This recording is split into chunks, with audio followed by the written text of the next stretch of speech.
Tell me I'm not alone. Tell me you wanna be with me tonight. With me tonight. With me tonight. You know what I need, know just where to touch. Make me feel like I can't explain. Oh no, don't you leave, it's just a bit of fun. You know how to drive me insane. I know it shouldn't feel right, but baby don't go on. Just love me all night. Just love me all night. All night. Just love me all night. All night. Just love me all night. All night. Just love me all night. All night. It shouldn't feel right, but baby don't go. Just love me all night. Just love me all night. All night. Just love me all night. All night. Just love me all night. All night. Just love me all night. All night.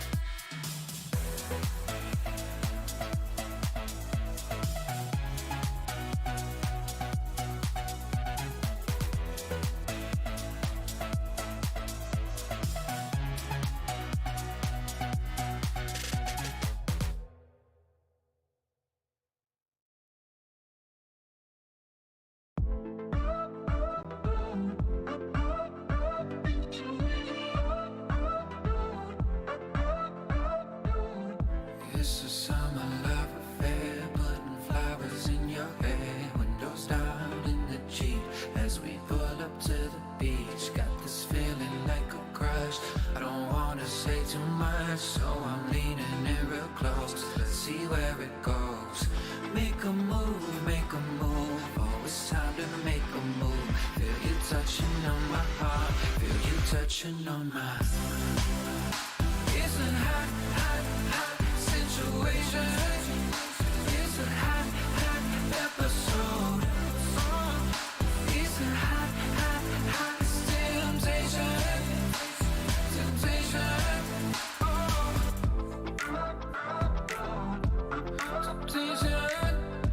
Temptation. Like a diamond in the sun, baby, now we're having fun. Turn the music up real loud. Come and find me in the crowd. Lips so sweet like cherry rose. Close your eyes and start to fall. Got me leaning into close. Let's see where it goes. Make a move, make a move. Oh, it's time to make a move. Feel you touching on my heart. Feel you touching on mine. It's a hot, hot, hot situation. It's a hot, hot episode. It's a hot, hot, hot temptation. Temptation.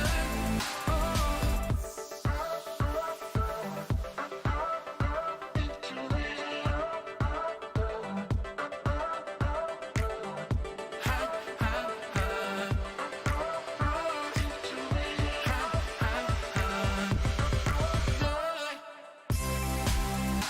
It's a hot, hot, hot situation. It's a hot, hot episode. It's a hot, hot, hot temptation. Temptation. Oh, it's a hot, hot, hot episode. Ooh, yeah.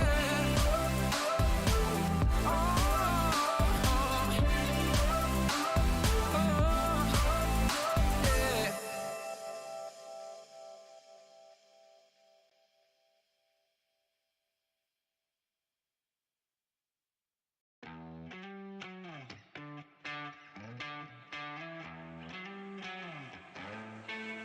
Don't need no thing.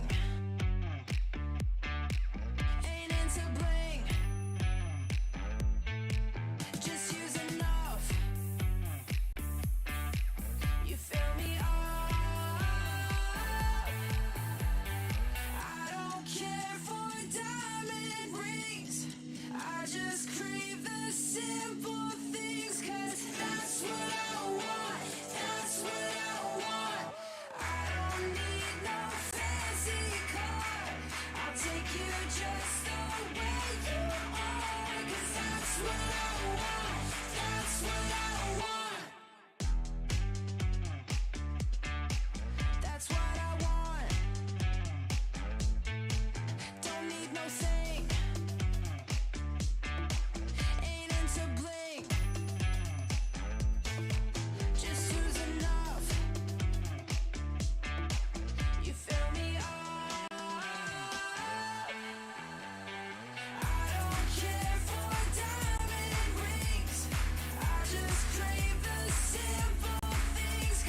just crave the simple things, 'cause that's what I want, that's what I want. I don't need no fancy car, I'll take you just the way you are, 'cause that's what I want, that's what I want, 'cause that's what I want, that's what I want, 'cause that's what I want, that's what I want, 'cause that's what I want, that's what I want, that's what I want.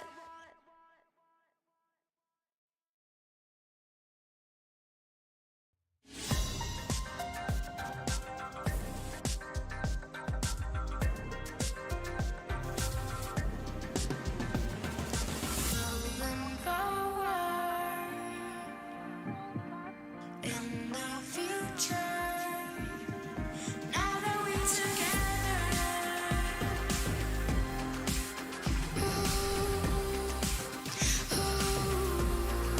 now that we're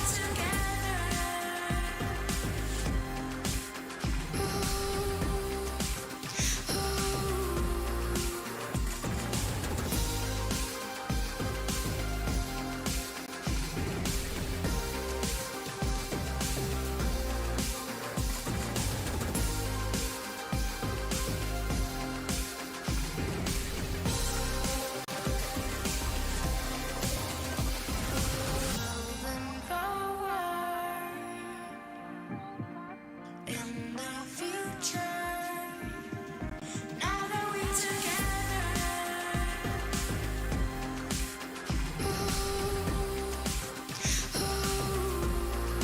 now that we're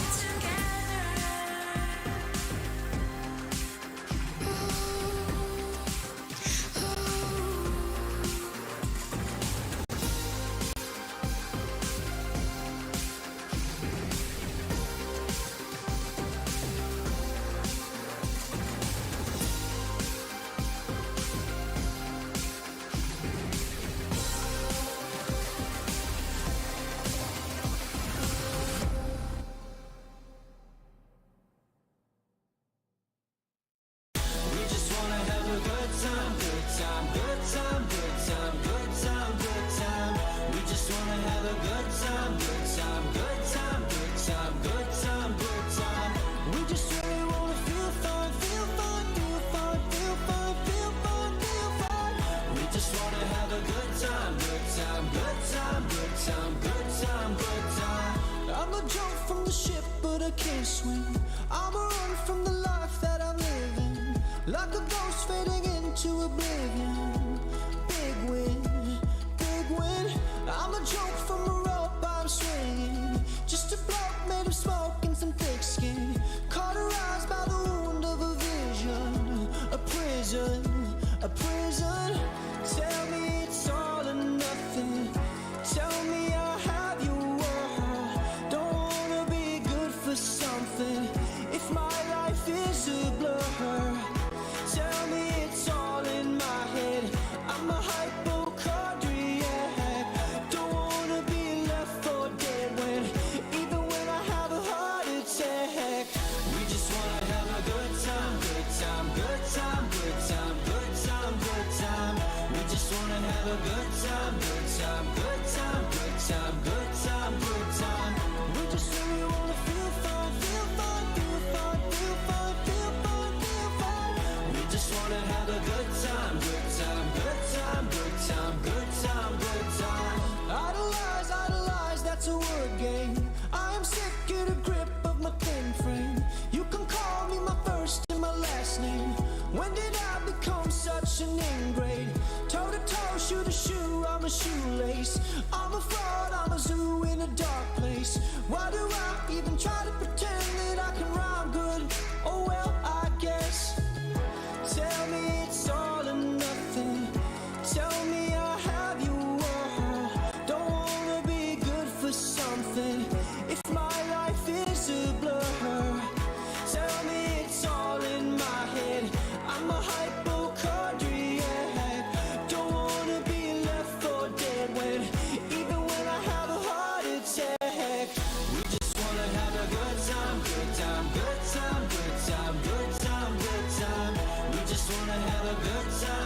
time, good time, good time, good time, good time. We just really wanna feel fine, feel fine, feel fine, feel fine, feel fine, feel fine. We just wanna have a good time, good time, good time, good time, good time, good time.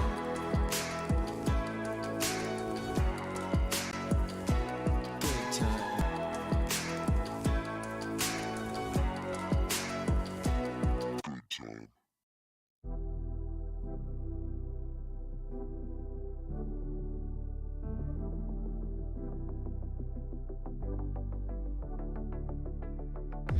Don't you wanna tell me about the time that we felt free? Turn your eye on the halo that you give yourself daily. Give me a new ending, cause I'm running free tonight. Don't want a story, wanna love and live my life. Always talking about what we'll be, gonna move out of the city. Spending our time daydreaming, living our life like a movie. I'm the only one who can make me whole. Pick me up, I'm the only one. Gonna ride this feeling and write a new beginning. I don't wanna pretend that everything I wanted was gone in the end. And I don't wanna pretend again. And I don't need to pretend I'm living in this moment, I'm living my best. Cause I don't need to pretend.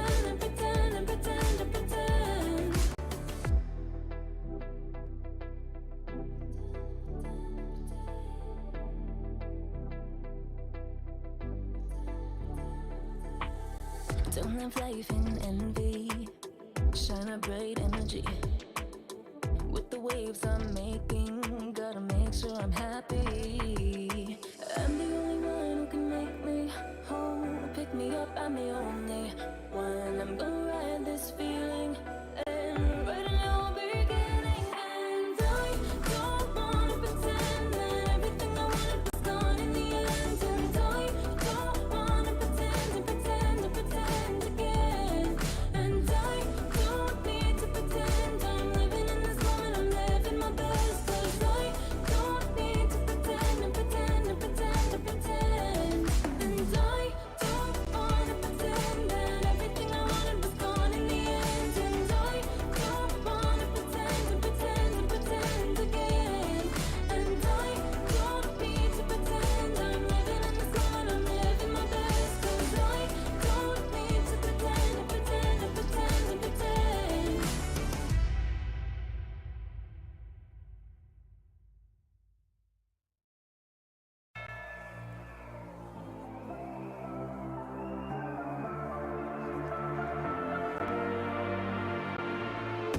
Ooh, this like you, and a drama only venom when I get my dues.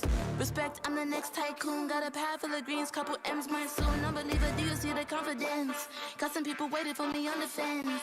I live it, but never see me on the fence. Best believe that when I win, it's common sense. I'm designed to fly, defeat, all demise. The best me, no fear, no compromise. 100 degrees, I breathe more to life. You should disconnect and throw in the wife. And the hand that's in this, gotta back it up a high percentage. Got a heart in my sleep, non-stop. Stepping up to the sea, more shots. Getting those, I'm alive, unleashed in the fire. Out in the wild, you can never stop me. Watch me dive and free, and it's my time. Up in the stars, you'll never forget me.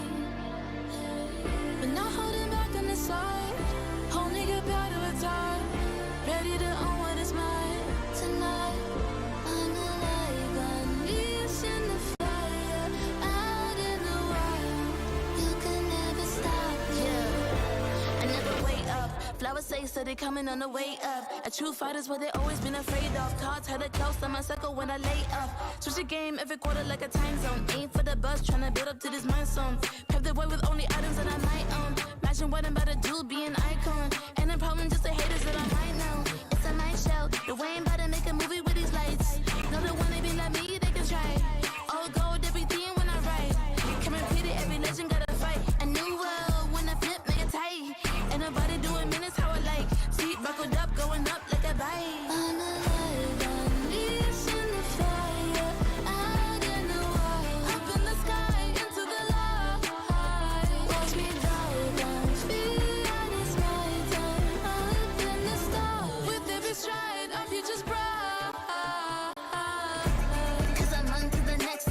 shapeshifts, makes them call me a threat. Running on this path, never done, no regrets. There is nothing you can do when my face on the set. You're in front of the best. Different league, if you wanna get to me, I give him pedigree.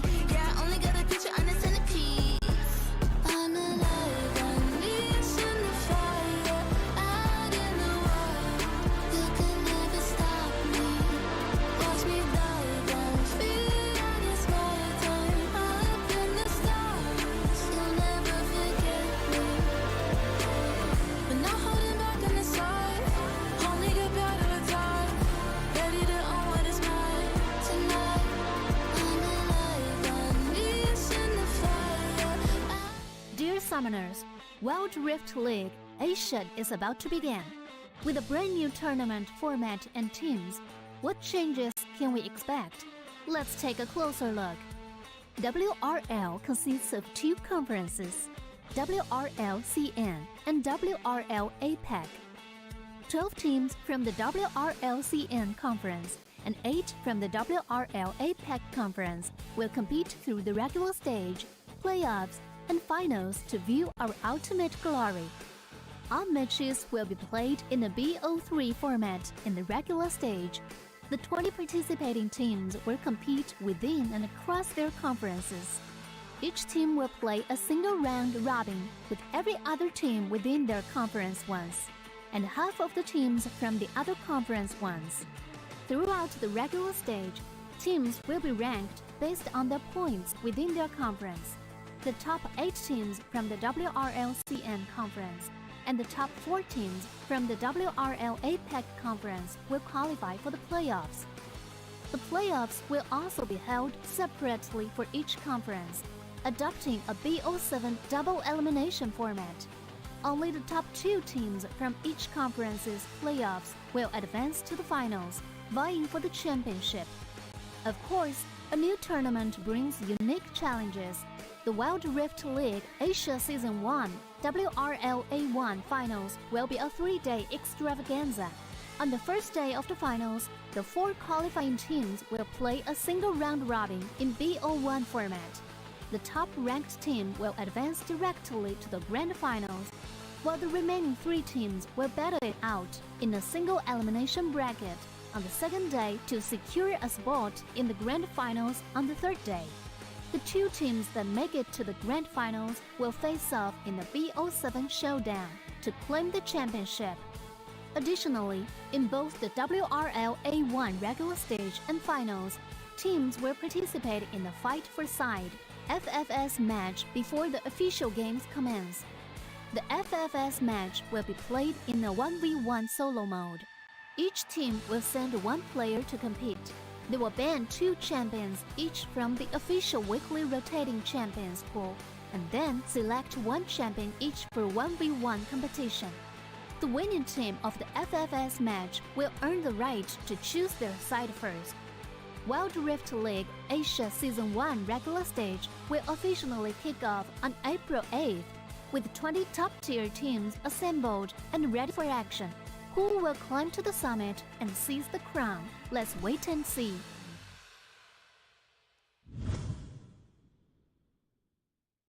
Dear Summoners, welcome to the Wild Rift League Asia 1. With the new season comes a fresh upgrade to our Spectre UI, designed to provide everyone with a better viewing experience. First thing is about the original UI information at the top bar. We make it into a functioning ring design in the upper left corner. The ring not only includes basic information such as team names, match duration, kills, towers, but also displays the gold difference through the red and blue rings. What is a great game without the competition for map resources?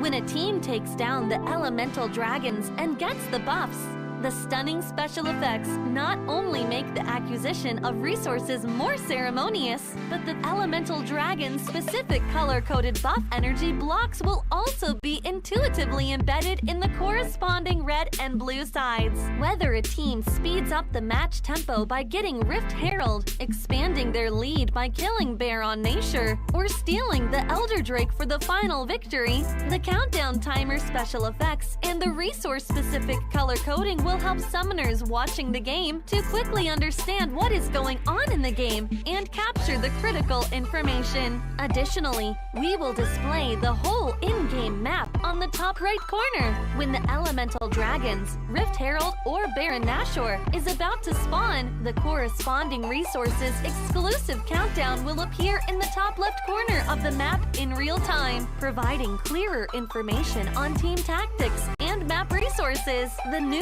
UI will introduce 4 panel modes: the landing phase mode, pre-team flight mode, team fight mode, and post-team fight mode, a combination of 4 refined panel modes to ensure that the most important real-time data in the game is presented more intuitively and comprehensively than ever before. In the landing phase mode, in addition to the real-time images of the players, champion selections, summoner spells, and champion experience, we will also supplement real-time gold, KDA, and items during the landing phase. Meanwhile, team stats history will also be displayed based on the progress of the game, allowing summoners watching the game to stay informed of the comprehensive information in real time. In pre-team fight mode, we refine and integrate the information on the gold difference between the matchup to help summoners keep track of the player's items builds in real time through the items column. This makes the state of both teams clearer before the team fight. In the highly anticipated team fight mode, we visualize the damage dealt comparison. The real-time dynamic display of champions' avatars can be more intuitively express the damage dealt of each player during the team fight.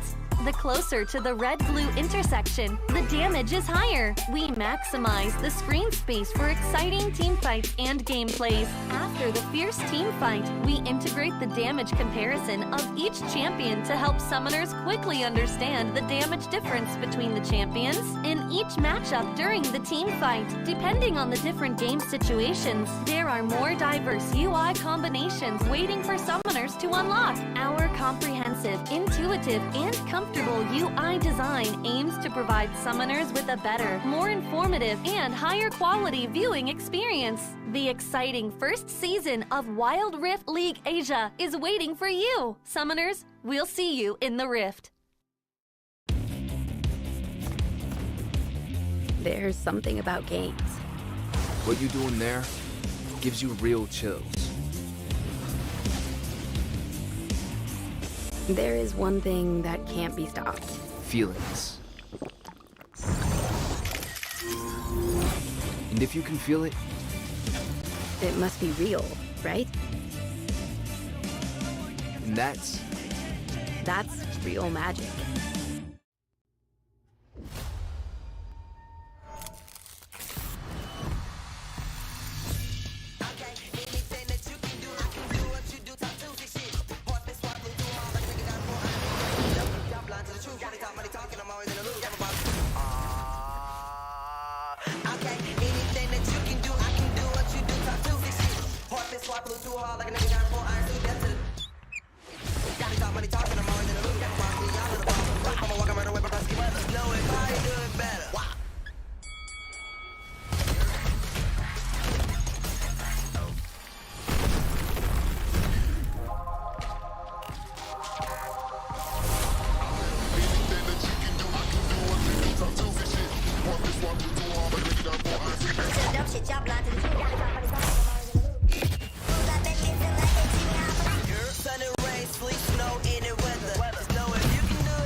拿下下一个第一，There's the goal fire. 要比你们都闪耀。 Team mình chỉ cần bé mèo này thôi là đủ quẩy team bạn rồi. 给点新颜色，瞧瞧。Let's go by. 提起他的打野挥发，历经2个赛季的沉浮，终于是完成了自己的回归。我说过我会回来的。任凭浪起。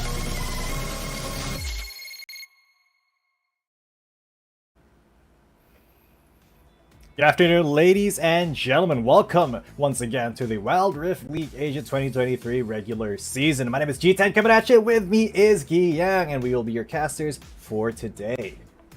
And we have a set of games set in store for you guys. Again, 3 best of 3 matches. This time we are heading down to our 3rd week of our regular season. We have a couple of games set in store for you guys. WHG versus Team Flash, WBG or Weibo Gaming versus Trace Esports, and Cerberus Esports and versus J Team. We will be tackling the details later on, but we have actually a lot of information to be given to you guys in just a bit. But so far, this is yet again another chance for our teams to showcase their talents and again try to secure a couple of scores to have a chance to sit at the very top. We also have our best of week 1 and 2. We have for the CN conference, most of which are actually from EDG and Weibo Gaming. We have Xiao Jiang, we have Long, we have Yu, we have Chi, and Wake Up. And I think it's really interesting to see Long here, because if we recall day number 1, we saw his tremendous performance. I mean, all of these players demonstrated their skill sets very, very massively all throughout our 2-week period in the regular season. Yeah, absolutely. These guys just blew our minds with how well they played, in every single role. I mean, Long being the, kind of the odd one out here, the jungler for his team, and his impact was incredibly potent for his team. However, now Yu is the actual MVP out of MVPs, the best of the best, if you will, and it shows. I mean, EDG undefeated right now, largely in part to his efforts. Look at that KDA of 7.42. An absolute monster, this guy. He's just been, kind of the shining star for EDG, even though EDG itself is kind of, made up of some of the best in China. But here we go as well. We have our APAC best of the week as well. We have Rattel, Xiaopi, Aaron, Luna, and What the Jess. And well, I personally did vote for a couple of these guys. I think Rattel and What the Jess were on my personal best of lists as well.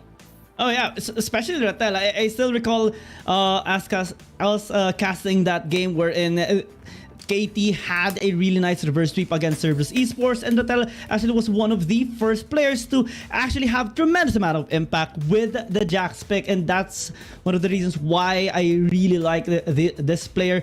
We also see Xiaopi just being an unstoppable force in the jungle. Aaron as well, just making a lot of plays in the mid lane as much as possible to help the NGX initially had a big momentum heading down towards this tournament. Xiaopi is going to be the best player of the week 1 and 2 for APAC, just because of his tremendous influence in the map, and just overall giving Now Esports that edge, that big amount of lead, and also set up a couple of plays around the map against their enemy team. And even though Now Esports has suffered some defeats over the past couple of days, this guy has stayed consistent, helping out the team and having just the best kind of synergy the team can actually have in the game. Exactly, and his impact is undeniable. He's even led now to actually win the fight for side once, so his mechanical prowess is nothing to scoff at. But before we do get into our actual matches, let's take a look at the standings really quick. And as I said, EDG undefeated so far, 3-0. And I don't believe they've actually even the game, maybe? Not a single game, buddy. Not a single game. Not a single game. They're just insane right now. It would take a lot to actually take them down. And a lot of teams have tried. But it's still just not enough. That's why they're sitting at the very top. 6 points. J-Team closely second alongside with Nova Esports. They can, potentially get up to 5 points if they get 3 consecutive series wins, but it would depend as well with their overall game per game basis performance. On the side of APAC, we do see actually KT Rolster sitting at the very top after their tremendous comeback.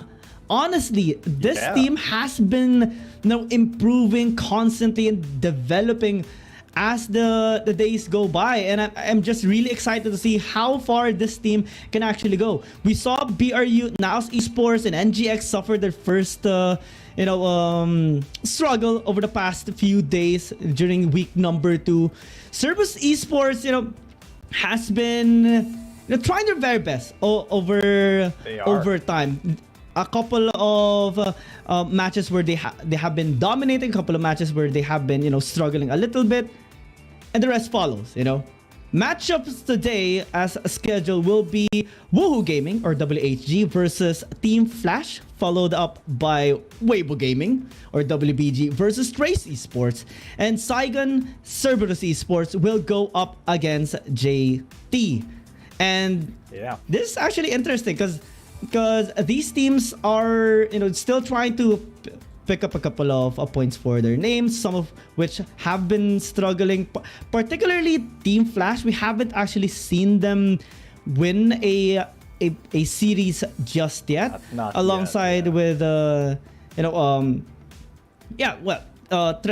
Team Flash entirely, but their games have been pretty interesting nonetheless. I mean, especially as the game grows, I mean, we can see them still popping off. Maybe in the future we will see them pull up a win. Maybe in this day as well. Who knows? True. Who knows? What I am kind of interested to see though is Cerberus Esports, because they did win against Naus in the last match that they had, as well. Although they did lose to KT Rolster because of that insane reverse sweep that KT was able to do. But yeah, here we go, the opening ceremony for today. And Team Flash faces high expectations at home, but after losing their star players, can they stay on top? Let's get right to it. 接下来呢，就让我们有请两支战队登场。Now let's give up to Woohoo Gaming and Saigon Team Flash. Chúng tôi không vui khi thua quá nhiều, cho nên là hôm nay các bạn thua đi.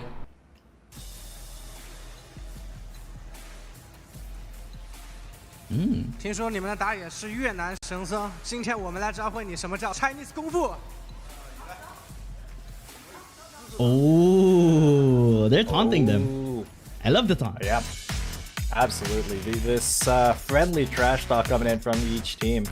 I absolutely love it. That's why I kind of look forward to the Chinese conference matches, because they are all just like, they're face to face. They got that mic in between them, and they got the opportunity to say something, to demoralize the other team and to give themselves some confidence. But this time, APAC versus China, Team Flash still yet to get that decisive win, and they going up against WHG is not ideal for them, as they're still looking for that that one win that gives them that momentum to keep going in this season. So we'll see if they do get that, because this is not going to be a particularly easy matchup. Oh, but let's go. WHG is not invincible. Yeah, double peace sign. Love it. I am a fan of players who walk into the stage and just make those creative poses, and I will always react accordingly whenever I see one. It's a little bit sad that we don't see Team Flash here yet on the stage, but we might get a chance to see them. I mean, when we see them on top 4 or for the top 2 APAC teams, they will be able to set on the stage. Is that a fist to the chest? And Mikey just say, yeah, you know me. You know me. It's me, I'm Mikey. The funniest of the Ninja Turtles.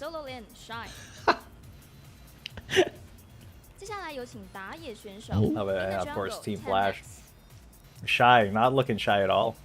That is actually, he's had some great performances for Team Flash. It's just that they haven't really been able to convert that into, an outright series win yet.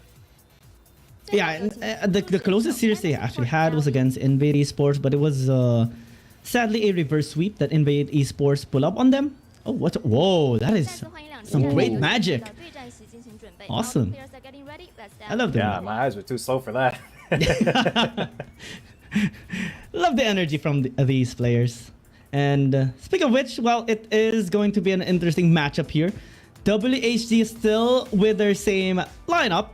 We'll be looking forward to, again, setting up the tempo for themselves, since last week we did see them match up against J-Team, and unfortunately, J-Team pulled up a reverse sweep against them. So now they're looking to have a bit more stability heading towards this game against Team Flash, and I think given the performance that they actually had last week, a little bit of a polishment would be enough to improve themselves. They tried out the Shen during game number 1 against they tried out the Shen against J-Team during that game number 1. It was really massive in terms of impact. But let's see if they are going to be allowed here by Team Flash, because Team Flash so far hasn't really gotten a single series win. The closest they had was, like we mentioned earlier, the match against Invade Esports, and they're still trying to get their groove back in this tournament. It would take a lot, especially after their defeat against Weibo Gaming last week, and it was a 2-0 victory by Weibo Gaming, and hopefully that doesn't really affect them in their mental state. Right now it's a reset time. It's Closer and Taddy actually gonna be battling here today. Interesting. We do see a Pyke. Hopefully they do pick up a Pyke. Please pick up the Pyke. Let's hope. That would be such a hype 1v1. I mean, no Teemo this time, so no potential for like huge memery, but there is a Vex as well. That could be something that they might want to pick up. Although I can see the potential for Master Yi. We did see a Master Yi just be so annoying in the fight for side last week. Just kind of W maxing and then sustaining through the damage. But any of these champions would be pretty hyped to see.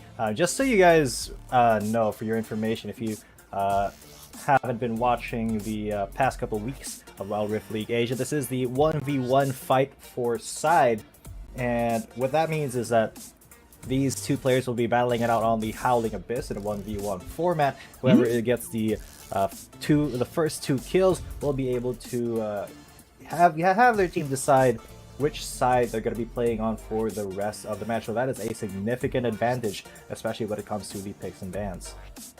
It's interesting as both teams actually, shuffle their players, whoever is going to be playing in the fight for side. For WHG, we have seen Lemon. We have seen him actually twice try to battle in the fight for side, in which 50% of the time he did win. On the side of Team Flash, we did see Shy and Kuzi actually played out for the team, and right now we are going to be seeing Taddy. Interestingly enough, it's they want to change things up a bit, shake things up to kind of confuse maybe a WHG here.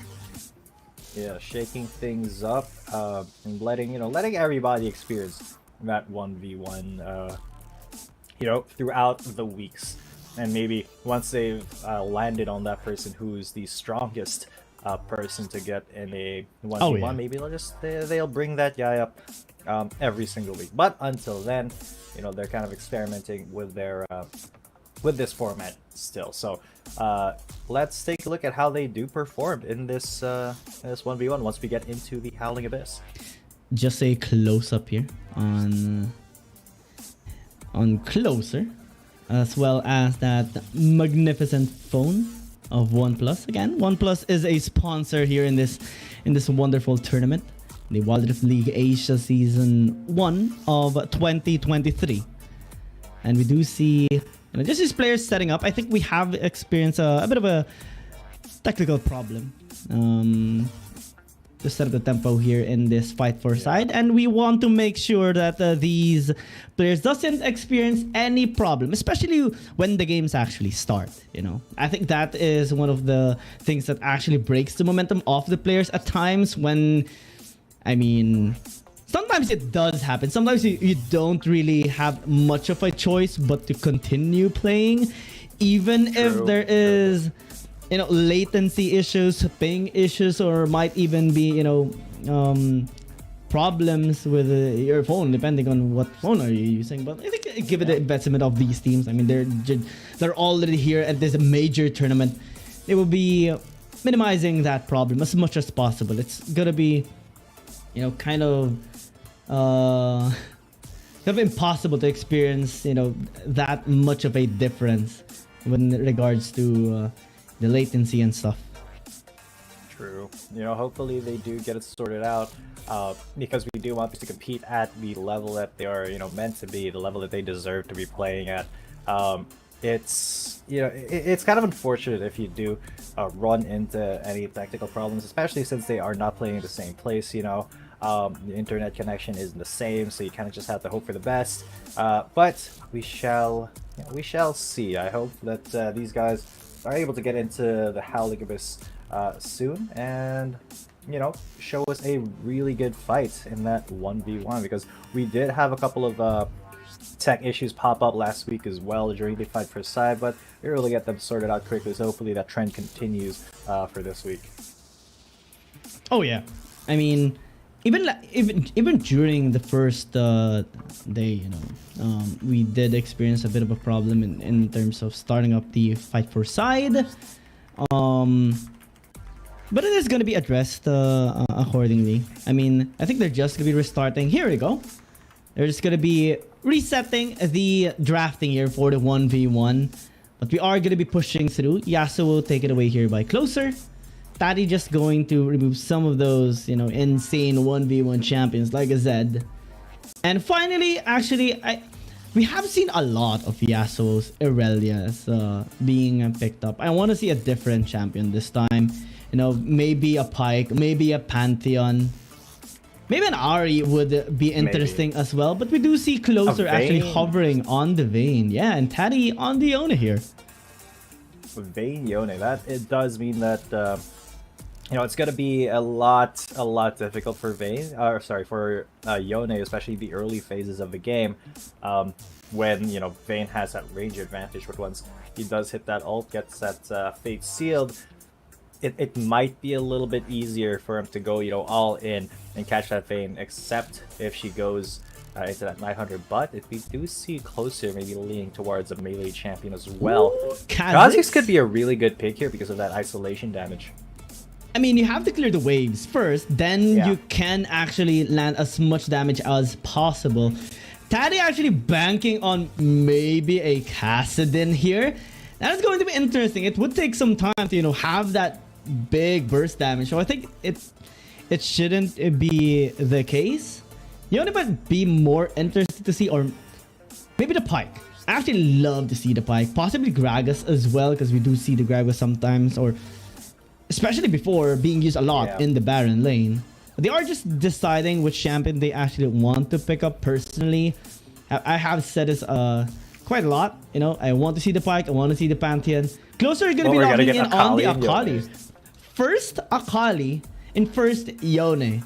So this should be interesting, as we do see these high mobility champions gonna be used on a Aram. Just a single lane, not much spaces to work around with as well.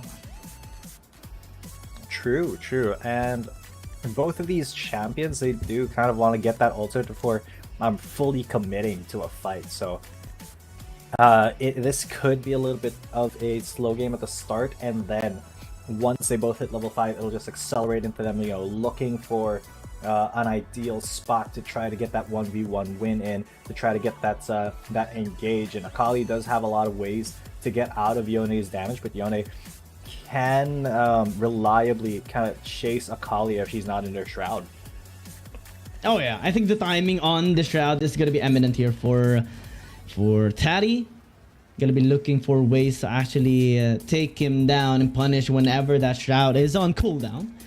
Also, eyes on the perfect execution later on, because yeah, you may have that damage also with the Fate Seal, but the amount of distance that it actually, you know, covers can put you in a tough spot if, you know, you miss your target.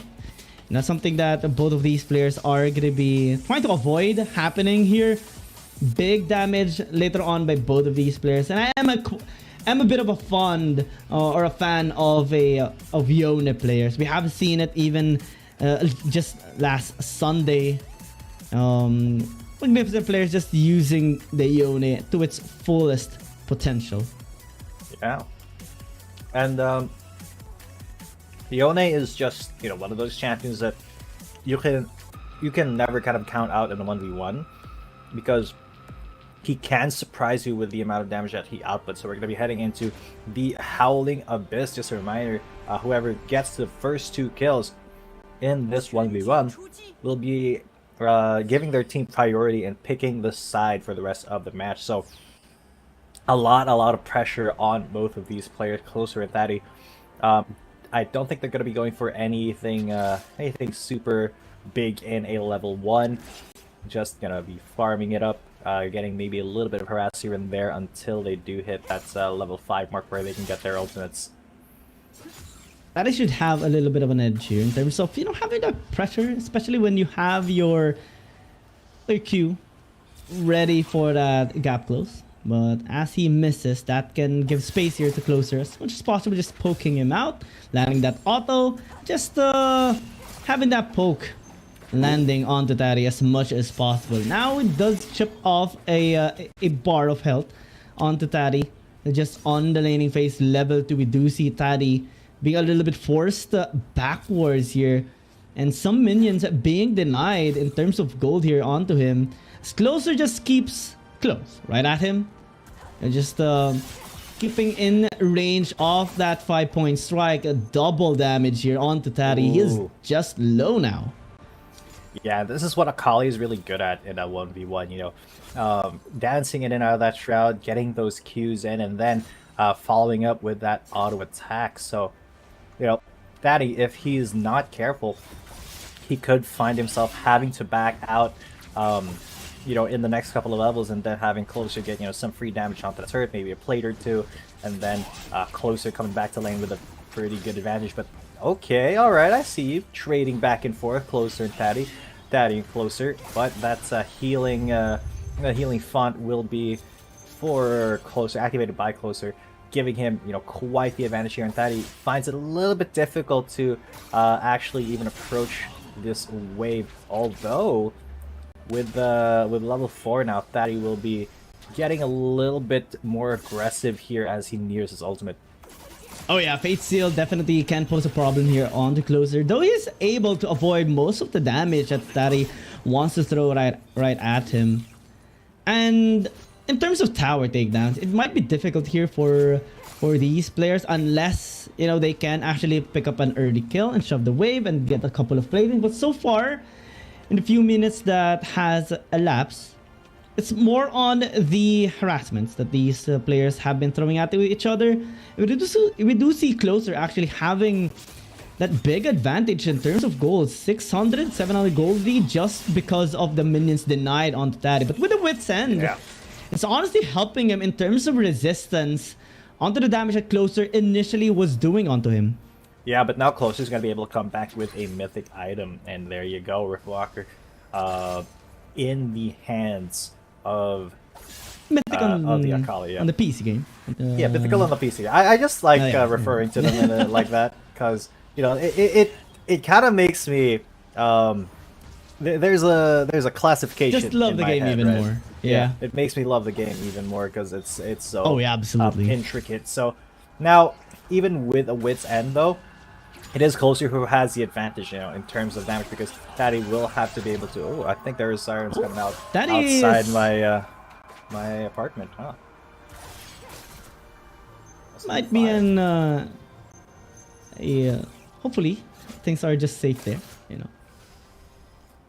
We wouldn't want any problems to occur as this tournament is ongoing. Closer Gonna be closing the distance here onto Taddy, just poking him out. Taddy gonna be taking a lot of bounding on his soul, but will go back. Might be in trouble. Fate sealed and forced to flash away. Perfect execution, but the tower almost actually had range onto Closer. That was a close one for both of these players, but still able to stay alive. No casualties so far in this entirety of the game. Closer and Closer, pun fully intended there, because both players just barely eked it out alive. Closer, one more turret shot would have taken him down. But Fatty, though, he was like one breath away from death, so had to back out right there. Now, yeah, he does come out with a Hex Drinker here. It's gonna be, stacking that MR a little bit more, getting that magic damage shield for the next time they engage, which is kind of right now. Yeah, it is actually helping him quite a lot. Negate some of the damage that Closer has been dealing onto him constantly as the time goes by, but Closer is still being very consistent with the pokes. Daddy forced to maybe back away and reset at times, and with the Rift Maker, it's actually helping him with the sustain as well, maximizing on the damage, maximizing on the sustain. Closer just winning all the trades so far here against Daddy. Yeah, because Closer's, dancing around Daddy, and really, unless Closer is not in the Shroud, Daddy can't really dance around him either. So that could be a huge confrontation. Face shield misses. Uh-oh, perfect execution gonna be used here by Closer. Tadic just trying to stay alive and might be in trouble. Soul Unbound, you'll go back there, buddy, as Closer will close out that first blood. Just one more kill, he will give WHG this side selection priority, but it's actually having access towards this tower right now. Death timers are starting to be a little long. Not enough for Closer to actually close out this game. Yeah, but that definitely will be a huge blow for Patty, because now he can't leave lane basically, and Closer has the huge advantage. He has the onus in this matchup now, because Patty, he is a level down, and look at that gold lead, 1500 for Closer. Rabadon. Oh, Rabadon's death cap already.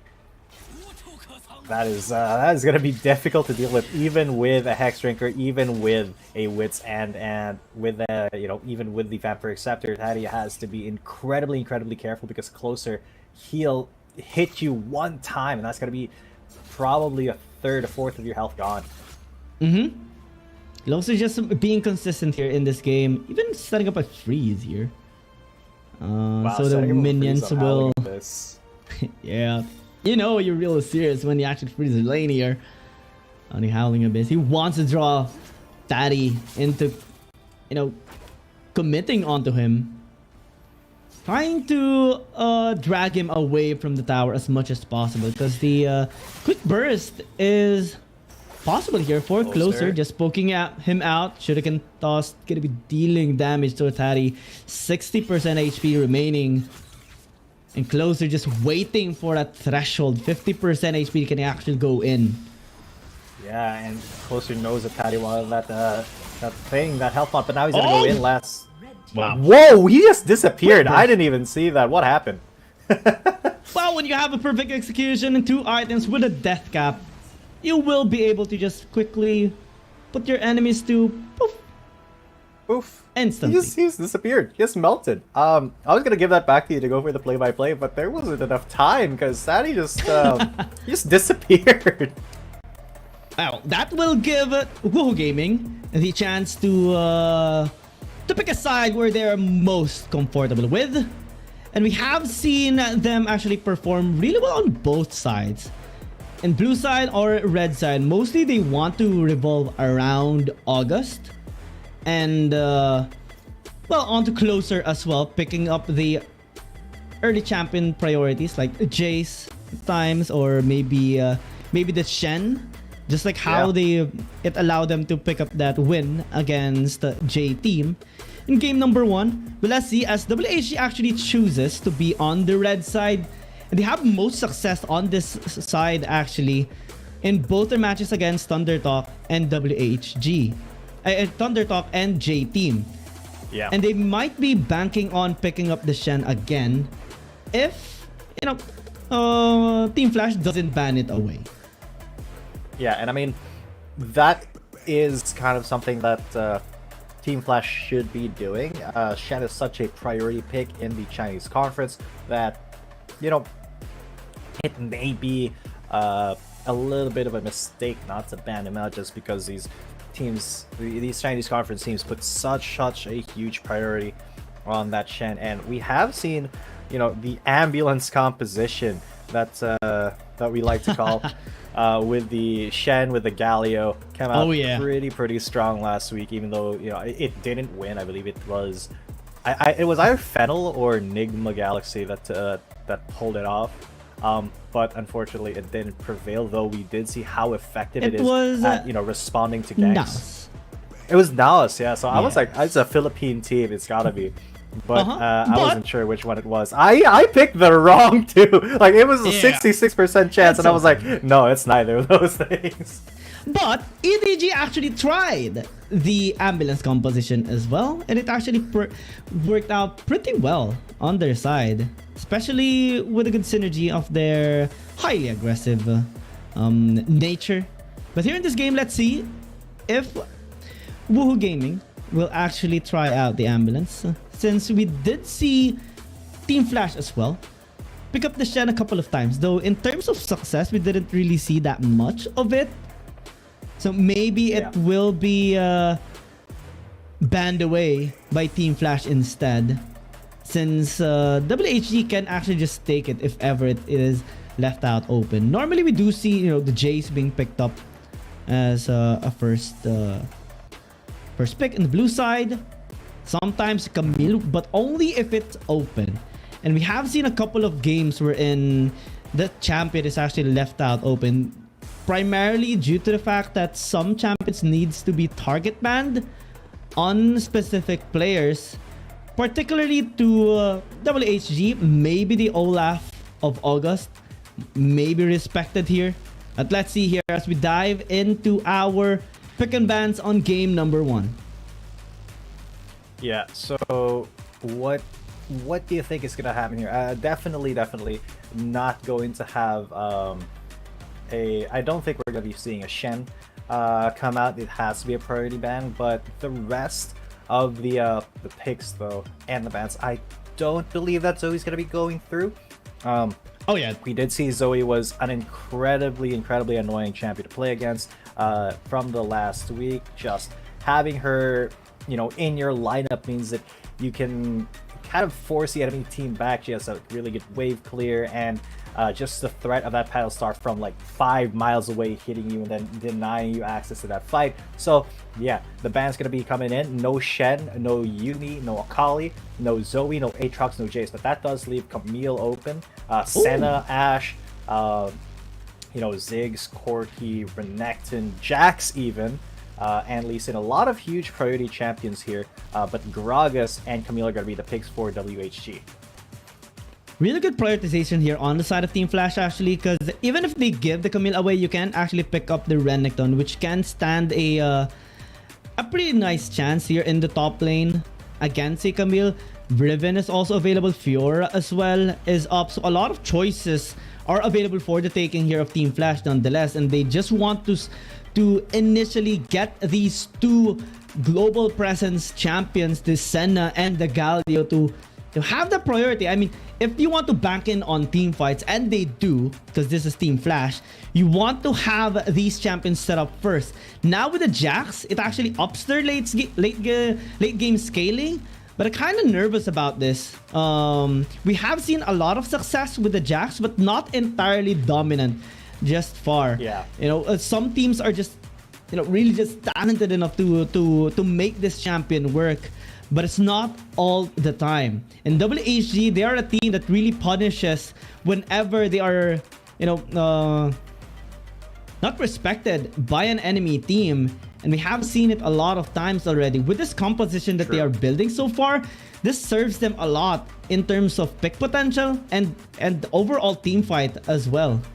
So my thing though is that the Jax for Team Flash I think is a really good pick here, because look at the champions that they've already picked in order to support that Jax. They got that Senna, they got Galio. So I think the theory here is that, you know, you're gonna be going in with the Jax. You're going to get right into the fray. You know, assuming that you're able to scale up, you're gonna get right into the fray, right into the middle of WHG. And then with the counter strike, you absorb a lot of attention. And then the hero's entrance comes in. The Galio is right there. The Senna ult comes in, and then you're healed up. The enemy's damage, and there are a lot of ways to keep this Jax alive. Even if he's split pushing lanes, getting ganked, you can kind of have that Ambulance composition just minus the Shen.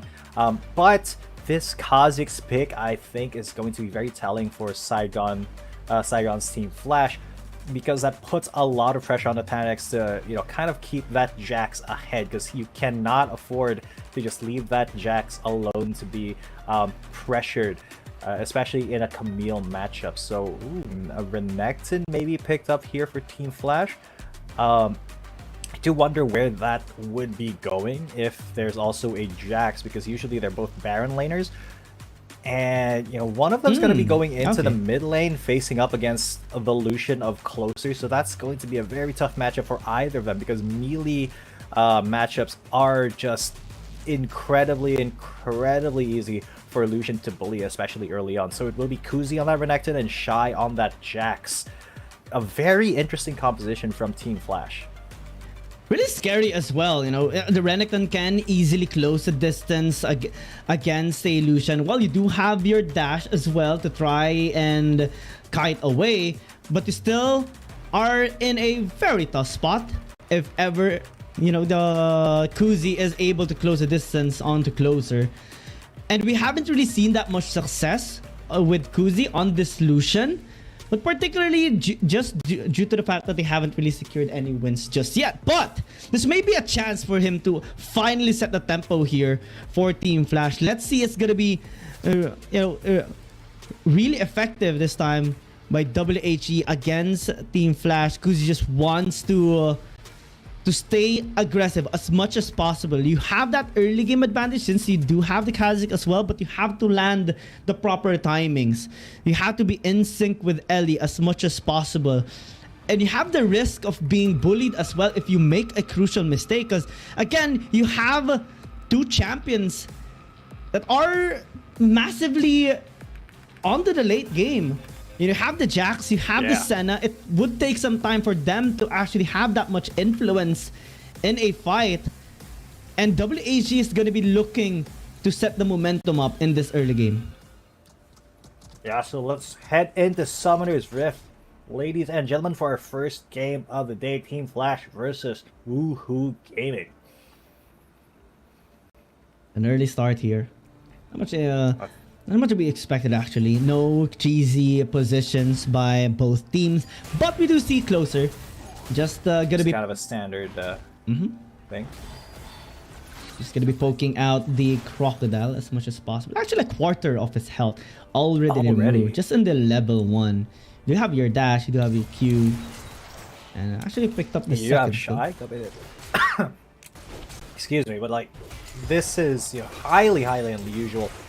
Team Flash has just kind of abandoned the top lane in favor of keeping Kuzi unbullied here in the mid lane. That will definitely kind of set them back quite a bit. So I don't actually know how they're planning to play this. A very strange rotation in the lanes, and this does mean that Woohoo Gaming, who are kind of playing more standard, even with the Ziggs and Gragas in the Baron lane, this gives them quite a bit more kind of leeway to play their standard game. And this is what I love about the Lucian pick at times, especially when it is against a melee matchup.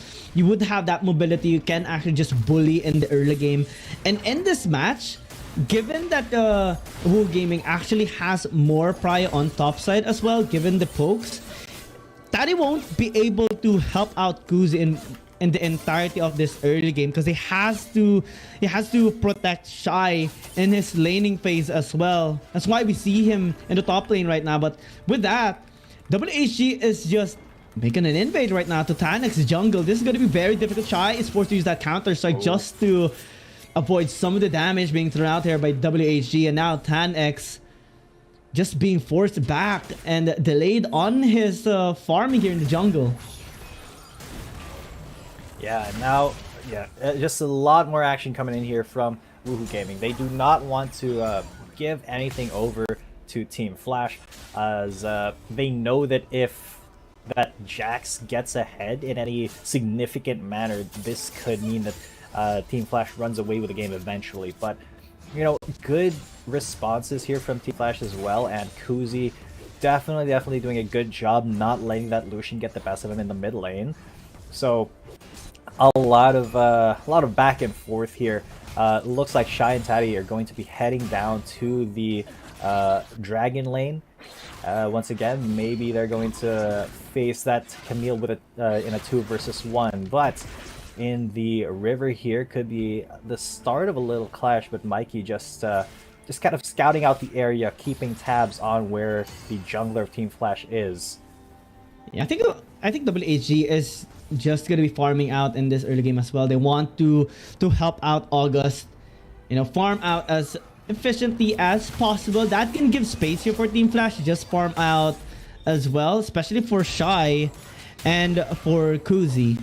As now we don't see him really being bullied. Top side Spark might be in trouble, but I mean, it's a Ziggs. He can just do damage here against Ellie and force the Flash even here, just for Ellie to stay alive. Mid lane, we are seeing Closer being contested now by Kuzi, and Closer actually has to be careful now, because if, you know, suddenly Kuzi dashes in onto him, lands the stun, and suddenly Tanex is there, that would be a dead Lucian for sure.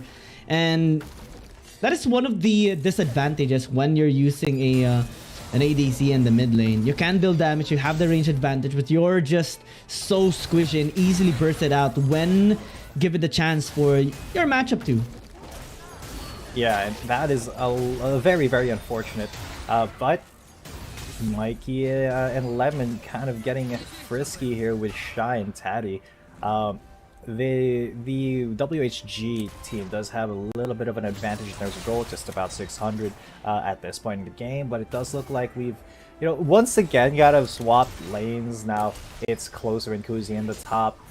Tanex, though, as a Kha'Zix, has not really had a lot of impact in this game yet. I mean, no kills at the moment, so really neither jungler has really been kind of super proactive in chasing these ganks.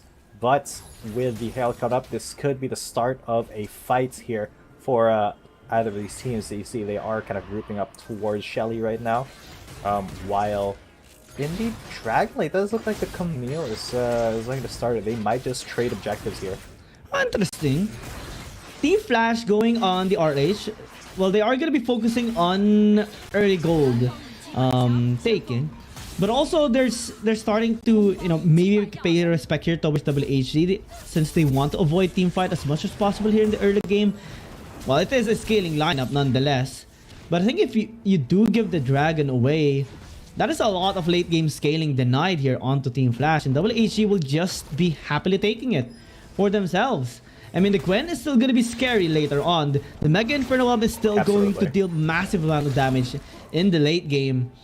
And with the Dragon, you know, stacks that they are getting, at least it's just one, but if it accumulates even more here for the side of WHG, it can spell out trouble here for Team Flash. Yeah, this could be a very difficult situation for Team Flash later on, especially if WHG are able to actually keep control of that Drake later on in the game and keep consistently taking it over to Team Flash, and then, you know, it eventually leads to an incredibly powerful Soul and Elder combo that can match this is good. You know, Shy scaling, but this could be Closer's moment. Yeah, very scary situation here for Team Flash. Mikey is here, but it's still not going to be connecting. But it did force out the counter-strike, and they got already a couple of plates here in the bottom lane, so that's already a bit of a win here for Team Flash, but they might need to respect 3 people here in the bottom lane. Mikey is still ready. Is the cast missing, though? Now with the hero's entrance, Ellie's just going to be zoning everybody away. Oh! That is a kill from downtown. Spark gets the kill On to Shy. So unfortunate there for Team Flash. August even got the red buff there of Tan X. Oh. Oh no.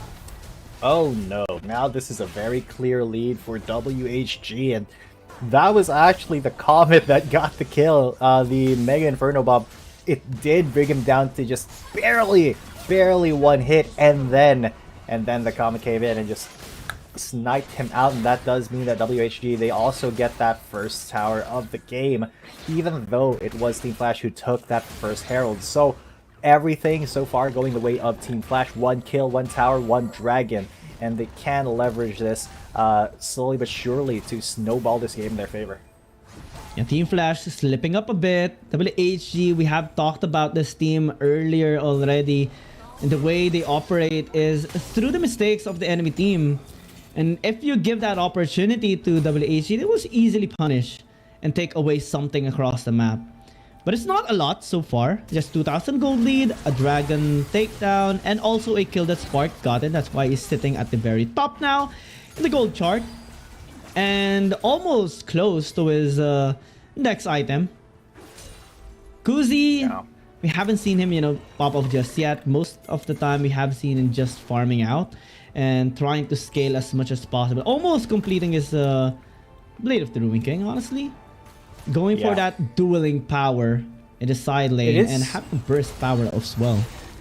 It is kind of weird to see a Renekton just play really passively in the early game, because he is sort of a that early game champion that goes really aggressive against the Slayer and tries to get as much pressure and area denial as he can in the early game, but he has just been kind of shuttered here by that Lucian pick. So very, very difficult to actually contest that, especially if you're just getting harassed constantly with those double shots and that piercing light. But this could be a little bit of a fight here. No, just Kuzi feeling them out. So I'm not certain how effective that Renekton is going to be in the late game. Maybe just a secondary body for Shy to kind of hide behind as he does the damage.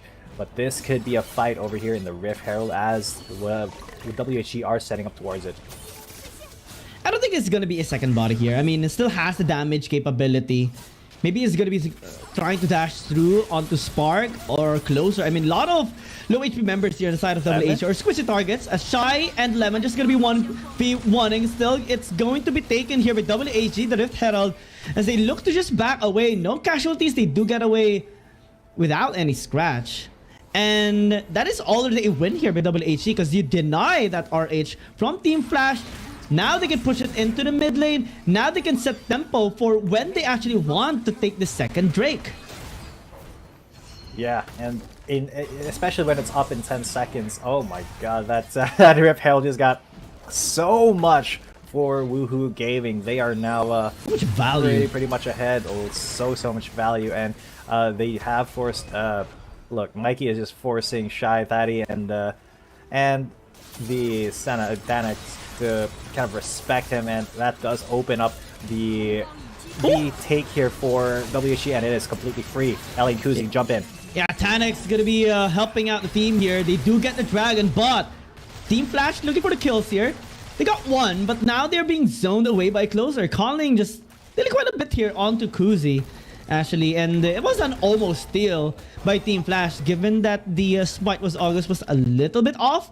But overall, WHG is still being the stable team here, getting the gold lead, getting the towers, getting all the dragons so far, and they even snatched away the Rift Herald a while ago against Team Flash. And with this, Hextech Ultimatum. That is gonna be trouble. Mega Inferno Bomb after the Hextech Ultimatum, a classic combination here in Wild Rift. Yeah, and that does mean another tower for Woohoo Gaming. Mikey, what a wide Gragas right now. He is just in the face of both Ellie and Thanex. He doesn't care about isolation damage. He's here to be a big body. Let's take a look at that again. Shy activated that counter-strike a little bit too early, although he did still get that stun after the Hextech Ultimatum landed. But yeah, as you said, the classic combo, Hextech Ultimatum into Mega Inferno Bomb just sealed his fate there. And that is actually just the second kill for Woohoo Gaming, but look at how the towers and the map are right now. No more towers in the mid lane for for Team Flash except for the inhibitors, but it looks like they are looking for maybe a 5-man fight here somehow. Not that sneaky though. You pop in the Curse of the Black Mist, but oh! Ellie actually going hard here. Cass gonna be used for to disengage, and now Team Flash is in trouble. Mega Inferno Bomb. Damage is huge, and now Team Flash, they just couldn't escape. Shy tries to body block everything, but doesn't have enough damage. TanX is just completely zoned away. Tan gets blown up. Closer just deals massive damage here on the side of Woohoo Gaming. Now, without anyone dying here on the side of WHG, they're gonna have everything for free. Tower takedown, both of which are in bad spot. Shy desperately tries to defend, but won't be able to. Suddenly, it's the base crack open by Woohoo Gaming. Yeah, there are no more inhibs in the mid and bottom lane. What a disaster for Team Flash, and to think that they were the ones who initiated that team fight. And Woohoo Gaming, they just responded absolutely brilliantly. Let's take another look at that. Look at this. It was a beautiful flash taunt by Ellie, but that cask and that disengage just made it so that WHG had the perfect play to be engaged. And Kuzi was already pretty low, and that's what happens when you're not a tanky Renekton. When you try to build damage, you know, once you're out of the fight, and you can't actually heal back up. There's nobody in range for Q. And then he just gets Mega Inferno Bomb to death. Lemon may be a victim here of isolation damage, but I don't think TanX wants to go toe-to-toe with a Camille who is that fed. But speaking of going toe-to-toe in the mid lane. Yeah, Mikey just scratches everything off. Doesn't even mind. I mean, it's a Gragas. It has a normal. He's going to be able to heal himself back to full health. Nonetheless, if he's poked away. But now in the bottom lane, that's a 2 versus 1. Not much of an isolation damage for TanX though, as there's still that huge wave that Lemon is fully utilizing. Donic Shadow gonna be used, but okay, finally they do get that kill. But what happens next is the bigger trouble. Top side is no, that cask. Ellie is just thrown at them. Tries to go golden, but won't be able to stay alive. I mean, that is a lot of damage being thrown out here by WHG. They just want to get this inhib tower. TanX is sneaking behind them. Deals a lot of damage onto August, but WHG are just pushing this tower down, able to destroy it in a single second. And now, here they are pushing even more. They need to be very careful though. TanX, oh no, you're in trouble. Tries to jump away, able to stay alive. WHG, after getting everything, to think that it's only pre-15 minutes, they got every tower destroyed before they even get that last stack of Elemental Drake.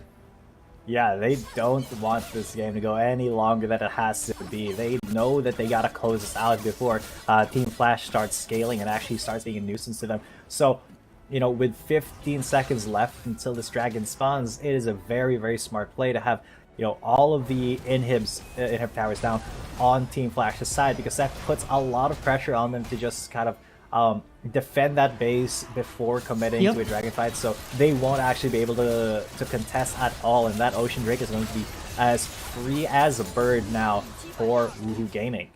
And normally, if you're in this state of the game, right, this is a GG go next.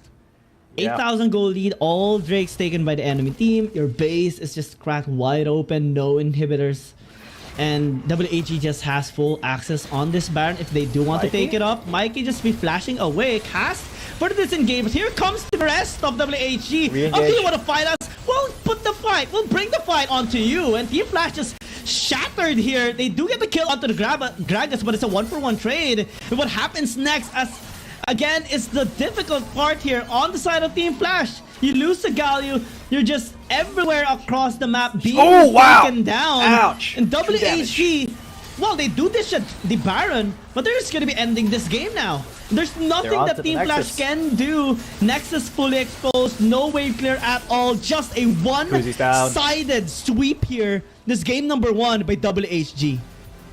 A very slow chokehold by Woohoo Gaming to take down Team Flash in the first game. And I mean, it was a little bit of a quicker game, but the trend was, it was just a very, very controlled snowball by Woohoo Gaming. So big props to them for that. It seemed like they were playing incredibly clean, you know, not letting Team Flash actually get to their win condition at all, and just responding correctly in their team fights whenever Team Flash tried to re-engage. So big props to them.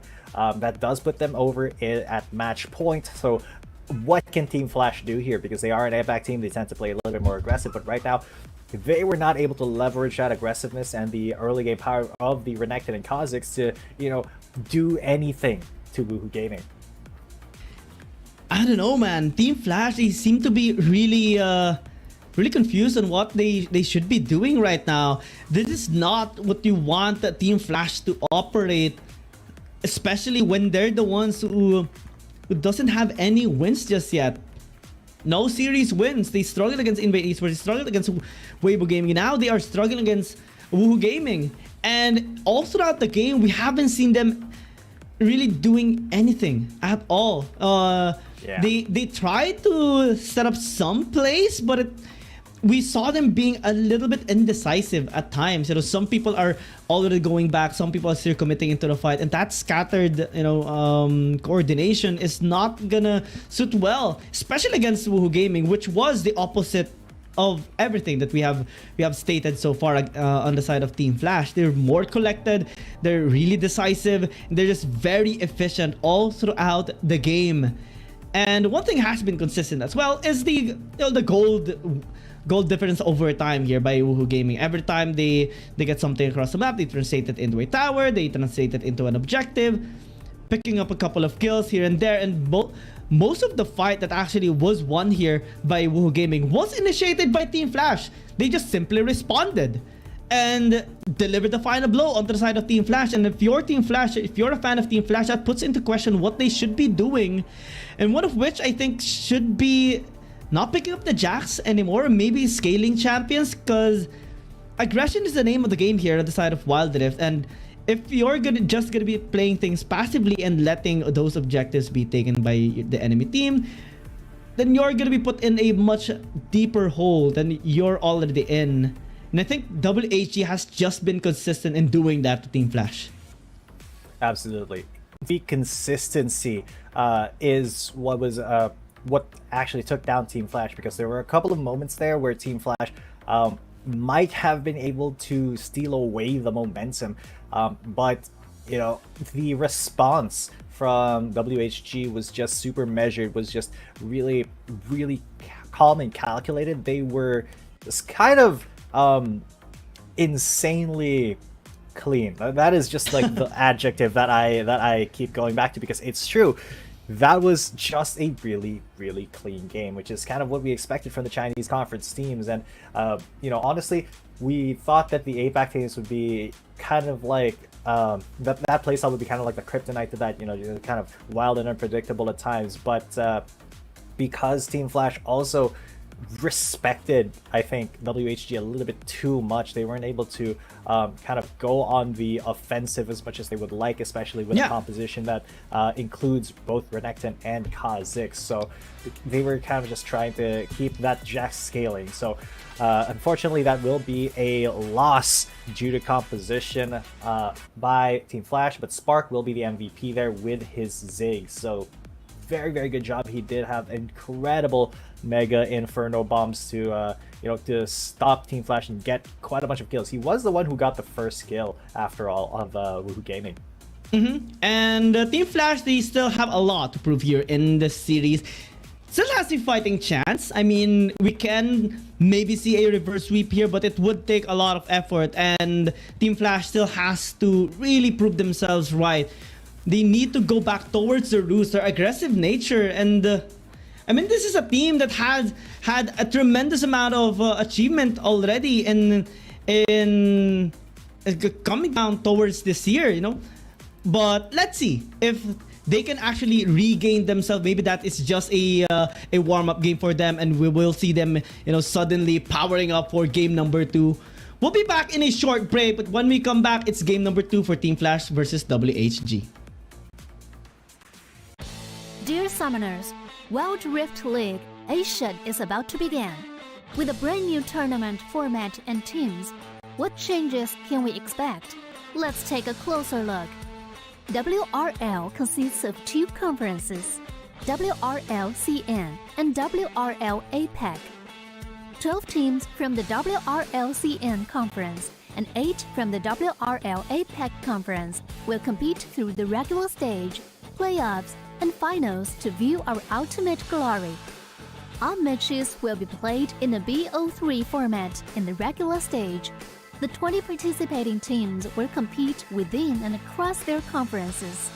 Each team will play a single round robin with every other team within their conference once, and half of the teams from the other conference once. Throughout the regular stage, teams will be ranked based on their points within their conference. The top 8 teams from the WRLCN conference and the top 4 teams from the WRL APEC conference will qualify for the playoffs. The playoffs will also be held separately for each conference, adopting a BO7 double elimination format. Only the top 2 teams from each conference's playoffs will advance to the finals, vying for the championship. Of course, a new tournament brings unique challenges. The Wild Rift League Asia Season 1 WRL A1 Finals will be a 3-day extravaganza. On the first day of the finals, the 4 qualifying teams will play a single round robin in BO1 format.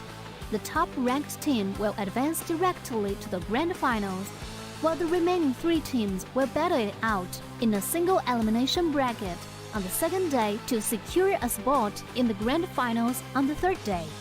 The 2 teams that make it to the grand finals will face off in the BO7 showdown to claim the championship. Additionally, in both the WRL A1 regular stage and finals, teams will participate in the Fight for Side FFS match before the official games commence. The FFS match will be played in a 1v1 solo mode. Each team will send 1 player to compete. They will ban 2 champions each from the official weekly rotating champions pool, and then select 1 champion each for 1v1 competition. The winning team of the FFS match will earn the right to choose their side first. Wild Rift League Asia Season 1 regular stage will officially kick off on April 8th, with 20 top-tier teams assembled and ready for action.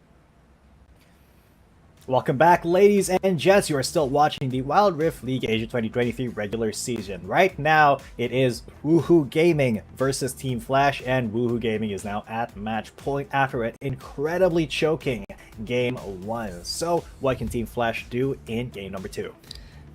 Definitely up their aggression. I mean, they picked up the Renekton a while ago. They picked up the Jax.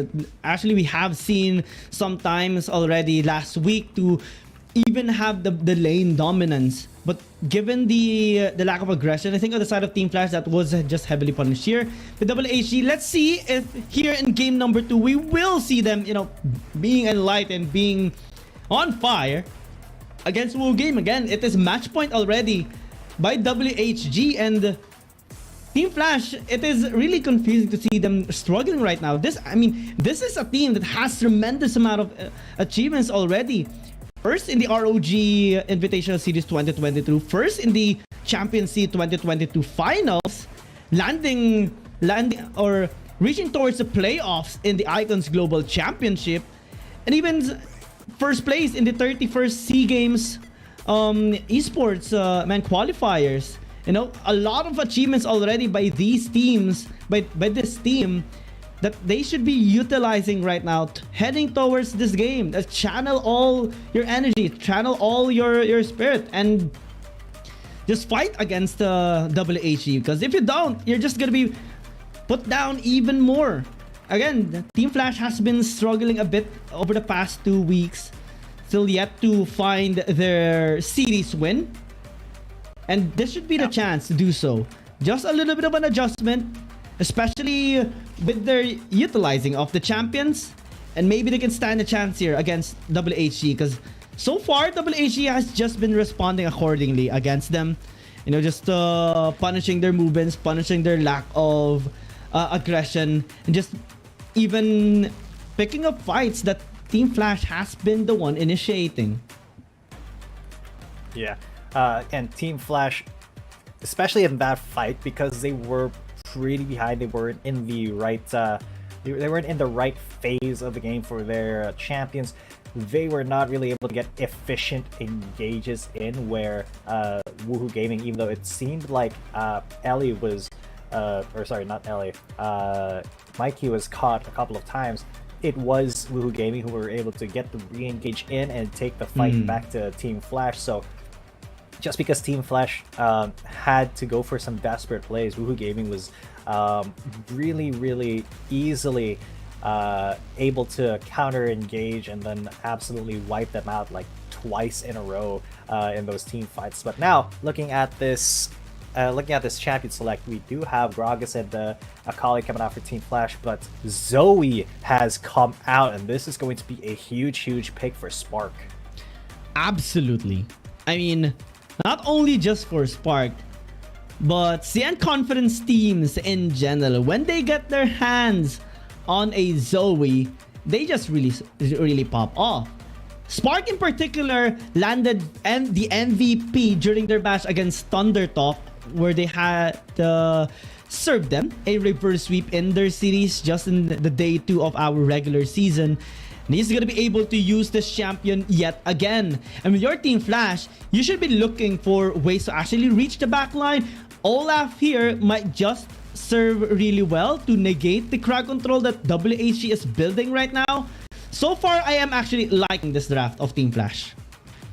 Yeah, I love the Olaf pick here. It does allow Tanix to kind of just be in the fray, disrupting WHG. This is really useful, especially against a Zoe where, you know, you want to get into that backline, you want to disrupt that Zoe as much as possible. Even if she uses her ultimate to, you know, hop away, she is gonna come back anyway. So being unstoppable, that Nautilus is not going to be able to stun you, that Riven's not going to be able to stun you. You just have to kind of keep an eye on your health, but that lifesteal will be helping out Tanix in that department. So he needs to be able to get onto those squishy champions and kind of do some disruption along with the explosive cask of Ellie to give Team Flash an edge in this match. Jax, Fiora, Yone, and Varus going to be banned out here in the second phase. So quite a lot of focus on that on those top laners, those Baron laners here for Team Flash, while, you know, Patty won't be able to pick up that one archer, but there is still another archer available, and that's going to be Ashe. Maybe it could be an Ashe angle here, although Ziggs is still available. You do want to kind of take a mage when you're going up against a Zoe as well. But a Garen pick here for Team Flash. They still do not have a ranged champion, and that seems a little bit problematic, at least in my opinion. Well, Ziggs is still up here for the taking, and I think Team Flash just knows that they can easily pick it up later on, since WHG does have their mage already with the Zoe. But I like the Gwen pick here, honestly, on the side of WHG. When you pick up the Gwen and you're against champions that are actually really tanky, you will just be smiling at them, because you know you can easily shred them down. And even picks up the Renekton. That is a lot of frontline power that WHG has acquired heading down towards this game. Zero hesitations when team fight occurs. This is the strategy here of WHG. Everyone goes in. When we see Mikey just landing those hooks, landing those dredge lines onto the members of Team Flash, and well, we will see the Ziggs finally being taken here by Team Flash. So far, I am liking the angles that Team Flash can actually have in this game. Late game scaling is still gonna be massive here in the side of Team Flash, but I think they will have a standing chance now in the early game. It would depend on their execution though. As WHG, we have seen them really just consistent with the early game towards the late game. And I think Team Flash should have that leverage right now. Eyes on Spark and Taddy though in the Dragon lane later, because we have seen Zoe players just getting solo kills everywhere and always. Absolutely. Just that sleepy trouble bubble into the paddle star combination, and then the auto attack just deals so much massive damage that it's really hard to kind of fight a Zoe 1v1 like that. So I think though eyes are going to be on Kuzi here for most of this game, because he is on that Akali, that assassin. If he's not able to kind of feast there, especially if he's not able to get into that backline, get that and neutralize that Zoe threat early on in the later team fights, Team Flash may have a little bit of a hard time, especially if, you know, that Akali has to kind of chew through the rest of the front line first, while WHG are, you know, just kind of pelting them from far with the Zoe paddle stars, and then just up front, up close and personal with that Renekton, that Gwen, that Riven, and that Nautilus. So, you know, a lot of tanky members here for that Akali and that Ziggs to go through if it's going to be a front-to-back team fight. So I do think that backline access is going to be a huge priority here for Team Flash. That's why they picked up that Akali. So let's get into Summoner's Rift. Can Team Flash make this a reverse sweep, or will Woohoo Gaming keep their 2-0 here? This is going to be really scary for Kuzi, honestly. I mean, you're the only one who can actually sneak towards the backline. Topside Lemon is having a bit of trouble, might be taken down, but is still able to double dash away. Slice and dice through. Team Flash won't be getting any kills for now, but that was a good attempt, honestly. That is what you want to see on the side of Team Flash. Yeah, and they did leave that Zoe alone in the Dragon lane. I think that was a smart decision, because going up against a Garen, you don't really have anything to worry about. He's going to run at you, you just run back. You can clear the way pretty easily, harass with a battle star, auto attacks even. And I think that's just going to be a pretty free lane for WHG. So it is going to be up to Lemon to kind of try to survive this 1v2 here versus Ellie and Daddy. Mikey is also here in the top lane. Nice steal actually on some of the camps here of Danex. Like that is not expected. Proactive. Yeah, just get some resources. That's how you win. Get those small wins that will accumulate towards late game, and you would deny Danex of that early level 5.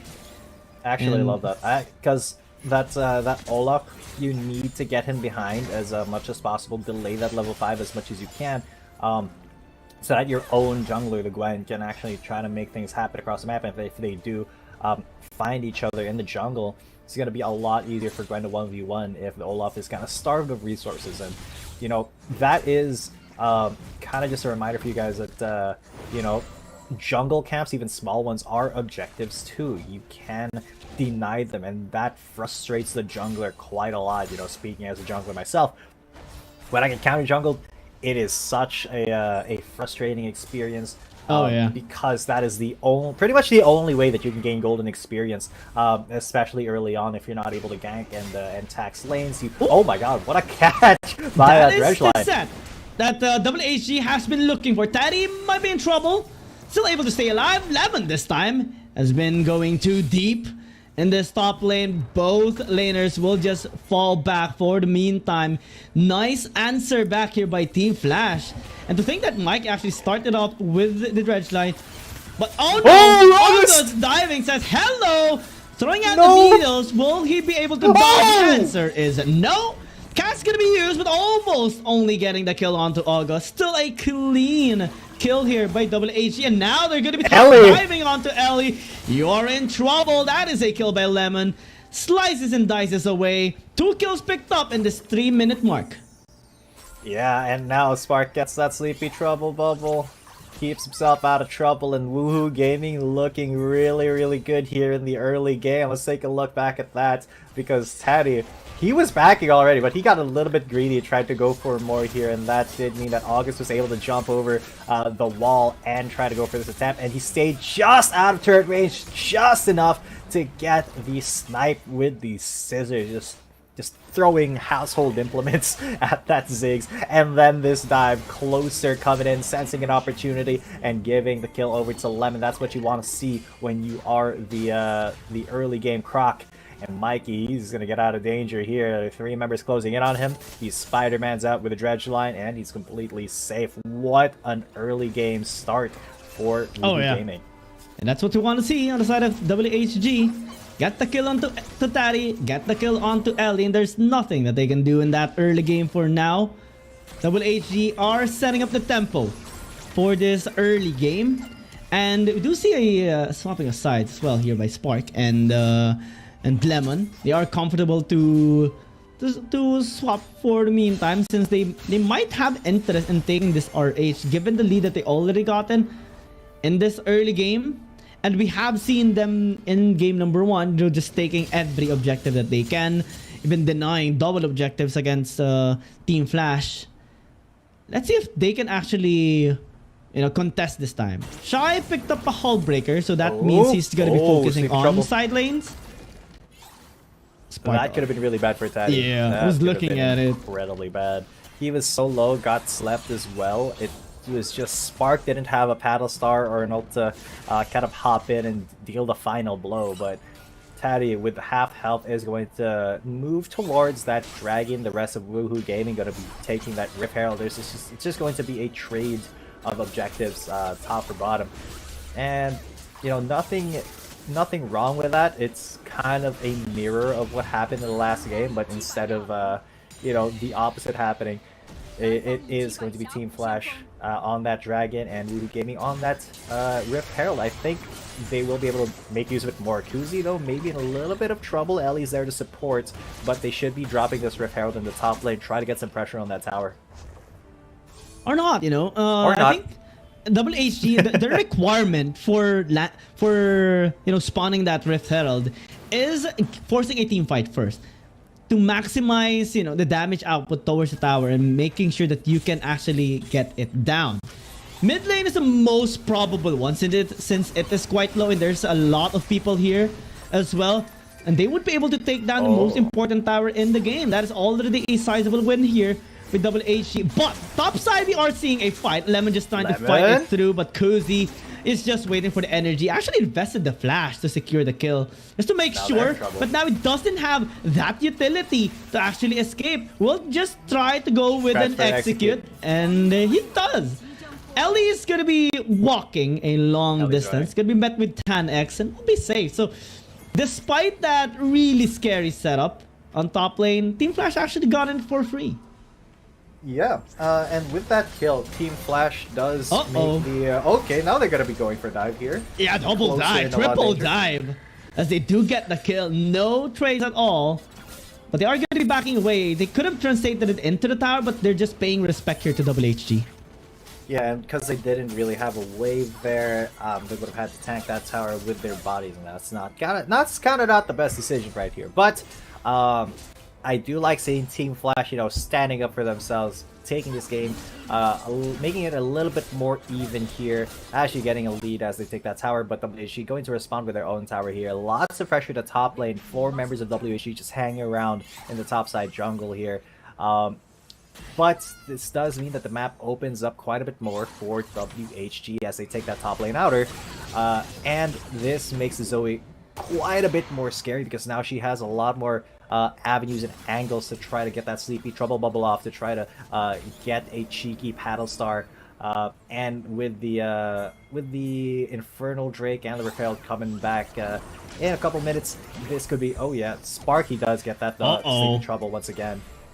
But no insane commitment from WHG, just a little how you do, making Taddy run away. Yeah, just scaring him off. Twice now, he did land that sleepy trouble bubble onto Taddy. And it's only a matter of time before WHG actually commits. Team Flash being a little bit stable though. This is what I like about them. Setting up now actually on Mikey. That is a little bit questionable. But I think they just want to get a kill onto the Nautilus so that they can tempo themselves down. They're in a bit of trouble. August is here, throwing the needles and snipping away towards the members of Team Flash. No escape for Ellie right there. Yeah, Thanax just kind of ran in front of Lemon, saying, okay, I know you're going to be going for the support. I'm just going to get out of here, get out of your way, let that happen for us. And that he does keep himself alive, but unfortunately Ellie will be falling. But that's kind of the role of a support, you sacrifice your own well-being for the well-being of the team. But it still is another kill for WHG, brings their gold lead a little bit more advantageous for them. They are up like 1,500 gold, which is not that much, considering how far they were in the last game, but it's still a pretty big advantage, especially when there is a Zoe who, as she gets more powerful, becomes so much more annoying with her wave clear, with her threat level from a really far distance, which is, you know, she's one of the champions who actually has a farther effective range than a Ziggs. Yeah, and it's starting to be a little foggy on the side of Team Flash.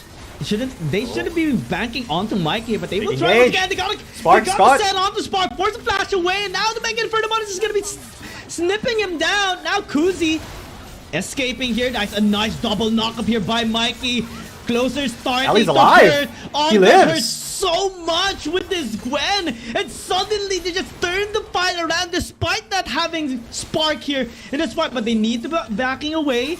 They need to pay respect here towards Team Flash. Now they actually turn once again, and they just punish them once more. Team Flash, it's a 2-for-2 trade. Make that like 2-for-1. It's a 1v2. But WHG, I think they're just constantly getting the fight in their favor, timing it perfectly against Team Flash. Yeah, and now Closer and August have a chance to just take this Infernal Drake for free. That's going to be a pretty big for them. But I mean, Spark was caught out of position here. I mean, look at where he was. Look at that explosive cast. Absolutely sniped there by Ellie. That was a huge catch for them. Unfortunately, they didn't commit hard onto this fight. They weren't in the right position to, and Lemon just came back over the wall of the Dragon Pit. I'm actually surprised that Ellie lived there, and I think WHG are surprised as well. They expected him to kind of burn down from any sort of dot, but no. He was able to live with just a sliver of health. It's still August Closer and Spark on the top of the gold boards right now. 3,000 gold lead for WHG, but this does show that Team Flash, they are not afraid to take fights, especially if a Sleep Patrol bubble like that lands. But maybe they should. Oh, big red line. Yeah, Teddy getting caught up there. Lemon trying to close the distance, but Cask actually going to be used there, just onto one. Big burst damage here by Team Flash, but now Closer is here, trying to burst him away. Tana's going to be falling down as Team Flash just gets obliterated here. WHG continues to march forward. We'll be backing away for now, but again, when they're given a chance to set up a team fight, they just go all in. Yeah, and that is what I absolutely love about WHG. If you notice, Team Flash, they're able to get the first pick. But WHG, just because a teammate got picked doesn't mean that they back away from the fight, because they know that ultimates have been used. Yeah, see, just like that. Look at that, 4 ultimates being used just to get the catch onto Lemon, so they know they can safely re-engage because Team Flash has been pretty much spent. And they immediately burst down the Akali. They melt down the Olaf as well, and then, you know, they're able to translate that into another tower. Their goldie just steadily growing, 4.4k now. WHG, they know exactly when Team Flash can and cannot fight. What is happening to Team Flash right now? This is not how we used to know Team Flash. Norman, this is, I mean, we talked about this team so many times already before the game even started. Even in the games that they have suffered defeats, now they're going to be pummeled upon once more. August just being an absolute beast here against Team Flash. Cask going to be used, but to what method? What can they do? Even if you could set up with the cast, there will not be any follow-ups here by the side of Team Flash, simply because they can't actually fight right now. I mean, oh, that is got Sleepy Trouble bubbled again. Oh no, that's so scary. Had to pop Ragnarok there. Oh, that is so scary here for the side of Team Flash. Oh my god! God! Almost. I mean, Ignite He's just ticking. Oh, just he almost burned down. One more tick would have done it, but my god, did you? My god, that was like 2 skills. That was 2 skills from Zoe. And that almost just melted the Ziggs down. That is, and what's weird about that is that this man has no kills. Spark is 0, 1, and 3. But look at his items. He's got that Ludens, he has that Rabadons, and he touches the Ziggs once, and he's down to a 3rd health. What is that damage? This is why you gotta ban Zoe, man. This is just and now absolutely we picked up an insane. Infinity Orb. Oh my god. So now, Taddy, when he gets Paddle Starred, is gonna be dead. 100%. You cannot. No two ways about it. No doubt about it. WHG just so clean in this game. Again, it's a deja vu moment. We have seen Team Flash, getting a couple of kills, across the board, but still not enough. The team fights are just so messy here on the side of Team Flash. WHG just getting everything whenever a fight breaks out. Oh my lord! Oh yeah. Look at that damage. 40% HP on a tank. With one skill. With one skill. One battle star. That is just Zoe things, man. But now they're going to go for a dive onto Shy. I don't think they're going to be continuing because Garen is a little bit too tanky. But by and large, man, WHG has got this game on the lockdown. But they're going to go onto Lemon. I mean, they're going to be trying to make something here. But Lemon says, nope. Mikey is here, so not much that this Gragas can do. And he is actually the one who almost got punished. WHG just being very stable here. Team Flash, they couldn't get anything. Not even a single kill. And WHG, they're going to be going towards this Dragon now. 15 minutes into the game's 8,000 gold lead. And Team Flash, I don't even know which angle they can actually go. Heading towards this fight. August is just an absolute beast closer now. Popping his ult, just waiting for that flank.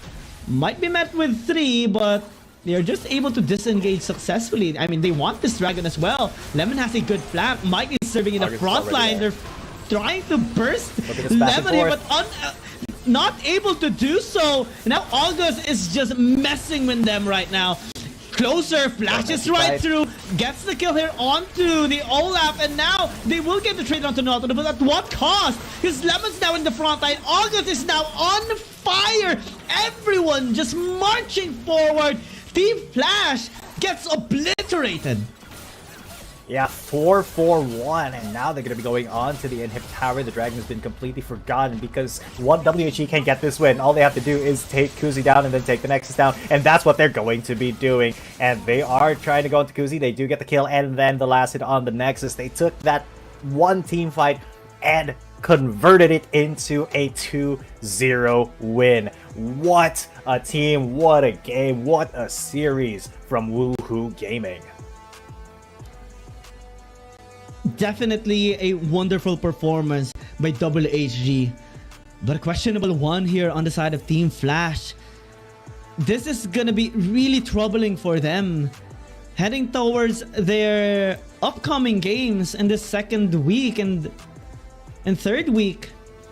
We haven't seen them at all, shining through, and that's going to be really scary for their side. WHG now landing another win for the bank. Just another day at the job. 2-1 now in terms of score. And this time, it's their first 2-0 victory as well. Yeah, well done. I mean, they pretty much read everything that Team Flash had going for them. They responded absolutely perfectly to every team fight, to every engage there by Team Flash.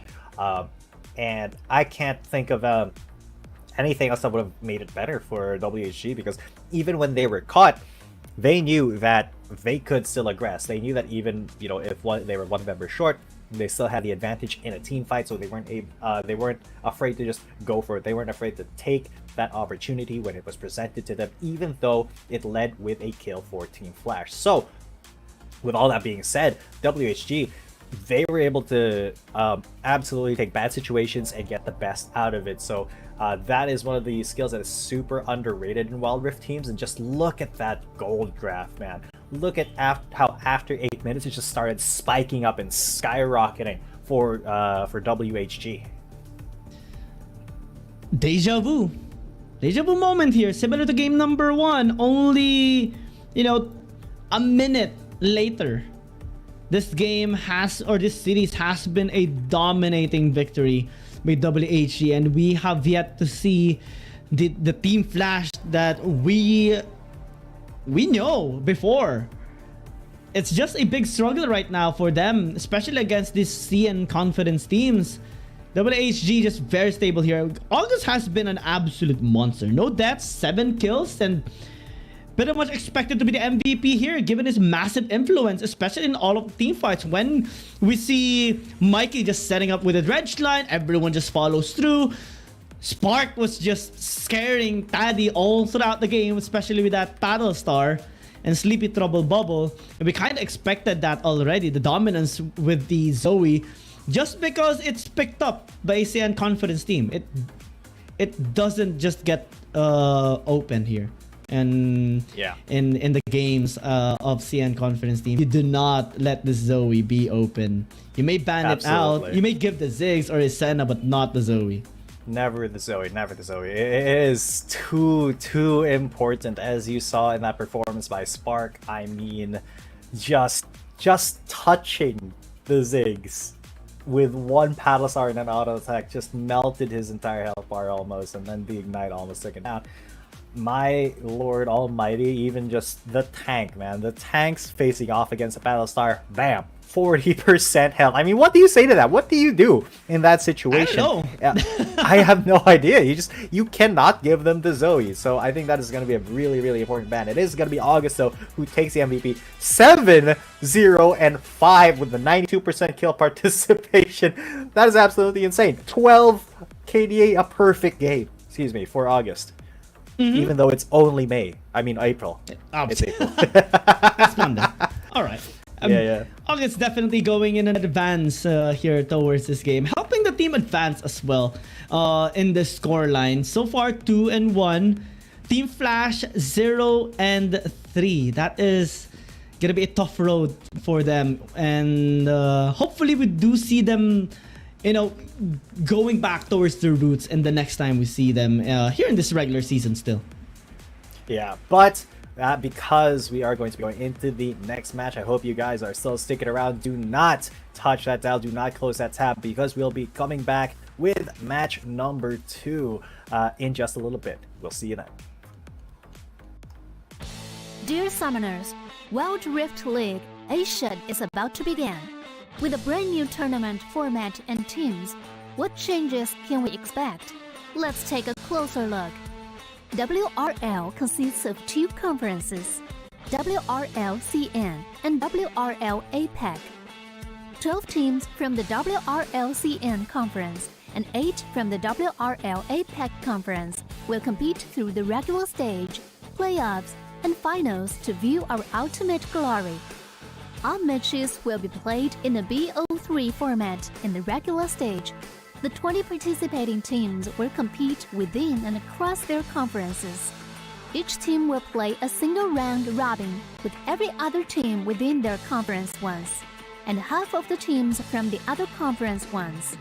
Throughout the regular stage, teams will be ranked based on their points within their conference. The top 8 teams from the WRLCN conference and the top 4 teams from the WRL APEC conference will qualify for the playoffs. The playoffs will also be held separately for each conference, adopting a BO7 double elimination format. Only the top 2 teams from each conference's playoffs will advance to the finals, vying for the championship. Of course, a new tournament brings unique challenges. The Wild Rift League Asia Season 1 WRL A1 Finals will be a 3-day extravaganza. On the first day of the finals, the 4 qualifying teams will play a single round robin in BO1 format.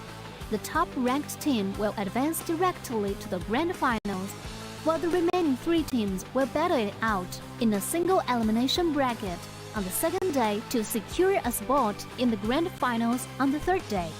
The 2 teams that make it to the grand finals will face off in the BO7 showdown to claim the championship. Additionally, in both the WRL A1 regular stage and finals, teams will participate in the Fight for Side FFS match before the official games commence. The FFS match will be played in a 1v1 solo mode.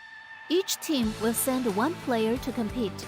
They will ban 2 champions each from the official weekly rotating champions pool, and then select 1 champion each for 1v1 competition. The winning team of the FFS match will earn the right to choose their side first. Wild Rift League Asia Season 1 regular stage will officially kick off on April 8th, with 20 top-tier teams assembled and ready for action. Who will climb to the summit and seize the crown? Let's wait and see.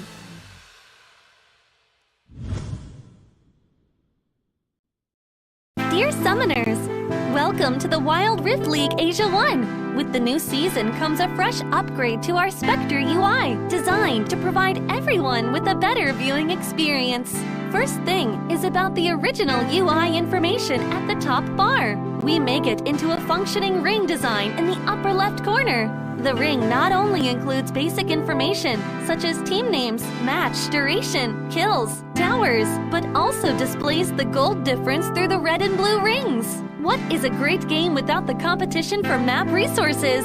When a team takes down the elemental dragons and gets the buffs, the stunning special effects not only make the acquisition of resources more ceremonious, but the elemental dragon's specific color-coded buff energy blocks will also be intuitively embedded in the corresponding red and blue sides. Whether a team speeds up the match tempo by getting Rift Herald, expanding their lead by killing Baron Nashor, or stealing the Elder Drake for the final victory, the countdown timer special effects and the resource-specific color coding will help summoners watching the game to quickly understand what is going on in the game and capture the critical information. Additionally, we will display the whole in-game map on the top right corner. When the elemental dragons, Rift Herald or Baron Nashor is about to spawn, the corresponding resources exclusive countdown will appear in the top left corner of the map in real time, providing clearer information on team tactics and map resources. The new UI will introduce 4 panel modes: the landing phase mode, pre-team flight mode, team fight mode, and post-team fight mode, a combination of 4 refined panel modes to ensure that the most important real-time data in the game is presented more intuitively and comprehensively than ever before. In the landing phase mode, in addition to the real-time images of the players, champion selections, summoner spells, and champion experience, we will also supplement real-time gold, KDA, and items during the landing phase. Meanwhile, team stats history will also be displayed based on the progress of the game, allowing summoners watching the game to stay informed of the comprehensive information in real time. In pre-team fight mode, we refine and integrate the information on the gold difference between the matchup to help summoners keep track of the players' items builds in real time through the items column. This makes the state of both teams clearer before the team fight. In the highly anticipated team fight mode, we visualize the damage dealt comparison. The real-time dynamic display of champions' avatars can be more intuitively express the damage dealt of each player during the team fight. The closer to the red-blue intersection, the damage is higher. We maximize the screen space for exciting team fights and gameplays. After the fierce team fight, we integrate the damage comparison of each champion to help summoners quickly understand the damage difference between the champions in each matchup during the team fight. Depending on the different game situations, there are more diverse UI combinations waiting for summoners to unlock. Our comprehensive, intuitive, and comfortable UI design aims to provide summoners with a better, more informative, and higher quality viewing experience. The exciting first season of Wild Rift League Asia is waiting for you. Summoners, we'll see you in the Rift. Dear Summoners, Wild Rift League Asia is about to begin. With a brand new tournament format and teams, what changes can we expect? Let's take a closer look. WRL consists of 2 conferences, WRL CN and WRL APEC. 12 teams from the WRL CN conference and 8 from the WRL APEC conference will compete through the regular stage, playoffs, and finals to view our ultimate glory. All matches will be played in a BO3 format in the regular stage. The 20 participating teams will compete within and across their conferences. Each team will play a single round robin with every other team within their conference once. and half of the teams from the other conference ones. Throughout the regular stage, teams will be ranked based on their points within their conference. The top 8 teams from the WRL-CN conference and the top 4 teams from the WRL APEC conference will qualify for the playoffs. The playoffs will also be held separately for each conference, adopting a BO7 double elimination format. Only the top 2 teams from each conference's playoffs will advance to the finals, vying for the championship. Of course, a new tournament brings unique challenges. The Wild Rift League Asia Season 1 WRL A1 Finals will be a 3-day extravaganza.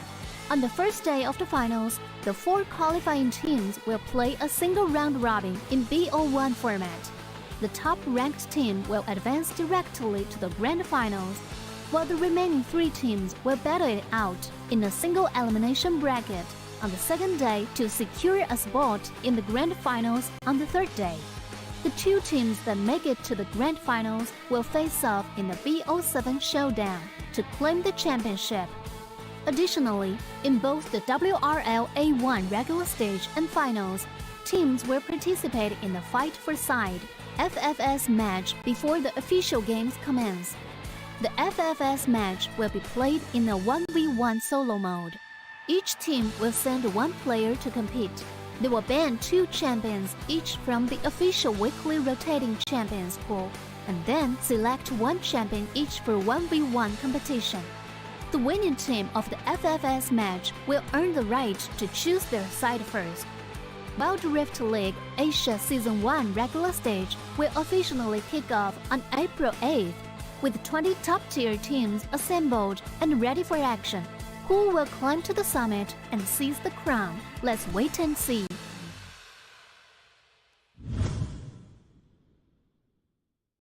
Dear Summoners, welcome to the Wild Rift League Asia 1. With the new season comes a fresh upgrade to our Spectre UI, designed to provide everyone with a better viewing experience.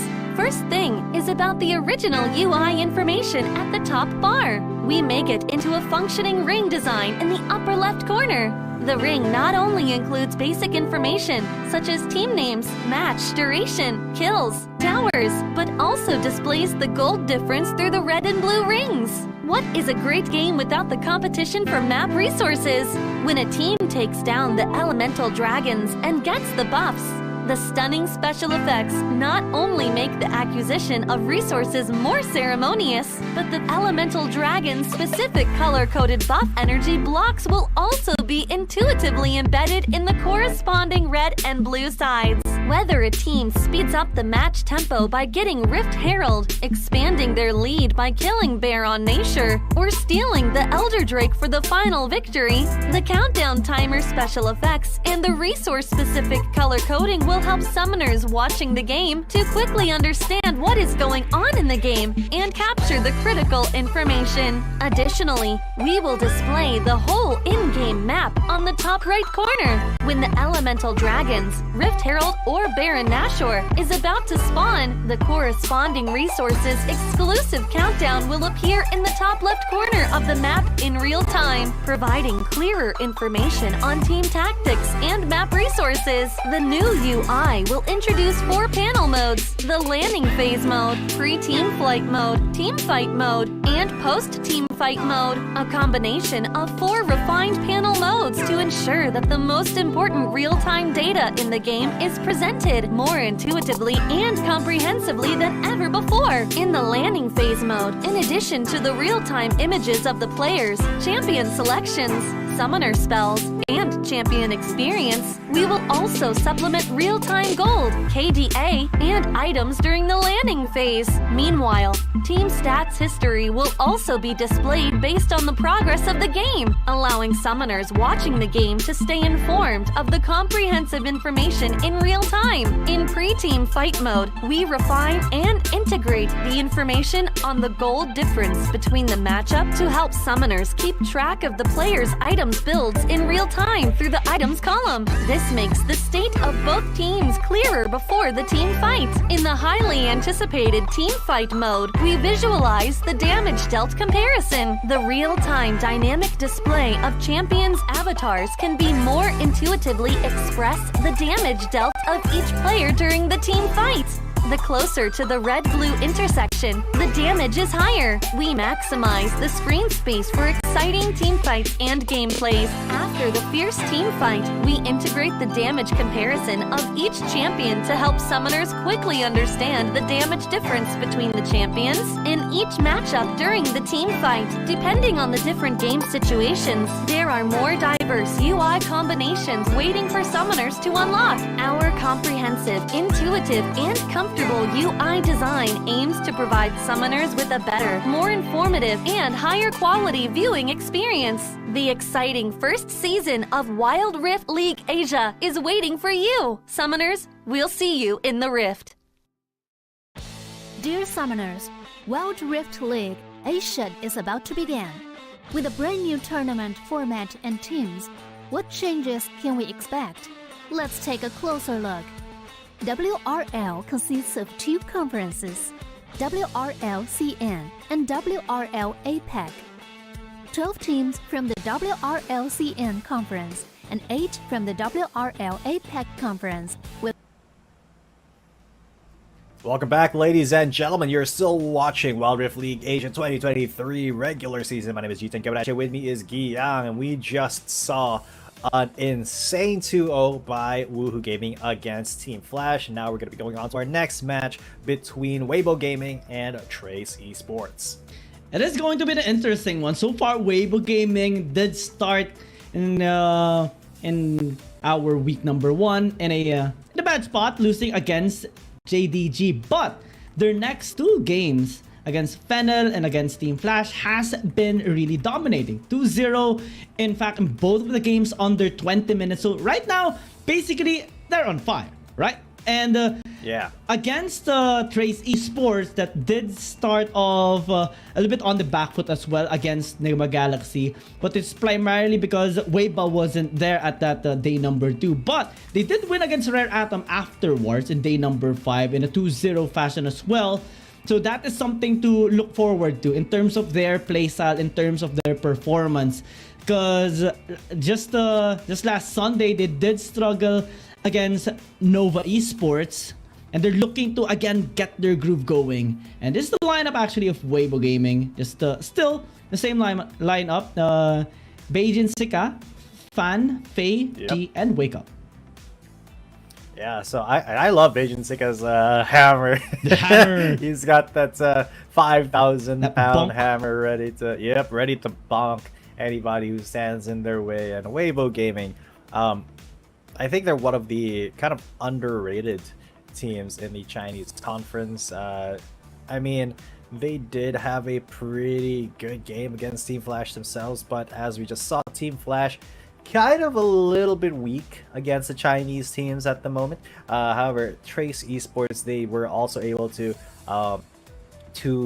hold their own against Rare Atom and beat them at a 2-1 last week. Although Rare Atom, again, not one of the strongest teams in the Chinese conference, so we're gonna see which team actually has a stronger power level with Li Sao, Weiba, Rose, Wind, and Tak in their roster. So this is going to be a fairly interesting match where I think we're going to see exactly how powerful these Chinese conference teams be. Oh yeah, I mean, especially for Trace Esports, Weiba has, the biggest amount of influence in the jungle as always, and has cemented his performance the moment he got back here. I mean, big difference in terms of performance by Trace Esports in general when he is there to help out the team. But it is going to be a bit troubling, or you are going to be nervous if you are Trace Esports, especially when you're going up against Weibo Gaming, which is one of the top 4 of the CN conference teams, and she has been just that ADC or Dragon laner that always cements the damage onto the members of the enemy team. And even in their match against Fennel, they just completely annihilated them in both of the games under 20 minutes. And Chi was the MVP in both of the games. I mean, it is quite apparent, or usually the case, the Dragon Laner getting all the MVP, especially because of their damage. But the champion pool of this player is just so massive as well. And that's the thing that I'm gonna be banking on the side of Weibo Gaming. He did pick up Varus, Zoe, Lux, and Jace even at a time against Team Flash. And let's see how things are actually gonna be rolling on here. 团队配合就成为他们制胜的关键。那么各位召唤师们如何看待今天的这场对决呢？ Hello everyone, welcome back to 2023 World Rift League Asia 1. Here's Michelle. We are coming back for Weibo Gaming versus Trace Esports. Weibo Gaming didn't get much change on their roster, but we can still see some new faces on their jerseys. Trace Esports put their bets on the core jungler and looking for redemption. So who do you think gonna come out swing? 接下来呢，就让我们有请两支战队登场。Now let's give up to Weibo Gaming and Trace Esports. All right. Yeah, and now this 今天 the 我们 trash 打 talk 的就是世 section. 界冠军。今天终于找到最后一块拼图了。GDG 池出列。I wonder what they're saying. I wish people are I laughing understood. on the in the Yeah. back, right? I They know, are I smiling. know.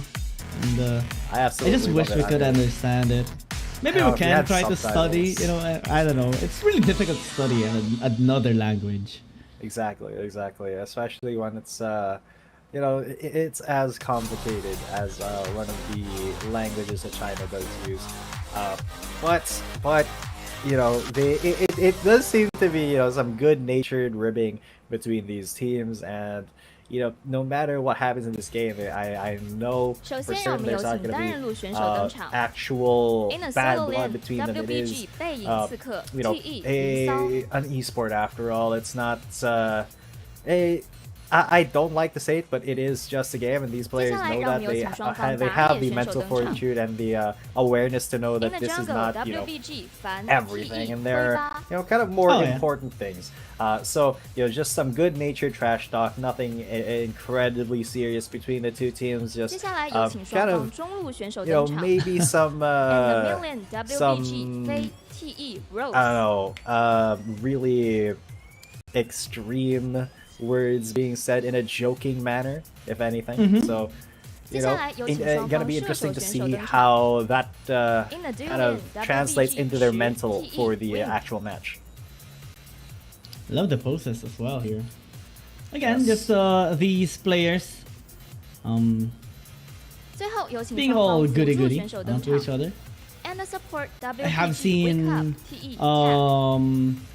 our Baron laners a while ago, just having their hands behind their back, a gun pose, a high pose, and wake up just going with is that a 2-0 sign he did? Basically saying that this game is gonna be one-sided beatdown. Going to be easy. Instead of Weibo. I mean, that is the intention. Faye and Lisa are gonna be sent off here to represent the teams on the Fight For side, and this is again the first time we are going to be seeing them, since they are also, just like the other teams, are just rotating the players, whoever is going to be playing in the Fight For side. On the side of Weibo, we have seen Sika, or Beijing Sika. We have seen Chi as well as Zihan. On the side of Trace Esports, we have seen Rose and Weiba, as well as Win actually play already. So maybe this time we can see Faye and Lisa just banking on the win here for themselves, because it might be important, especially on the side of Trace Esports, to try and not put Weibo Gaming on the blue side, because most of their wins actually was when Weibo is on blue side. Yeah. And Weibo, they, while they are, you know, good in that blue side, I still pretty much think that, you know, it doesn't, it's not 100% guarantee for them, you know, because at the same time, Trace Esports, they did have a really good blue side game versus where Adam before it ended, 26 minutes, a little bit on the longer side, but they were able to kind of slowly choke out for Adam. So now whoever is able to get this win at the fight for side should be able to get a pretty decent chance at going for blue, because I think that the first champion pick priority is really I like huge it here.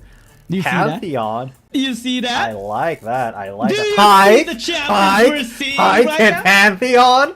I'm into it. A very high 1v1 here. If I do love pick this. that. Oh. Or both of them. Or they're gonna Pantheon. mirror match. I mean, mirror match into Pantheon. either way, I'm Pantheon, loving this. Pantheon. Oh. I love it. What is Amen. your profession? I Oh. always wanted to be a baker. What? Oh yeah, Pantheon things. Just Pantheon things. It's Pantheon things. I love that champion. He is. I can still recall like when Pantheon was, in the PC version, the old version of Pantheon, just being an absolute monster and even used in the jungle at times. Just level 3, I think level 3 dragon or level 4 dragon, pretty much possible with that champion. And it's gonna be amazing to see him here. And the fight for a side. And honestly, I have been looking forward to seeing this champion as well just be used as well in the competitive scene. Though it's understandable to not see this as a vital champion or a necessary champion to be picked off. But again, I just really like this champion in general. Just the only Spartan in League of Legends. Wilder. Absolutely. And his aesthetic aside, Pantheon's skill set is very good. Especially as a Baron laner, although he is kind of overshadowed at the moment by some other really good Baron laners. But in a 1v1, I think we're going to be seeing his full potential come to life, because that is what Pantheon is really good at. So we're gonna be seeing, the stun come out for his Faye. Actually took Q first, Lee Sao took the W, so a little bit of a skill difference here, because Faye's going to be trying to land those long-range spears, while Lee Sao, he's going to go for those big stunts into auto attacks. And I think Faye may be the one who gets out on top first, because those spears are, you can throw them very far, and Lee Sao has to really commit if he wants to use his W right here. Although Faye, if he's not able to actually land those Qs, maybe in a little bit of trouble. But Lee Sao hits 2 first, and he's the one who's got the onus here. Yeah, Faye actually doing a really good job dodging the spears as well, though that one did connect. And I think the prio on the spear actually is better here on the side of Faye. Now he is winning in terms of the pokes. Man is still A-okay, jumps in. Oh wow, that's very low. Ignite comes in. Lee Sao, he's going to flash away, but the Ignite will take him down. Faye takes the first kill of the game. A very well-timed, well-executed sequence of defense by Faye. And he is one step closer to winning this fight for side at just level 3. He was even level 2 when he went in. He just got the W into the fast Q, and W auto attack, fast Q auto attack, and then Ignite. And even though Lee Sao flashed out, he didn't have enough health. He wasn't fast enough on the trigger to actually get out of there safely. So he's going to be coming back to lane with a longsword and a recurve bow, while Serrated Dirk and Caulfield's Warhammer here for the side of Faye. So attack speed on Lee Sao's Pantheon. I'm gonna be nervous on this because Pantheon is much better usually with the lethality, especially with this one. Just the damage all throughout the pokes and the bursting capability. You would want to just easily and quickly go in and out in a fight, especially right now that it's a mirror matchup. So that Faye poking. Oh my god! Oh, that is a lot of damage. Oh my lord. And that is what Pantheon kind of excels at, the damage that kind of surprises you because of, how unexpected it is. And Faye just took Lee Sao down. He's going to go for it. He's going to go for the kill, and he does get that final auto attack. That WQ auto attack sealing the fate of Lee Sao. He was level 4. And that is our fight for a side. It didn't last all too long. Faye knew that he had the capabilities. He knew his damage output, and Lisa made the mistake of standing a little bit too close for Faye. And he took the opportunity, man. Great call there by Faye, and that does mean that Weibo is going to be able to choose their side. And they actually choose red side in this case. This is gonna be a nice angle they are taking right now, because so far, in all of the games that Weibo Gaming has played out, they haven't won a single game as red side.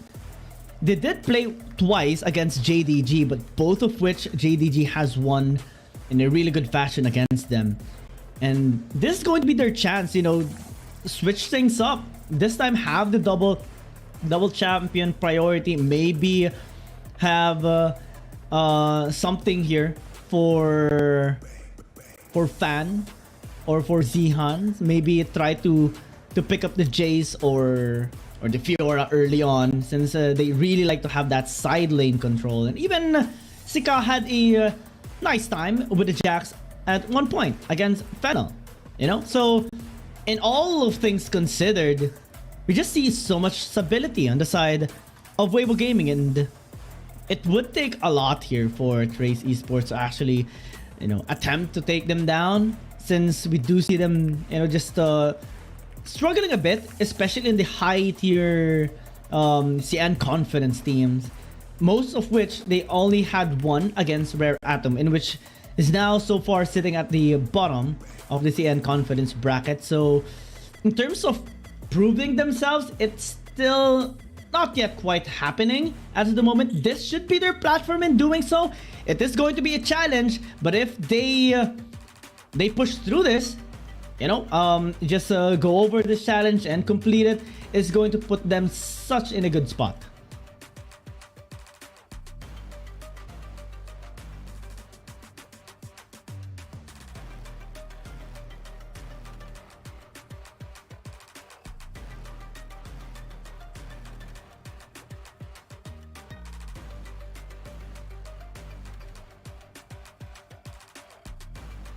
Shen gonna be removed, Camille as well. So far, we're not seeing a prio on like Zoe, Sana. Most probably, we are gonna be seeing the Zoe being taken away nonetheless. And that's something, you know, pretty common in the CN confidence teams. But ooh, actually, we are gonna be seeing a ban on the Gragas here. Yeah, a little bit of respect towards Tak here. Quite a bit of respect. Tak is a very skilled Gragas player. I wonder if they're going to be going with a Galio ban as well. But Zoe, yeah, we just discussed Zoe cannot stay up in a match against a CN conference team. So pretty decent ban there. 2 ninjas and a Zoe. While Weibo Gaming, they'll be taking out Camille, Grogos. I wonder what their third ban will be. A Galio. I called it. I predicted it. Lots of respect onto Tak. He has been one of the reasons why Trace Esports was able to get that win off of Rare Atom.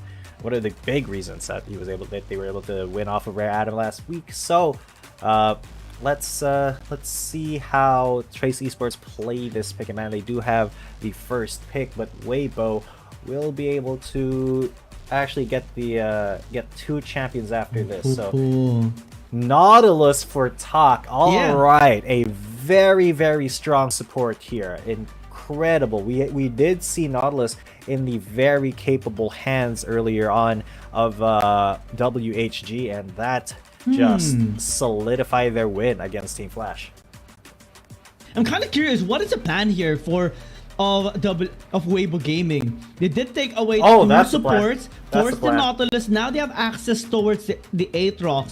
They do pick it up alongside with the Jace, and now theoretically this is working as planned here for Weibo Gaming. But what champion will they actually use for the Aatrox? Do you pick up the Rakan? Do you buff it up with a Yumi? Trace Esports is banking on big burst damage right now. Senna is available right now, can be picked up as a dragon laner, but in terms of just having the the scaling side. Normally we do see a Gragas and or a Galio picked up alongside with the Senna. Not much other champions, honestly. And now Trace Esports banking heavily actually on late game scaling here. Wait a minute. Whoa! Wait a minute. Okay. Okay. No. Never mind. Okay. No. You got too excited. I got really hyped there for a second. I mean, I thought that Singed was going to come out. I mean, we did see Singed in the hands of Enigma Galaxy last week, and it was a huge surprise. They did end up losing that, so I'm not surprised that they didn't go through with that, but it was a little bit of a surprise. But I do want to keep mentioning that Aatrox right now, 88% ban percentage, 12% pick percentage, maintaining that 100% ban pick. This champion is just too important to either let through or not play.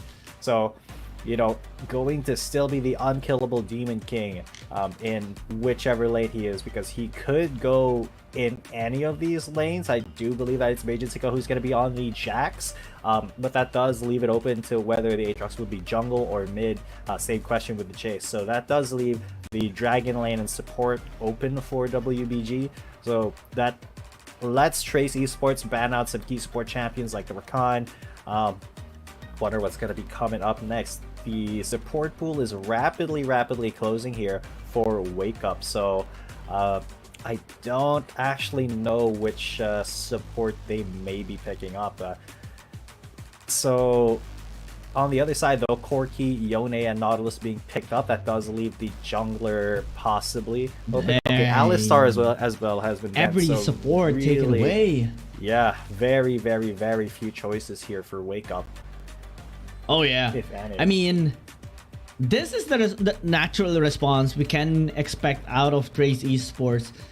You take away the Gragas and Nautilus quite early, we're going to be reducing the number of champions you can actually pick up in the Dragon lane. Now, what will Weibo Gaming actually pick up to help the Senna here? Because they lock it in. Trace Esports banking on more frontline first? Amumu, if ever? I don't think so. Absolutely I mean, it's going to be a big gamble, and you don't really want to have that against Weibo Gaming.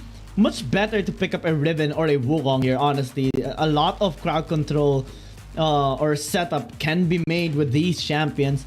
Pick up the Wukong instead. I think it would be better here for Weibo in the jungle, if ever.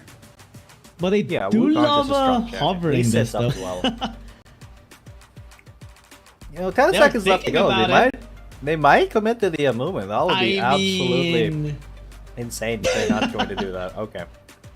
Alright. Varus is a really good pick here, actually. That does leave you with two ranged champions who do a lot of damage and scale really well. This makes Trace Esports team fight really. Hey, yo, don't do me like that. Wake up. Okay. Don't hover it if you're not. Don't hover it if you're not gonna do it, man. I mean, they're thinking about it.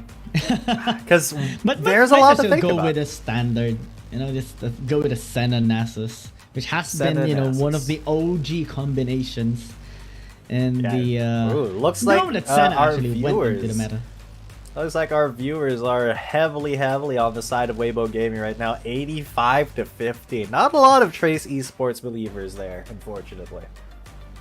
Oh yeah, 85 to 15%. Man, that is a massive, and it does make a lot of sense, you know. If you want to really bank in on which team is so far getting the wins, it is definitely Weibo Gaming, and they have tremendous amount of, you know, success over the past few years already. Third in the Huida Legend Cup 2023 Season 3, landed second place, only losing to Keep Best Gaming in the Grand Finals of WRL 2022 Season 2. And now, I mean, they have had their struggles, like against JDG and such, but they're still being very stable. So far, a win streak in this amazing team, and they're about to demonstrate why you should be banning away an Aatrox. No, we just don't see this Aatrox coming through. And Weibo Gaming has made a massive amount of a manipulation in the picking phase, pick and bans, to get this champion for themselves. Absolutely. So now we're going to be going into the Rift, ladies and gentlemen. And what I see that is really interesting here is that Weibo Gaming, right? They picked up the Senna, but it is going to be Wake Up who's playing the Senna while Chi picks up the Nasus. So that signals kind of like, you know, Wake Up is going to be with that Nasus in the bot lane, but it's kind of weird because it's not the Dragon laner who's picking up the range champion, but the support. So I mean, Senna is kind of a support champion. Support AP. Oh yeah. Maybe just about like preference, who is more comfortable with which champion. I guess, yeah. Yeah. Because you know, it is gonna be quite easy to clear the waves, especially when you're using the Nasus here. And Chi is just gonna be having a bit of a good time in the bottom lane against a virus for sure. Not much it kind of works. Look, it kind of works because Wake Up is doing the support thing and roaming with a setup. I think that is going to be a lot more effective than if Nasus was the one who roams. So keeping that Nasus in that side lane alone versus the Varus, he may be getting harassed, but you know, getting all that solo experience and farm could be pretty decent for that Nasus in the long run. Fan as well just gonna be farming up for the meantime. Not much activity on the side of Weibo Gaming. It is the very start, and they do have triple scaling. Honestly, 3-4 champions to scale up into the late game. That is what's scary with this composition. And Weibo Gaming is, you know, that team that can actually fully utilize this kind of lineup. So we have to be looking at Trace Esports now. What can they be doing? What angle can they actually go into against Weibo Gaming? They're trying to get some damage done here onto Sika, the top lane, but they need to be paying respect. Talk is low. Yeah, I thought I was going to be a lot more aggressive, but Talk and Li Zhao, they did not respect the counter-strike as much as they should have. And Wake Up as well, his ranged, you know, his ranged champion, Senna, just doing quite a lot more than the Nautilus in that matchup. And they are drawing a lot of attention. Fan is now coming back up. To go for that gank. He does land the accelerated shock blast. Rose has to get away. Big damage there on to Rose. Has to fall back towards the base for the meantime. And this is the interesting thing about Weibo Gaming. I mean, they pick up these scaling champs, but they do still find a way to leverage in and get the advantage in the laning phase. Wake Up has been, you know, helping out Sika and Faye in this early game, and influence is just massive. Whenever you do pick up the Senna against, you know, a melee support, you do get a lot of stacks. Yeah. But you need to be very careful at times, because we do see sometimes, you know, a punishment happening from an enemy team, especially with the Nautilus pick. You can easily get picked up with the Dredge line. But we did not see that on Weibo Gaming. So much safety on these players, and despite no kills whatsoever, we're already starting to see a bit of a goal lead here by Weibo Gaming. Yeah, Weibo Gaming just no, it's Trace Esports actually who has a little bit more. Weibo Gaming is a little bit behind just because that Nasus cannot really farm safely against the Varus. Yeah, he has to rely on his Soulfire instead of stacking up. So, you know, a little bit unfortunate, but he will be getting the stacks on. Just a tiny bit of a lead with Trace Esports here. But I do think that if Talk is not able to go for those, you know, those huge dredge lines, then Wake Up's is going to be a more effective roaming support than him. So that is a lot of damage already. Okay, so this could be a pretty big fight as Weibo already takes a gank into the mid lane, but Faye and Wake Up, Faye pops the World Ender, but he may be the one whose world is ending as he gets first blooded there by Rose. They tried to go for an aggressive pick, but it didn't work out for them. Wake Up was not able to face tank for his buddy, and that is going to be the first kill onto the Aatrox. They got too deep there as well, trying to chase down, you know, the low HP member of Trace Esports, and Faye unfortunately was caught up in the mix. You know, that just pinned him down and prevented him from ever escaping. Here we do see the setup actually. What happened here in the mid lane. Wake Up was already safe And it was a little bit deep there and overzealous on the side of Weibo Gaming. Weibo almost got taken out. That was huge. That could have been a 1-for-1 trade at the very least, but Trace Esports still being really disciplined here in the mid-side fights. Yeah, and now that was a little bit overzealous there by Weibo Gaming. They could have once they saw that Weibo was already out, they could have just gone and retreated. But now this could be a pretty big fight as Weibo Gaming tries to interrupt the trade. But that is the package coming in, and Rose gets a lot of damage on them, and it's Lisa who actually gets that kill, and they get the dragon. Weibo and Trace Esports are doing dividends here. 2-0 and the Ocean Drake already. And love this! That was Trace Esports. Absolutely clean. Yeah, they get the dragon, be the ones setting up the fights, and now they have a lead. They got kills as well. This is what we are looking forward at the side of Trace Esports, and so far they are doing it. I mean, basically, our Weibo Gaming is still being quite stable in a sense, keeping up with the gold of Trace Esports. But I like what we're seeing right now on Trace Esports, setting up some plays around the map, trying to get as much advantage as they can. Their mid-side tower is gonna, take a bit of damage, especially with the RH. But look at them. Weibo, oh my god. Weibo and Rose getting picks. What is happening here? Why is the Aatrox running around trying to 1v2 when he's behind? Now, Vajinsica up here has to be careful against Lee Xiao, but what is going on here? I'm not sure exactly why Faye is just going in against two people, but let's take a look at how that happened, because Wake Up was there as well. I guess Wake Up got immediately bursted, so Faye had to kind of run back, and he really had no chance there against Weibo and Rose.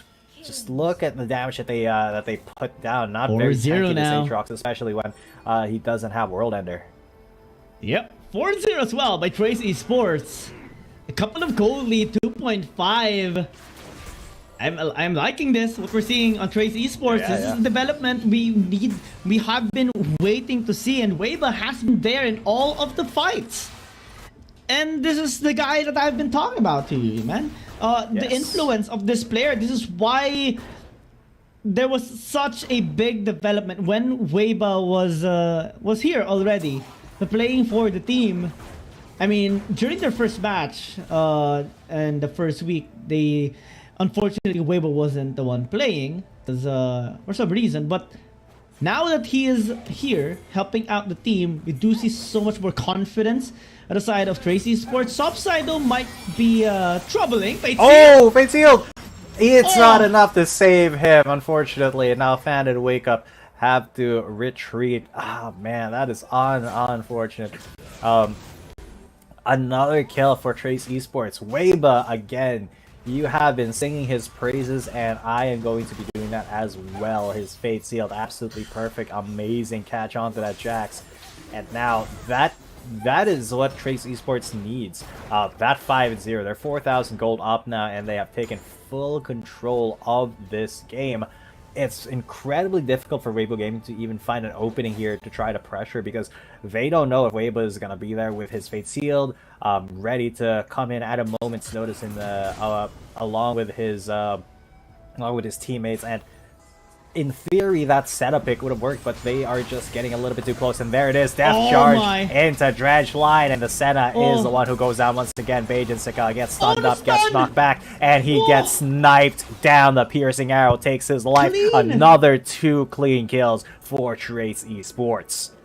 And Dak was so patient there in the brush, waiting for Wake Up, waiting for Zika to be really deep, going towards the tower. They even wanted to attempt to, engage onto Rose there, or onto Win, but they still managed to just pummel them down. And that is one of the reasons why you should start to respect Trace Esports. That Weibo Gaming, they have been a little bit reckless in the first couple of minutes, and it's now being a little bit deficit And the gold. Oh no, Weiba! Weiba misses, but that doesn't matter because the rest of Trace Esports are there. They're gonna catch onto the Nasus, and what can he do from here? He goes golden, but Chi may still be in danger. He goes down to the piercing arrow, and once again, Trace Esports get a kill, but they are a little bit low. They cannot afford to continue this fight. They don't have a lot of ultimates left. But they do have the zoning potential from Wind and his piercing arrows, as well as Rose and those missiles. So they are just going to go for this Rift Herald. Get it pretty freely here with Weiba taking it. Free. And yeah, scot-free. Get it out of there.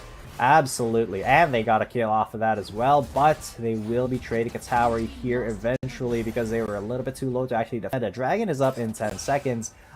This could be an opportunity for Weibo Gaming to maybe get something across the map, maybe try to get one objective here, and Wake Up will be starting it, but Weiba is near. The rest of Trace Esports is coming, and this could be another big fight. Yeah, Trace Esports. Good job by Weibo Gaming, actually. They're not going to be letting the Rift Herald have any influence towards the tower, defending their tier 1, but now Tox got a catch, and he will be going for that turn. They don't go golden. Fade Sealed gets one, and he gets that kill onto the center. What a huge pick. She does live with just a sliver of health, but that is a pick that allows Trace Esports to go for this Mountain Drake for free. Fan is just trying to get his blue buff, but Lee Zhao is going to be a little bit annoying about it. They're going to go for a dive here. They successfully take down the Nasus once again, and everything is falling apart for Weibo Gaming. They did not expect this coming from Trace Esports. 10-0 already, Young. 10-0. All right, this has been an almost perfect game. The only thing that's making this not perfect is the tower takedowns. Weibo Gaming has gotten 2, but everything else, it's Trace Esports. What is just happening now in this game? I mean, I got one word. Yeah, it's kind of understandable that they have this really late game scaling champions. A lot of them are really late game, but the proactivity of Trace Esports is just massive. And I mean, what's your word? Weiba. That's the word. Weiba. That's my one word, Weiba. But Win gets caught, and he gets jumped on, and he gets killed. Finally, not a perfect game here, but Trace Esports find an opportunity on the other side of that. Bajinska in danger, as well as Faye coming in to support him with the World Ender. But there it is, Fade Sealed gets maybe one, no, Bajinska, he still lives, and the Aatrox goes down though. It's still a kill for Trace Esports, 1 for 1 across the map. As again, the word is Weiba. And Weibo Gaming is starting to fight back. You know, getting some fix across the board. And Wake Up actually had a really nice timing there on the last embrace. And unfortunately, one member of Trace Esports got taken down. But he's going to jump on. Flash. The flash coming in and the slow. This is going to be a dead Riven. Just jumped on by the Jax. All in. They did not expect him to be in that bush, and that might have been a big mistake. Fan goes for the red buff, and now he's in a lot of danger as he gets absolutely decimated by Rose's damage and Tox CC. And again, it's still a 1 for 1 across the map. Trace Esports will not let a kill go without a fight, without getting something else for free. But we still need to talk about this. Weibo Gaming still has that infinite scaling towards the late game, and if Trace Esports doesn't, you know, close out this game as fast as they can, they will be really struggling towards the next few minutes. And now, I mean, it's 13 minutes into the game already, and despite Trace Esports having a massive amount of lead, we still see Weibo Gaming, you know, preventing them from getting the really important objectives, especially the Baron, because when they are complete, they can easily just funnel through to them. But now, another pick gets on, and the Jax is melted like ice cream on a hot summer day, and he did not even get to pick his counter strike because that dredge line just lasted almost forever. And Trace Esports, with that kill, they're able to leverage that into pressure in both mid and bottom. And Weibo Gaming is kind of forced to just try to defend. They don't have a lot of wave players, so they cannot really defend against that siege.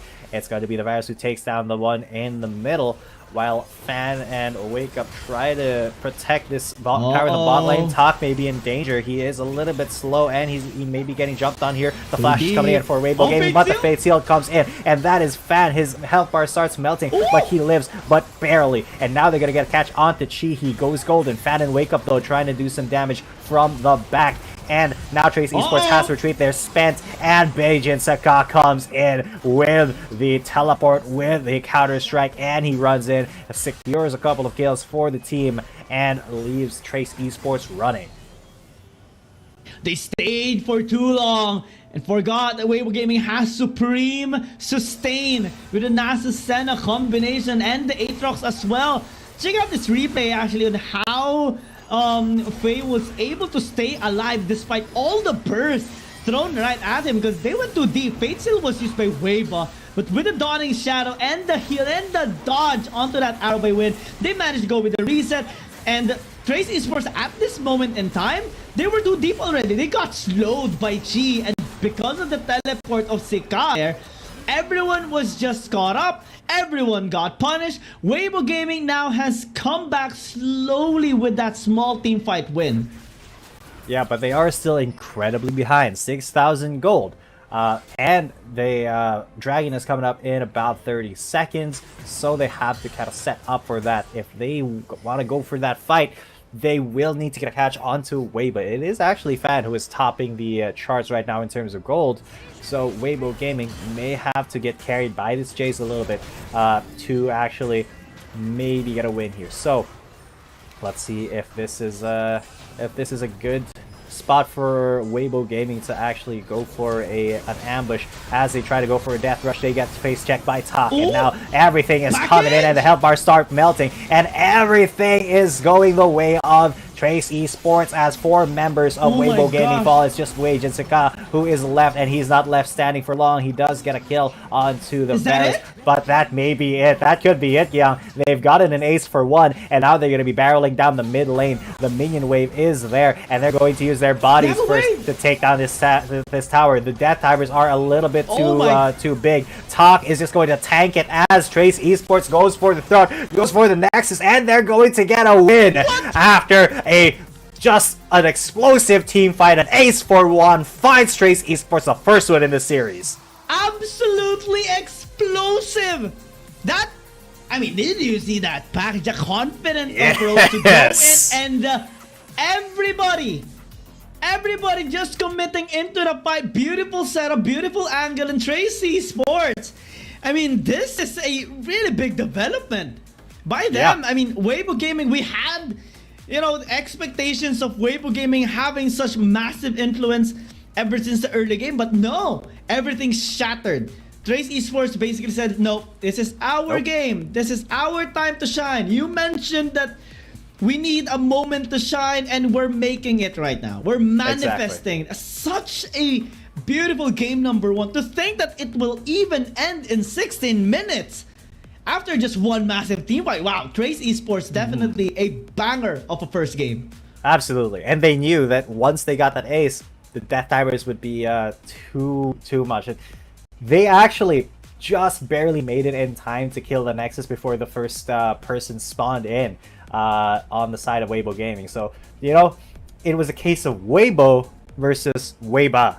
And right now, it is Weibo who's come out on top along with Trace Esports. So, you know, him not being there in week 1, if he was there, maybe Trace Esports would have been, you know, 3-0 by this point. But right now, they are working their way up the rankings. As I said, I think they're a little bit underrated, but they are kind of proving themselves right now.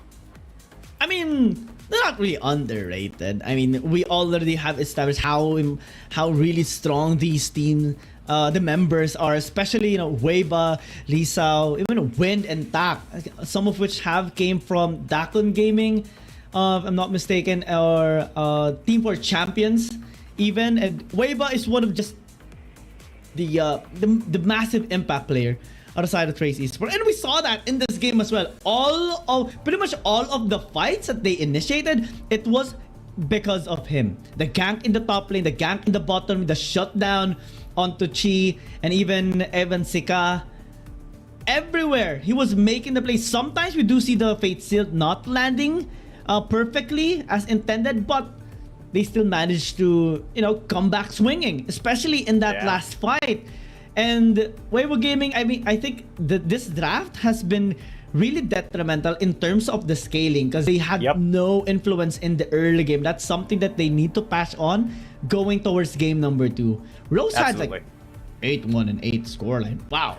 Yeesh! And 0-0-15 for Talk as well. I mean, definitely Rose would be, objectively the MVP there. He did the most damage, got the most gold, and had the most kills. But without Weiba, that would have been possible for Rose to, get all those kills, all that damage in, and it would have been a lot harder for Trace Esports. So I think I would have to, give my commendations over to Weiba, as we have been talking about him time and time again. He has just been an insanely impactful jungler for the side of Trace Esports. So Weibo Gaming, I think they're gonna need to maybe pay a little bit more respect to him in the pick ban phase. Although, not exactly a common jungler, Yone. It really was kind of a special situation that Weiba use that champion. And so, this is kind of somebody you can't really ban against, as he will find a jungler to do well on. But you do need to respect the threat a lot more in game, I think. Yeah, I mean, we do see the Yone actually being frequently used, especially when this champion was relatively new. And at that time, before the nerfs, it was actually pretty much banned away always. Now we do see that actually landing the MVP. Massive influence. I love that he got the MVP, and I do appreciate a lot when supports actually get the MVP, because usually when we talk about stats for MVP, it's usually in terms of damage and influence. Yeah. But in here, he was there to help out Weiba make those initiations work for the team, and I love that. Yeah. Absolutely. And big props to Talk. That first big Nautilus really paid off. It paid dividends to Trace Esports, because they were able to pinch the remaining support pool of Weibo Gaming. So I wonder what Weibo Gaming can bring out in the next champion picking phase, to see how they can take out Trace Esports. But for now, we're going to be going on to a short break. Stay tuned, ladies and gentlemen. You're still watching WRLA 2023.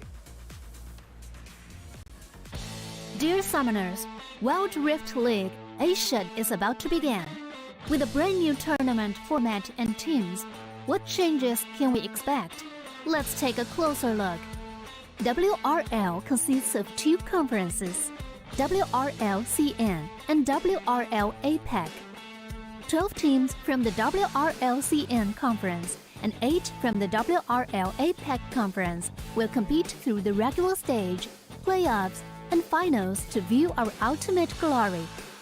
All matches will be played in the BO3 format in the regular stage. The 20 participating teams will compete within and across their conferences. Each team will play a single round robin with every other team within their conference once, and half of the teams from the other conference once. Throughout the regular stage, teams will be ranked based on their points within their conference. The top 8 teams from the WRLCN conference and the top 4 teams from the WRL APEC conference will qualify for the playoffs. The playoffs will also be held separately for each conference, adopting a BO7 double elimination format. Only the top 2 teams from each conference's playoffs will advance to the finals, vying for the championship. Of course, a new tournament brings unique challenges.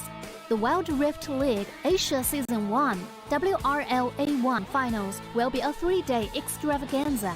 On the first day of the finals, the 4 qualifying teams will play a single round robin in BO1 format. The top-ranked team will advance directly to the grand finals, while the remaining 3 teams will battle it out in a single elimination bracket on the second day to secure a spot in the grand finals on the third day. The 2 teams that make it to the grand finals will face off in the BO7 showdown to claim the championship. Additionally, in both the WRL A1 regular stage and finals, teams will participate in the Fight for Side FFS match before the official games commence. The FFS match will be played in a 1v1 solo mode. Each team will send 1 player to compete. They will ban 2 champions each from the official weekly rotating champions pool and then select one champion each for 1v1 competition. The winning team of the FFS match will earn the right to choose their side first. Wild Rift League Asia Season 1 regular stage will officially kick off on April 8th, with 20 top-tier teams assembled and ready for action. Who will climb to the... Welcome back, ladies and gentlemen. You are still watching the Wild Rift League Asia 2023 regular season. My name is G10 coming at you. With me is Guiyang, and we just saw Trace Esports go up against Weibo Gaming. Weibo was very heavily favored coming into this match, but it was Trace Esports who came out on top in that first game, and in an incredibly dominating fashion too. So I'm kind of excited to see what they have in store for us. It is going to be Weibo Gaming still on the red side, and no subs given. So it's going to be kind of the same start we had in the last champion picking phase. And it's actually interesting to talk about this. I want to talk about how Trace Esports was able to win it, or at least to align their win from the very beginning. I think it started with the banning of the supports that Weibo Gaming intended to have, banning the Gragas and the Galio, and Trace Esports responded accordingly, picking up, the bans on supports as well at the very end to kind of pressure Weibo Gaming to commit into that Senna Nasus combination, and that kind of cemented Weibo Gaming's lack of early game influence. And Trace Esports basically banked on early game a lot, especially with the influence of Weibo and Dak. And now as we head down towards game number 2, similar bans actually here, almost basically the same, but the difference is Weibo Gaming is now banning away the Yone, not the Gragas and the Galio anymore, and they will take away the Aatrox too. So that leaves the Senna open here, that leaves maybe the Fiora open here on the side of Trace Esports, or the Jace if they do actually want to go in that route. Yeah, so that does keep Aatrox in the 100% pick ban, but Trace Esports now going to be first picking that Jace. Excuse me, but first picking that Jace, and yeah, a lot of respect being thrown Weibo's way here by Weibo Gaming, because that Yone absolutely was I would say was the key factor to Trace Esports' win in the first game. Now, a lot of people do expect that Weibo Gaming will be taking this next one, but we shall see about that, because I mean, now that they do have a proper support, it could be a lot easier for them to actually perform in the mid to late game, instead of having an Nasus that really does not have a lot of crowd control to speak of. So Olaf as well being picked up per fan, just to get into the back line. Yeah, maybe a second Jace. Why not? Why not? No, they're gonna pick up the Wukong to match the Olaf here. Pretty decent jungle pick there, but definitely you do have to be a little bit more proactive with the Wukong pick here. Those Cyclones, you're going to need to use them to great effect. Wind is going to be on that Ziggs now. I love the AoE damage and the poking capability here of Trace Esports, because they recognize Weibo Gaming's lineup from the first 2 picks alone. They are going to be going all in on the fight. Yeah. And this is a nice switch up actually. Picking up the Fiora, so that opens up side lane control probability on the side of Weibo Gaming, because you would normally not want to have just a one-dimensional lineup, because if you face an obstacle and you get blocked in on that intention, you won't have any other options. And with this, I think with the side lane priority that the Fiora can actually have, that gives the opportunity of Weibo Gaming to maybe try to help out Sika in the Baron lane early on, so that he can win against his matchup. Trace Esports, they do pick up the Jace, they do pick up the Wukong, both of which can be used, both serve as a massive flex pick, honestly. So we haven't really confirmed which champion will go towards the Baron lane, but with the bans here of Weibo Gaming, they actually go back to their roots, taking away both really strong supports, the Nautilus and the Galio. That leaves maybe an Alistar here for Tak, maybe a Rakan, both of which are actually equally useful in teamfight, especially with the draft that they do have. Exactly, but I would be leaning a little bit more towards the Alistar here for Talk, because I think Trace Esports needs a tiny bit more tankiness in their composition.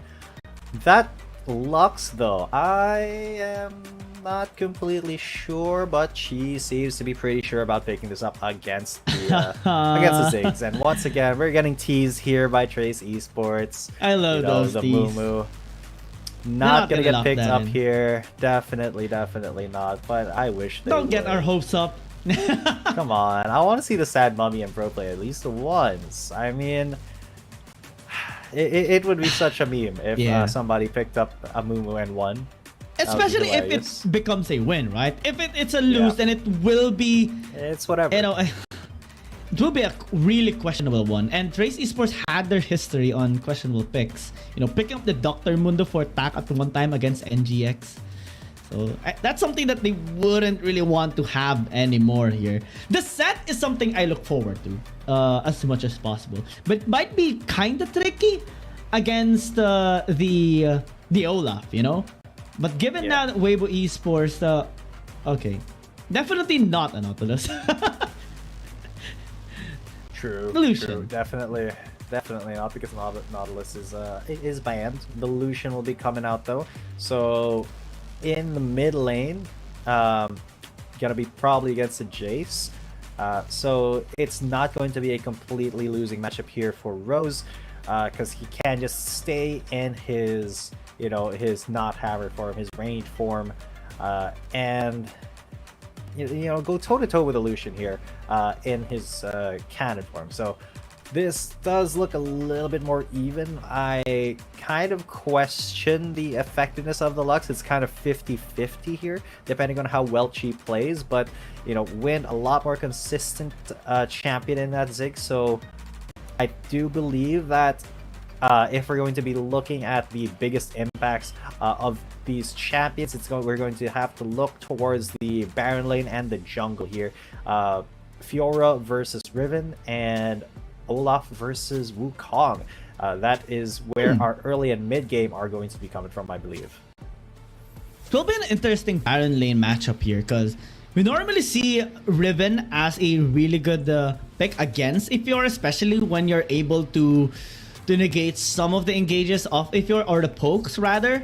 And with your Ignite, you can have that really good pick potential soloing the Fiora, and that's the primary goal here of Trace Esports. Eyes on Fan though, because he is gonna be looking forward to making some miraculous plays with this Olaf. And we have seen a hand pick of those players that can actually fully utilize this champion, secure objectives, land those steals, or even become a really unstoppable beast on teamfights.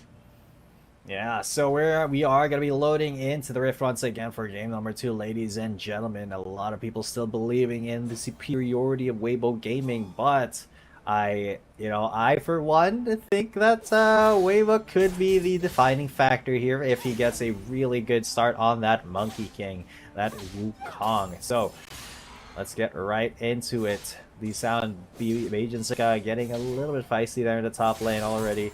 Trading blows back and forth, but Lee Sao's the one who is definitely coming out. Look at how low his health is already. He keeps getting poked out by those lunges. I love the timing, especially with the grasp of the Undying, proccing constantly onto Lee Sao. That's what you normally would want to do when you're using a Fiora against a Riven, because level 2, level 3, you can expect an all-in coming in from Lee Sao. Just waiting to have that good edge, and now Tak is even here, just cementing, the focus point here of Trace Esports. You would want to prevent Beijing Sika from having any kills against Ifiora, because that will open up the side lane potential here of Weibo Gaming if ever, and Trace Esports is fully aware of that. Yeah, so okay, so let's see. Top used Nautilus to control enemies for 58 seconds. 58 seconds of CC in the last game just from Death Charge. That is a pretty insane stat. That is like almost a whole minute of the game of CC. So very, very well done there. I mean, that's just kind of what Nautilus does. His entire kit is centered around CC.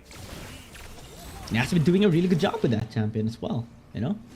Crazy Esports in general now is the one having a bit of trouble in terms of getting those goals. A while ago, we did see them actually be the one to be ahead in terms of gold and just in general farming. Yeah. So with now, Weibo Gaming has patched that problem up, which is good for them.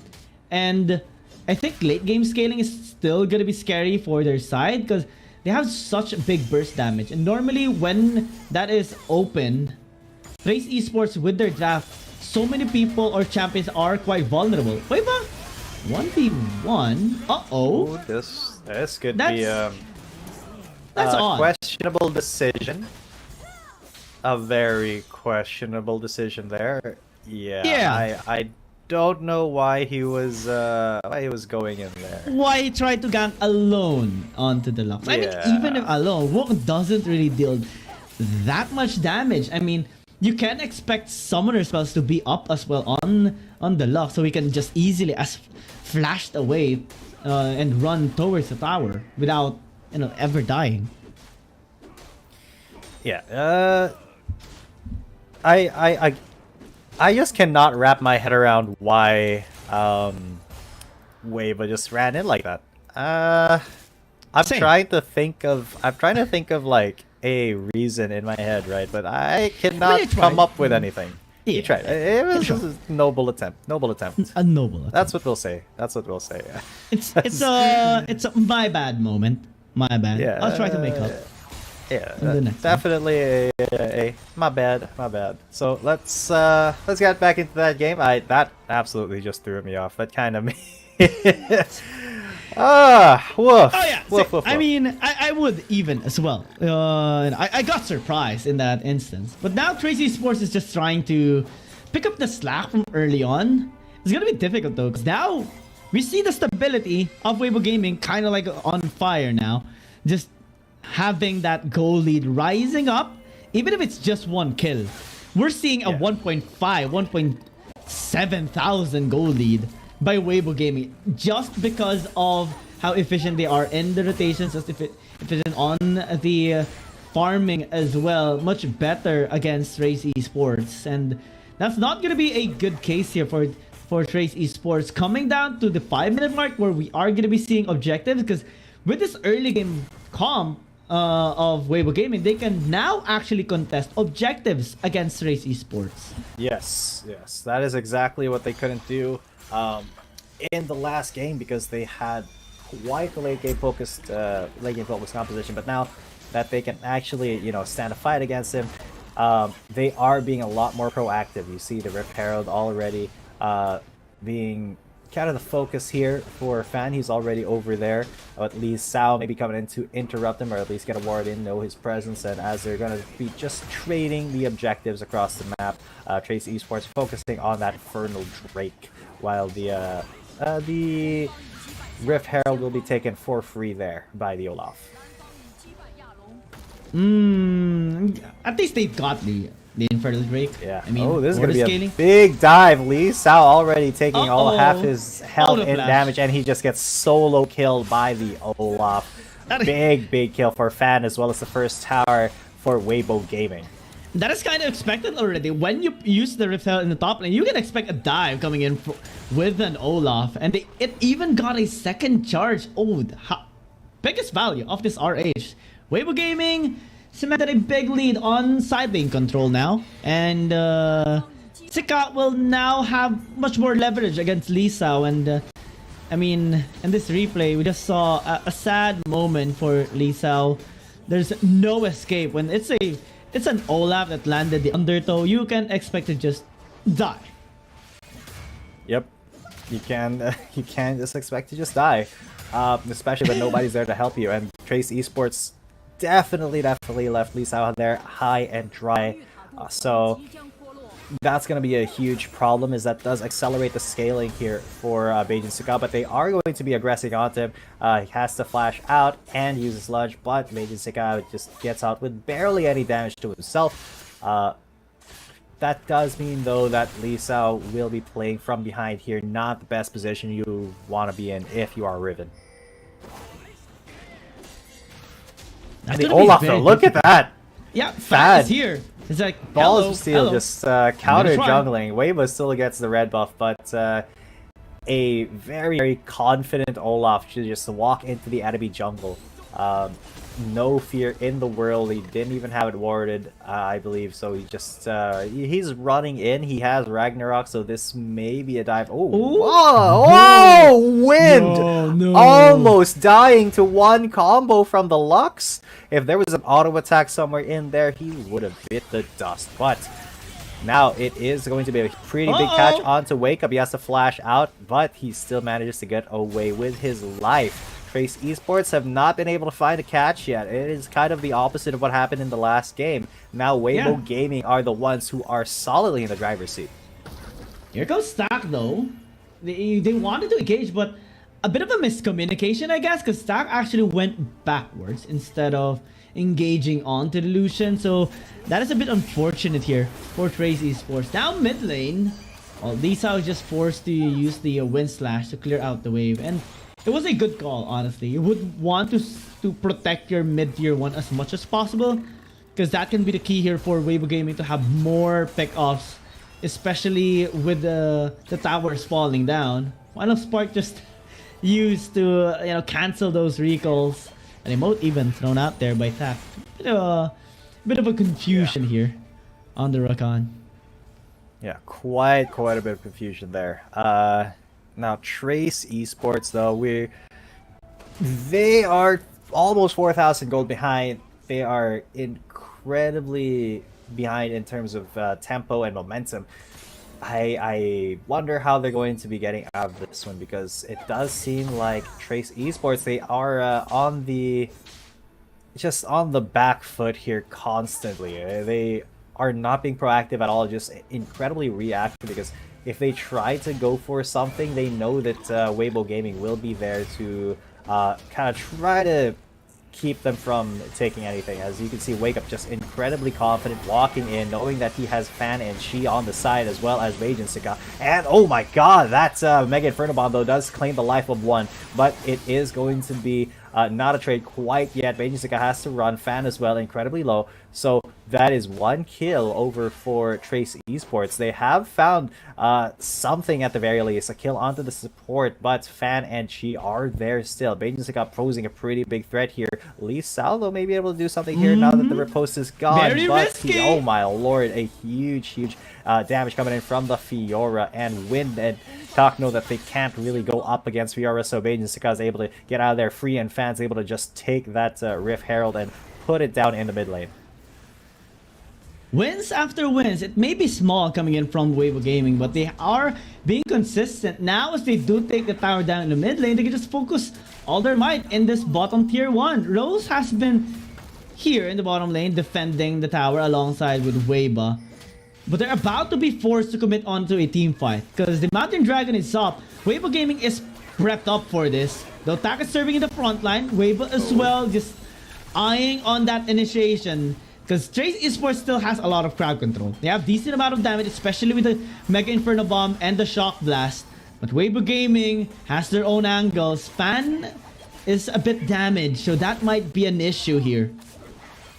Yep, it could be a huge issue here, as yeah, Weibo is just going to be inside that dragon pit, though it's Fan who's getting attacked right now. What a dragon dance here that we see between Trace Esports and Weibo Gaming. It could, this cast could blow at any time, as you know, Wake Up is there on the backside. Beijing got a little bit separated. The rest of Trace Esports, though, they are more united here, and they are going to start the trade already.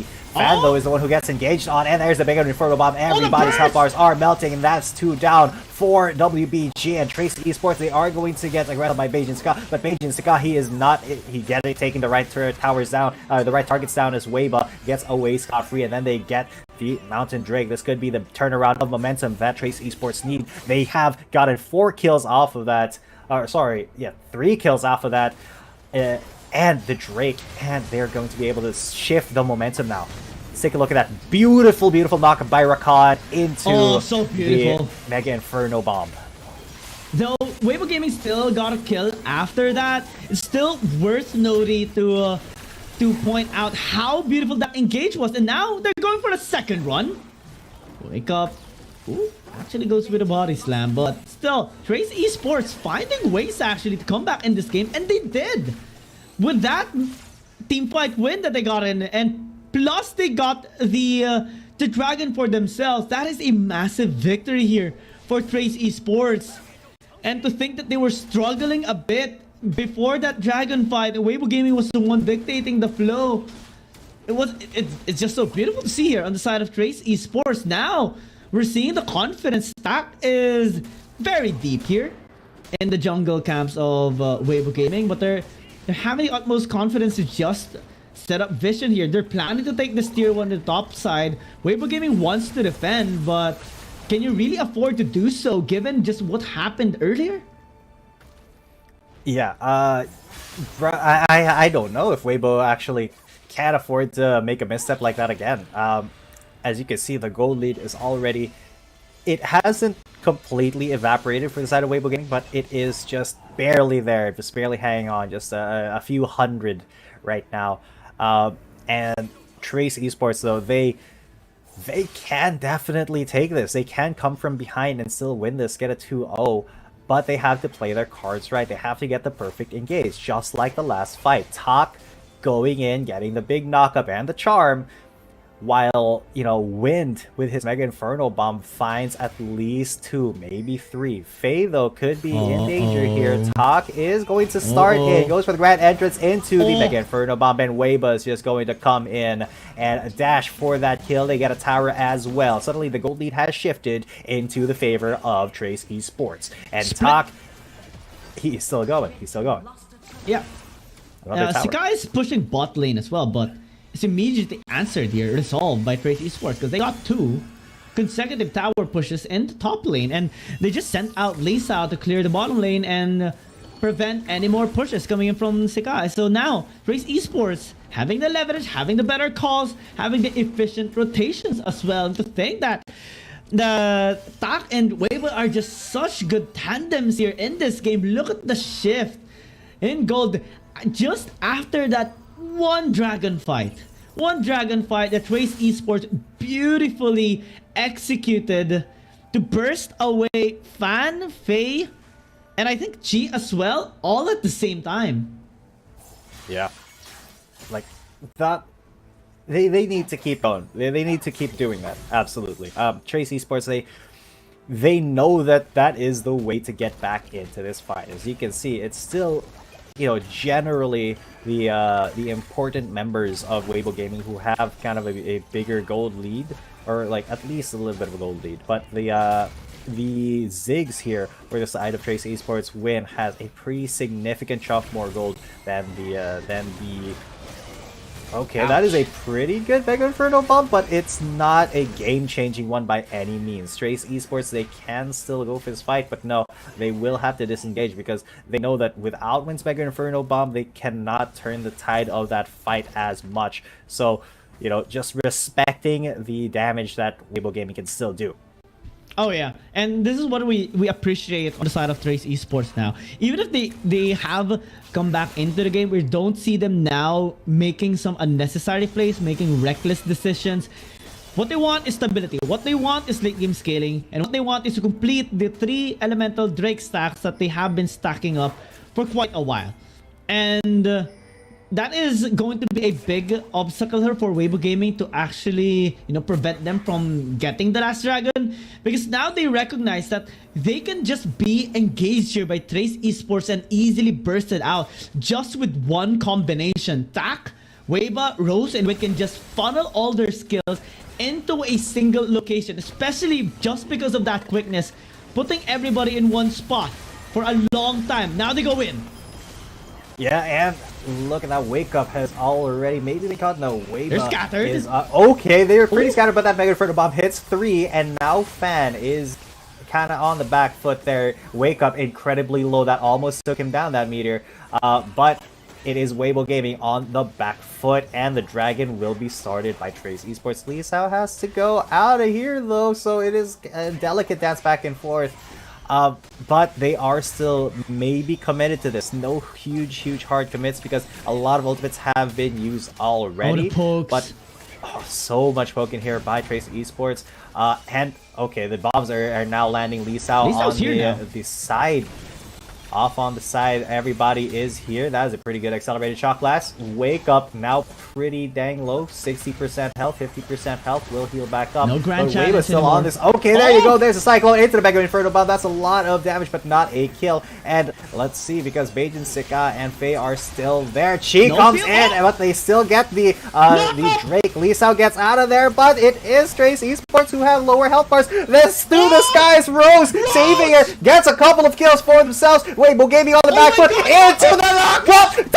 Talk is the hero, and Beijing Sika is running away. Fan, one more shot, and Fan goes down. One ace for nothing. An ace for nothing. Trace Esports. Are they going to do it again? 18 minutes on the clock. I can't believe that just happened. That What happened? For the bomb. That re-engage. That big flash in by Rose, and suddenly we see ourselves with an upset. Trace Esports 2-0 against Weibo Gaming. What? Young, what was that? That is I don't think bug. That doesn't happen. We came into this series thinking it's going to be either a 2-1 or a 2-0 by Weibo Gaming just because of their performance. Theoretically, they should have the upper hand. But Trace Esports, against all odds, have proven themselves that no matter how big the obstacle is, we will overcome it. And they did overcome this big mountain of a climb. Weibo Gaming taken down 2-0 victory by Trace Esports, and both of which are below 20 minutes as well. Decisive team fights. Trace Esports, this might just be one of the best series that Trace Esports has gotten in this tournament.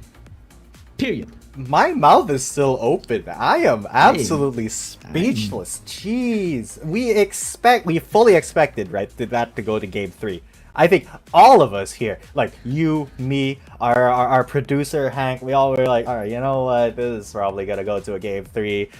But no, Trace Esports are just like, we're gonna take this. We're gonna take this 2-0, and you're not gonna stop us. That decisive team fight. It just showed that, you know, no matter how ahead you are, if you were a little bit too forward, if you don't consider every single factor in a team fight, you are not going to have the biggest chances at winning. And Trace Esports, they did a wonderful job of just dancing back and forth and just I gotta breathe after that, man. Wake up and talk. It was, look at that gold graph. It was all on the side of Weibo until like the very ending, like 5 minutes. I cannot emphasize how big of an impact Talk had in those last 2 team fights that shifted the momentum. Yes, Wind did the most damage. Yes, Wind had the most kills. Yes, Wind had the most gold. But oh, look at that, 100% kill participation. But it was Talk who enabled them to actually win those team fights by getting those big knockups, those big charms, and enabling that Mega Inferno Bomb to actually land and deal all of that damage. And yes, 100% kill participation here too. And Jeez Louise, that was an insane game by Trace Esports, because I thought that Weibo Gaming was going to be coming in again and forcing a fight or a pick that could get them the dragon and then give that momentum into more lane control, into a Baron take. But no, that was that is for the first day of the week. That, I think, is already one of the highlight games, one of the highlight matches that we will have for the entire week. That is the series to beat. That kind of storyline. Most definitely. Esports, I love this big development and improvement by the team coming down towards this week.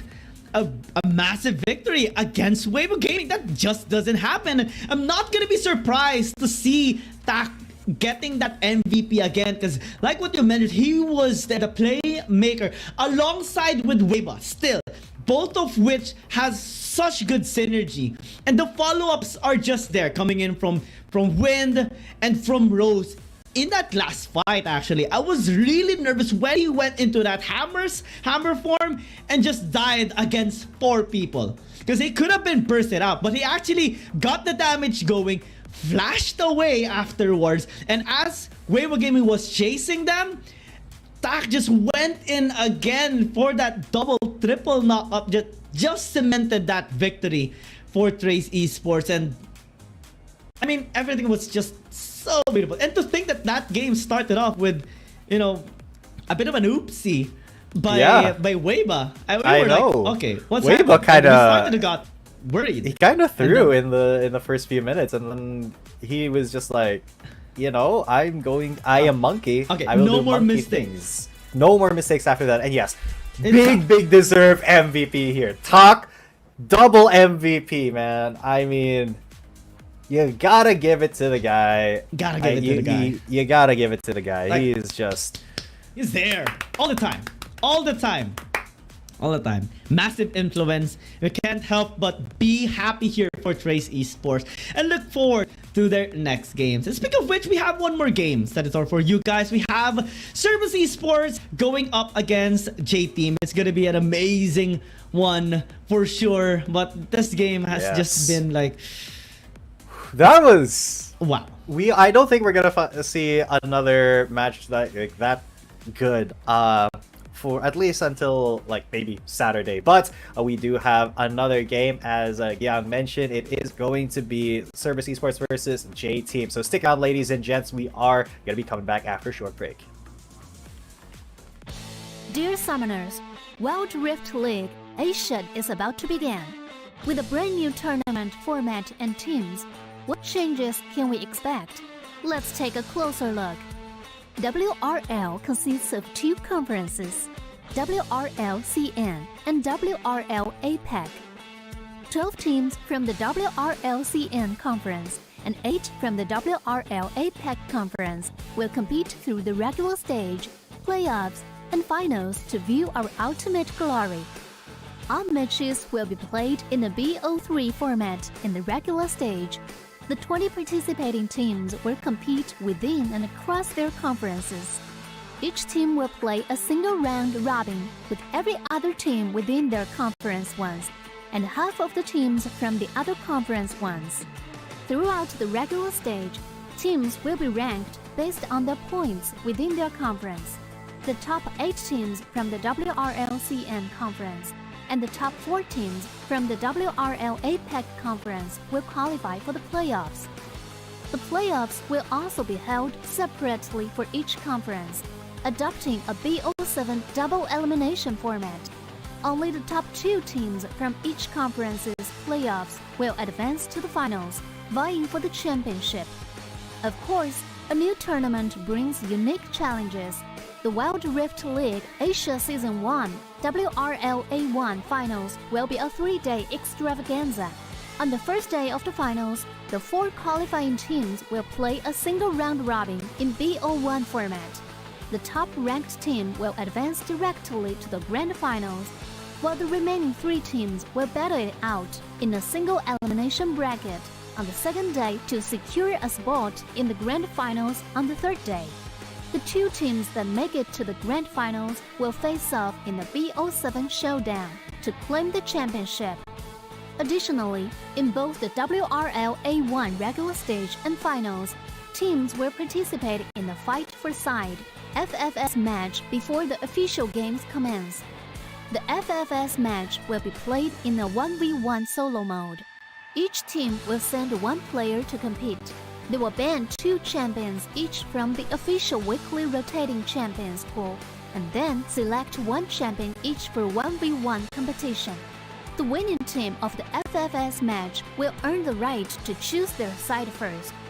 Wild Rift League Asia Season 1 regular stage will officially kick off on April 8th, with 20 top-tier teams assembled and ready for action. Who will climb to the summit and seize the crown? Let's wait and see.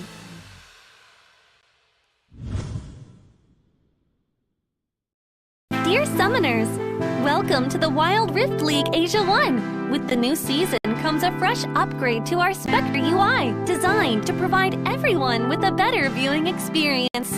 First thing is about the original UI information at the top bar. We make it into a functioning ring design in the upper left corner. The ring not only includes basic information such as team names, match duration, kills, towers, but also displays the gold difference through the red and blue rings. What is a great game without the competition for map resources? When a team takes down the elemental dragons and gets the buffs, the stunning special effects not only make the acquisition of resources more ceremonious, but the elemental dragon's specific color-coded buff energy blocks will also be intuitively embedded in the corresponding red and blue sides. Whether a team speeds up the match tempo by getting Rift Herald, expanding their lead by killing Baron Nashor, or stealing the Elder Drake for the final victory, the countdown timer special effects and the resource-specific color coding will help summoners watching the game to quickly understand what is going on in the game and capture the critical information. Additionally, we will display the whole in-game map on the top right corner. When the elemental dragons, Rift Herald, or Baron Nashor is about to spawn, the corresponding resources exclusive countdown will appear in the top left corner of the map in real time, providing clearer information on team tactics and map resources. The new UI will introduce 4 panel modes: the landing phase mode, pre-team flight mode, team fight mode, and post-team fight mode, a combination of 4 refined panel modes to ensure that the most important real-time data in the game is presented more intuitively and comprehensively than ever before. In the landing phase mode, in addition to the real-time images of the players, champion selections, summoner spells, and champion experience, we will also supplement real-time gold, KDA, and items during the landing phase. Meanwhile, team stats history will also be displayed based on the progress of the game, allowing summoners watching the game to stay informed of the comprehensive information in real time. In pre-team fight mode, we refine and integrate the information on the gold difference between the matchup to help summoners keep track of the players' items builds in real time through the items column. This makes the state of both teams clearer before the team fight. In the highly anticipated team fight mode, we visualize the damage dealt comparison. The real-time dynamic display of champions' avatars can be more intuitively express the damage dealt of each player during the team fight. The closer to the red-blue intersection, the damage is higher. We maximize the screen space for exciting team fights and gameplays. After the fierce team fight, we integrate the damage comparison of each champion to help summoners quickly understand the damage difference between the champions in each matchup during the team fight. Depending on the different game situations, there are more diverse UI combinations waiting for summoners to unlock. Our comprehensive, intuitive, and comfortable UI design aims to provide summoners with a better, more informative, and higher quality viewing experience. The exciting first season of Wild Rift League Asia is waiting for you. Summoners, we'll see you in the Rift. Dear Summoners, Wild Rift League Asia is about to begin. With a brand new tournament format and teams, what changes can we expect? Let's take a closer look. WRL consists of 2 conferences, WRL CN, and WRL APEC. 12 teams from the WRL CN Conference and 8 from the WRL APEC Conference will compete through the regular stage, playoffs, and finals to view our ultimate glory. All matches will be played in the BO3 format in the regular stage. The 20 participating teams will compete within and across their conferences.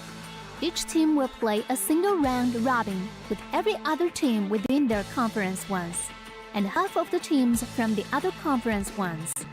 Throughout the regular stage, teams will be ranked based on the points within their conference. The top 8 teams from the WRL CN conference and the top 4 teams from the WRL APEC conference will qualify for the playoffs. The playoffs will also be held separately for each conference, adopting a BO7 double elimination format. Only the top 2 teams from each conference's playoffs will advance to the finals, vying for the championship. Of course, a new tournament brings unique challenges. The Wild Rift League Asia Season 1 WRL A1 Finals will be a 3-day extravaganza.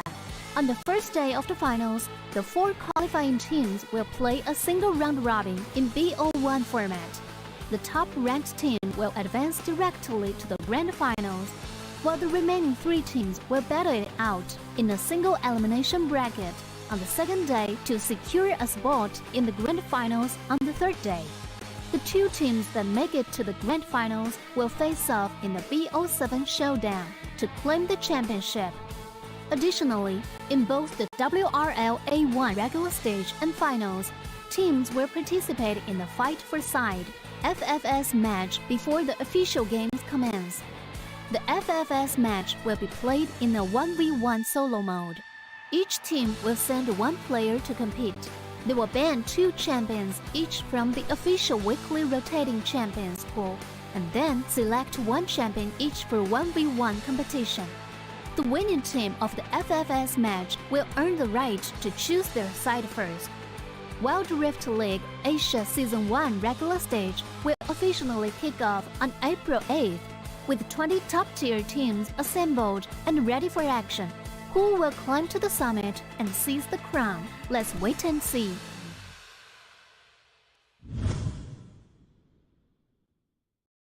Dear Summoners, welcome to the Wild Rift League Asia 1. With the new season comes a fresh upgrade to our Spectre UI, designed to provide everyone with a better viewing experience. First thing is about the original UI information at the top bar. We make it into a functioning ring design in the upper left corner. The ring not only includes basic information such as team names, match duration, kills, towers, but also displays the gold difference through the red and blue rings. What is a great game without the competition for map resources? When a team takes down the elemental dragons and gets the buffs, the stunning special effects not only make the acquisition of resources more ceremonious, but the elemental dragon's specific color-coded buff energy blocks will also be intuitively embedded in the corresponding red and blue sides. Whether a team speeds up the match tempo by getting Rift Herald, expanding their lead by killing Baron Nashor, or stealing the Elder Drake for the final victory, the countdown timer special effects and the resource-specific color coding will help summoners watching the game to quickly understand what is going on in the game and capture the critical information. Additionally, we will display the whole in-game map on the top right corner. When the elemental dragons, Rift Herald, or Baron Nashor is about to spawn, the corresponding resources exclusive countdown will appear in the top left corner of the map in real time, providing clearer information on team tactics and map resources. The new UI will introduce 4 panel modes: the landing phase mode, pre-team flight mode, team fight mode, and post-team fight mode, a combination of 4 refined panel modes to ensure that the most important real-time data in the game is presented more intuitively and comprehensively than ever before. In the landing phase mode, in addition to the real-time images of the players, champion selections, summoner spells, and champion experience, experience, we will also supplement real-time gold, KDA, and items during the landing phase. Meanwhile, team stats history will also be displayed based on the progress of the game, allowing summoners watching the game to stay informed of the comprehensive information in real time. In pre-team fight mode, we refine and integrate the information on the gold difference between the matchup to help summoners keep track of the player's items builds in real time through the items column. This makes the state of both teams clearer before the team fight. In the highly anticipated team fight mode, we visualize the damage dealt comparison. The real-time dynamic display of champions' avatars can be more intuitively express the damage dealt of each player during the team fight.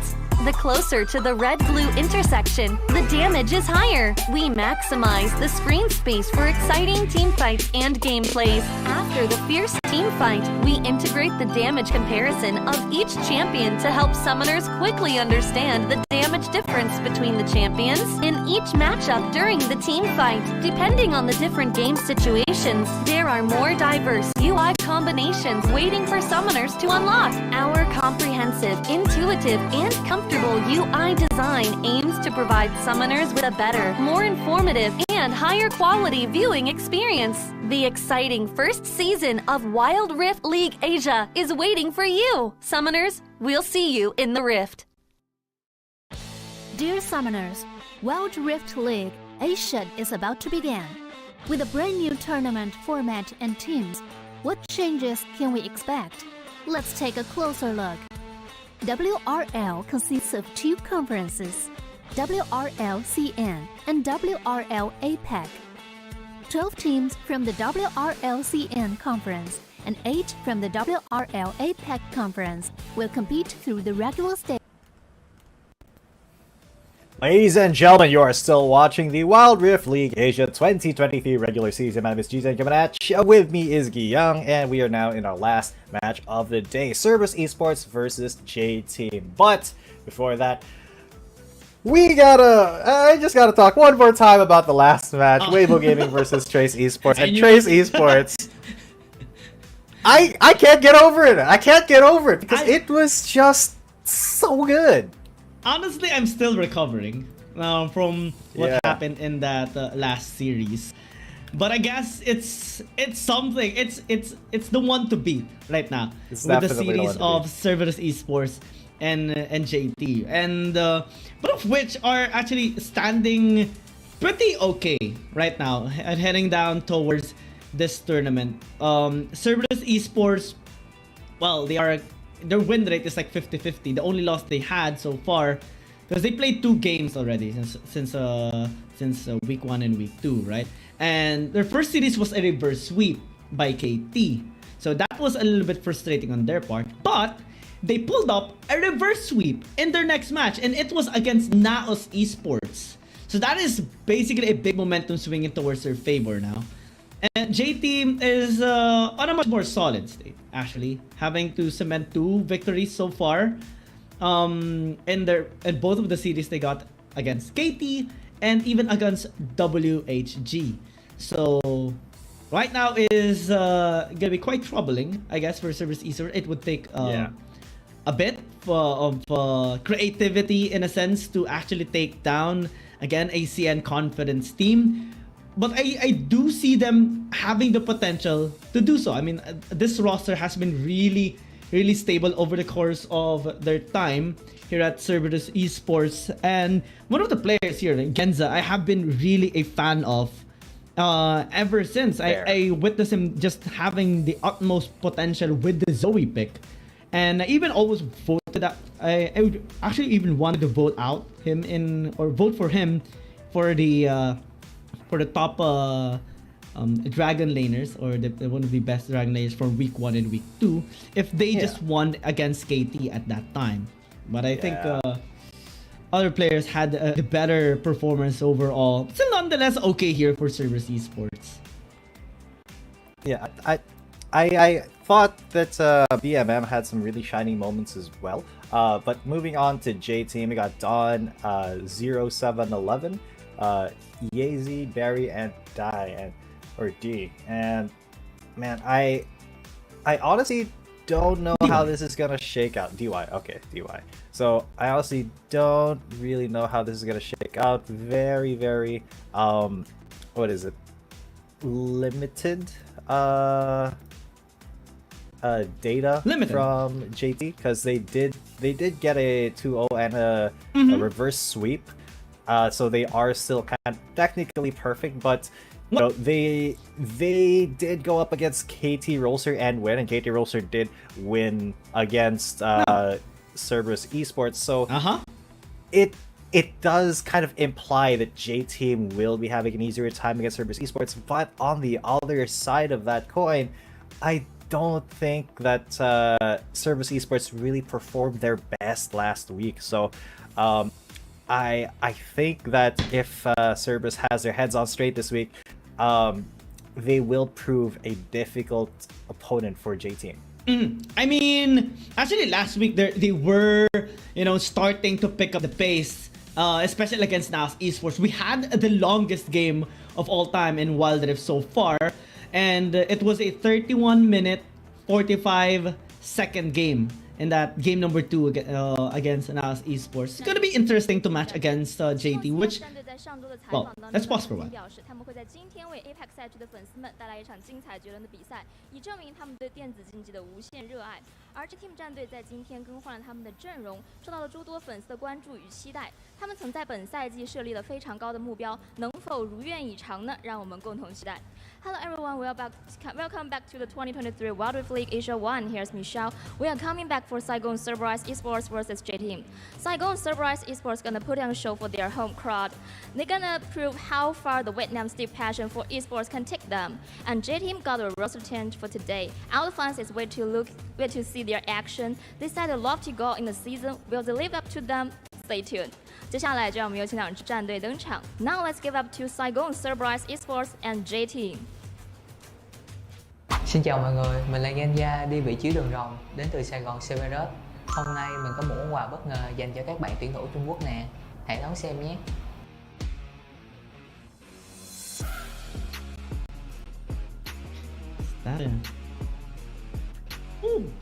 Oh, that's cute.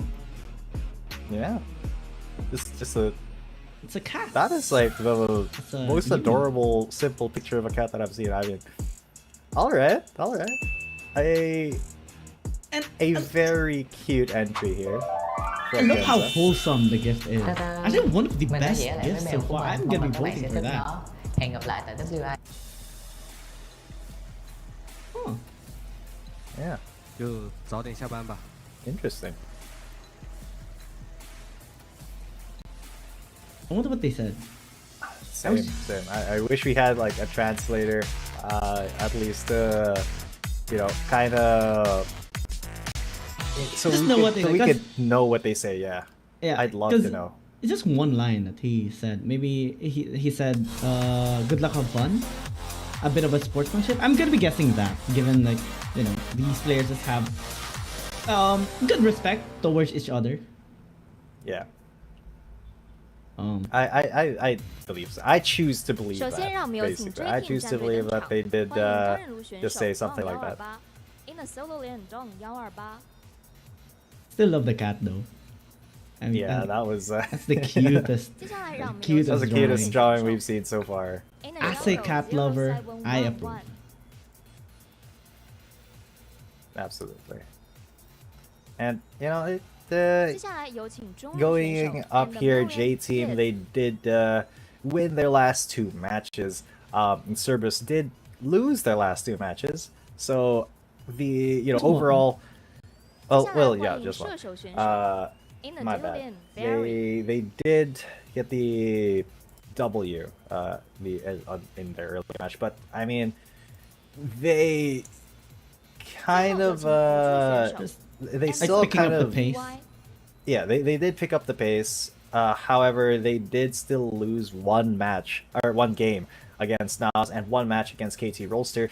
So they don't have the greatest record, but I think that when they do face off against J-Team here, they'll be a lot more ready because the performances that they had last week, they've of course gone over it with their coach. They've done VOD reviews and thought of what they were doing wrong, and they will be able to correct their mistakes. And I still believe in Service Esports as one of the strongest teams in the APAC region. I think that may be just me, but I do believe so. They just need to be able to prove themselves consistently, and I think that consistency is a little bit more of a problem here when you're going up against Chinese teams, because they really love preying on your mistakes, as we saw especially in the last match, where a couple mistakes made by Weibo Gaming, and it was Trace Esports coming out on top, and that is just something that you really need to be careful for. And in the fight for side, we're gonna have Taku versus DY. Interesting. Support versus Taku is gonna be the one thing now. This is going to be quite interesting actually. As Service Esports, they have tried out letting Y1 play. They have I forgot who played actually during their match against KT at that time. But for the side of JT, they did have a history with Don being the one playing, and also Barry at one point. And in here, Taku versus DY. Let's see if who is actually going to be getting the side selection priority here, because if you look at the trend here of J team, they're actually quite equally good on blue side and red side. It's going to be very difficult for them to it's going to be very difficult to get a read against them, because they have their own priority when they are on blue side or red side. When on blue side, they really like to pick up the Camille early on. They like picking up the Jax as well. When they are on red side, they like trying to secure the Gragas as much as possible for the playmaking potential. And for Service Esports, we have seen them more kind of getting their wins when they are on the red side. They have one win on the blue side when they were against Naos Esports, but it was kind of like Naos Esports having a bit of a hangover from the game prior to that. Now, as they do get their champions going, it's the first time we are going to be seeing a Gragas, actually. Gragas in the 1v1. Wow, I love like that. I love like that. Especially going up against, an Akali. Especially if she's in the early phases of her shroud and hasn't spread all too far, you can just chuck a barrel in there and have it, have it explode, deal a little bit of damage, and of course sustain from Gragas. The sustain and the tankiness just innately from Gragas will make him a little bit harder of a target for Akali to burst down. However, you still need to be very careful about engaging with an Akali once she does have her ultimate, because once you get to 5, there are a couple of things that the Gragas can do to negate the Akali, or kind of make her regret jumping on you. You can kind of go for a kind of an insect play, where if she jumps on you, you just throw explosive cast on top of yourself, knock her back to the tower, and then go for the body slam, get that CC chain stun up, maybe get 1-2 tower shots, and then you're up ahead in terms of the fight. And then Akali is going to be having a little bit of a tough time to actually, get onto you once again. This is going to be a bit of a concern though, because I believe Meliodas won't be able to play now, and he's actually one of the key playmakers here on the side of Service Esports. And Taku is gonna be the one to replace him for now, or was it Y1? We are gonna be confirming that though, as we head down to when we do head down to the pick and bans later on for the series itself. But in here, let's just try to sit back and relax and enjoy the Akali versus Gragas fight here. Taku with the Akali, but It's going to be scary to go up against a Gragas, honestly. The cast can just put you in tower's range. That is the key, ability that the Gragas can do. Yeah, and that is something that Taku has to be incredibly aware of once they do hit level 5. So right now, though, Taku should have a pretty big advantage, when they're scrapping because of Akali's passive, because of Akali's Qs, being able to hit Gragas from far away.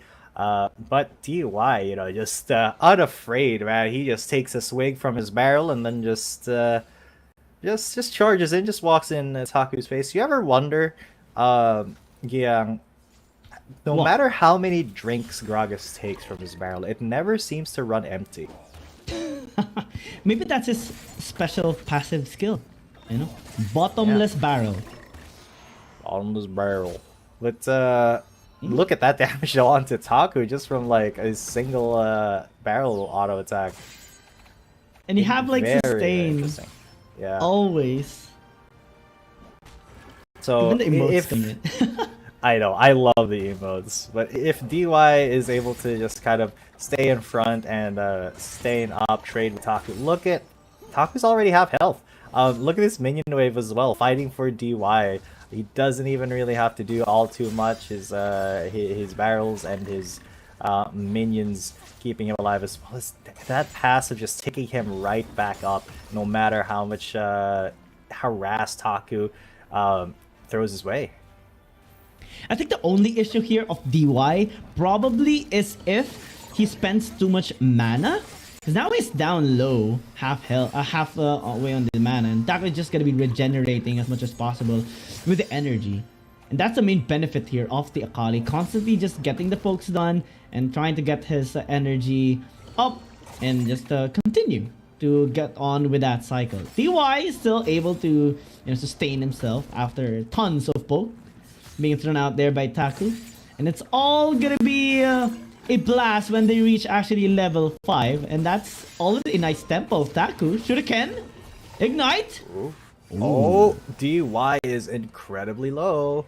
But that's fine. He doesn't even really have to go out of his lane. He doesn't have to back out. Ooh. Unless Taku wants to go for something big here because he already used Ignite. Now, he is going to get taken down. Look at this though. Taku may be risking it for the biscuit here. Now he's on the...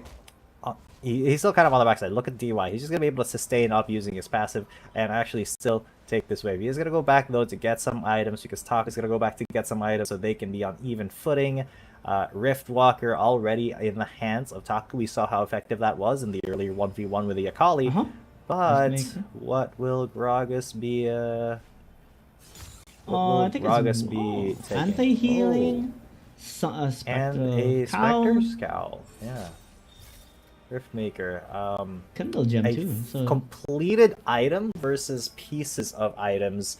That I honestly think that DY has a little bit more combat efficiency still, even with the passive of the Riftmaker. Oh yeah. Or just because he's got MR, he's got anti-healing, and he's got more health. So, in a combat situation, I think that's going to be a lot more valuable to resist the Akali's damage than just the passive ability of the Riftmaker. Yeah, the passive ability of the Spectral Scowl also helps him just have constant healing whenever it gets poked out here by Taku. And it's pretty much working for him, honestly.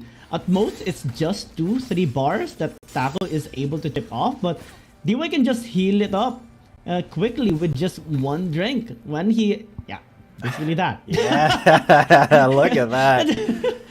That's why I love the Gragas.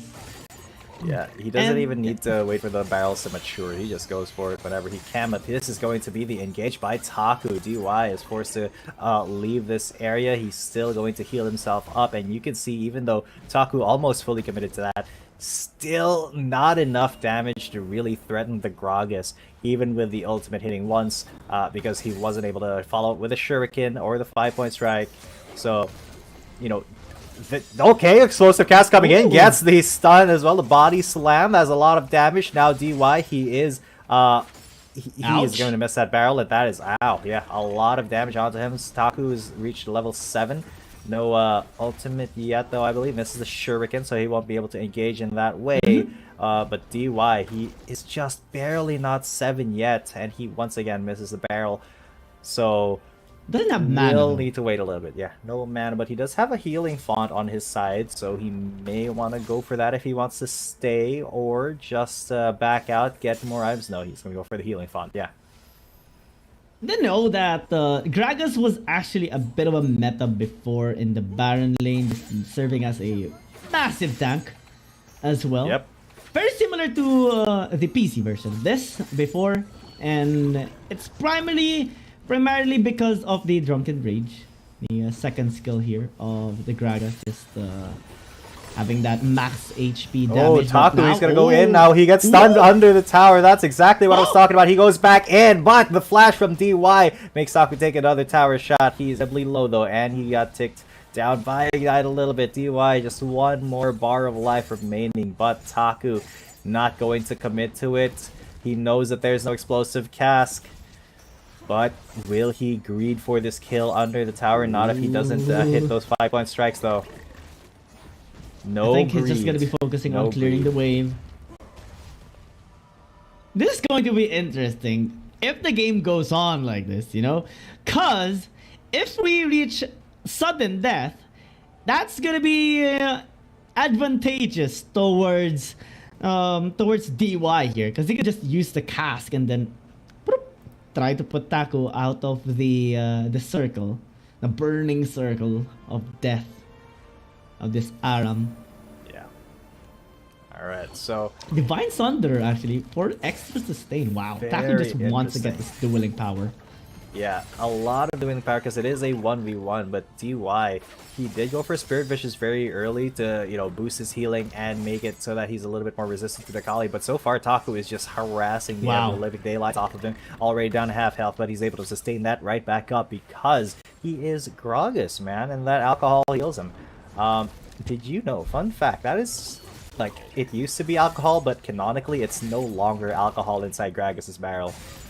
Because Rad Games had to make League of Legends. Yeah, it's power juice, but he did knock Taku right back behind him. But because he did go for, you know, a big tanky item, he didn't go for damage. But now he is able to actually stun out Taku. The body slam actually keeping him under tower enough for the tower to do its thing. And DY, he just turned a bad situation around. Got that first kill. Taku forgot body slam. I mean, if you land that shuriken toss, you will be in trouble, cause you'll just go in straight at the Gragas, and DY can just use that body slam to block him off, and he did. And this is the first time actually that we have seen a hull breaker in an Aram. That is just DY maximizing the durability of this Gragas all throughout, though Taku's being, you know, being that hard-working of an Akali, trying to trim his HP down as much as possible. It is so far not working though, because again, it's a Gragas. Yeah, that was a very questionable dive, if I'm gonna be honest, for Taku. I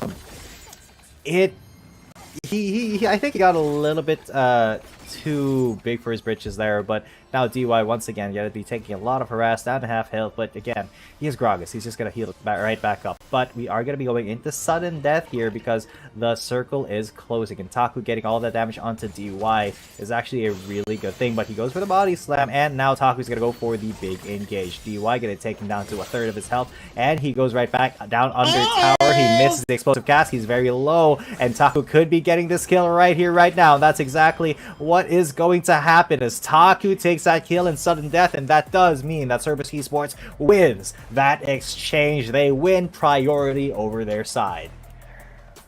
Sudden death not going the way of DY this time, and I think Taku already anticipated the intention there of DY. trying to keep onto the edge of that sudden death circle, and just when he actually used the cask, it missed, unfortunately. And I don't think his itemizations really helped him sustain that much, because it was a nice adaptation by Taco as well. Pick up the Divine Sunder Rift. Aside from that, Rift Maker just helped him out in the overall short trades or consistent trade that has been happening. It was a fun match though, as we do see Cerberus Esports now getting the 5-4 side, or the side selection priority. I wonder which side they actually want to go here, because we saw more success of them heading down towards red side, and that might be the most logical choice. Oh, actually, they do pick up red side. Oh, all right. So far, our analysis has been a bit on point in some cases. In this case, it is. Cerberus Esports will go on what has been working for them so far. Yeah, I mean, it really does give them a pretty decent advantage, just because it gives them that two champion priority pick, and that has just been kind of what Cerberus needs to actually get wins where they've been getting wins. So on the other hand, J Team, blue side has kind of been blue side has kind of been good for them. Out of their games that they've won, they have won twice on blue side. However, as I say that, I take a look at their games, and it doesn't really matter, because they've won twice on blue, they won twice on red, so they're pretty much comfortable any way they get in. So Cerberus, they are going to need every single advantage that they can get if they want to take on J Team. So let's try to assess now what can be the approach here of Cerberus Esports now that they have selected the red side. In the games that we have seen them win, actually Genza had the prioritization with the Zoe and landed him the MVP of that particular match against KT. Though it did not turn into a series win, that is still a noteworthy game that they had in that series. Y1 as well is really strong with the Ribbon, but let's confirm first who is going to be playing here, because that can be a big factor with the Taku now in the mix.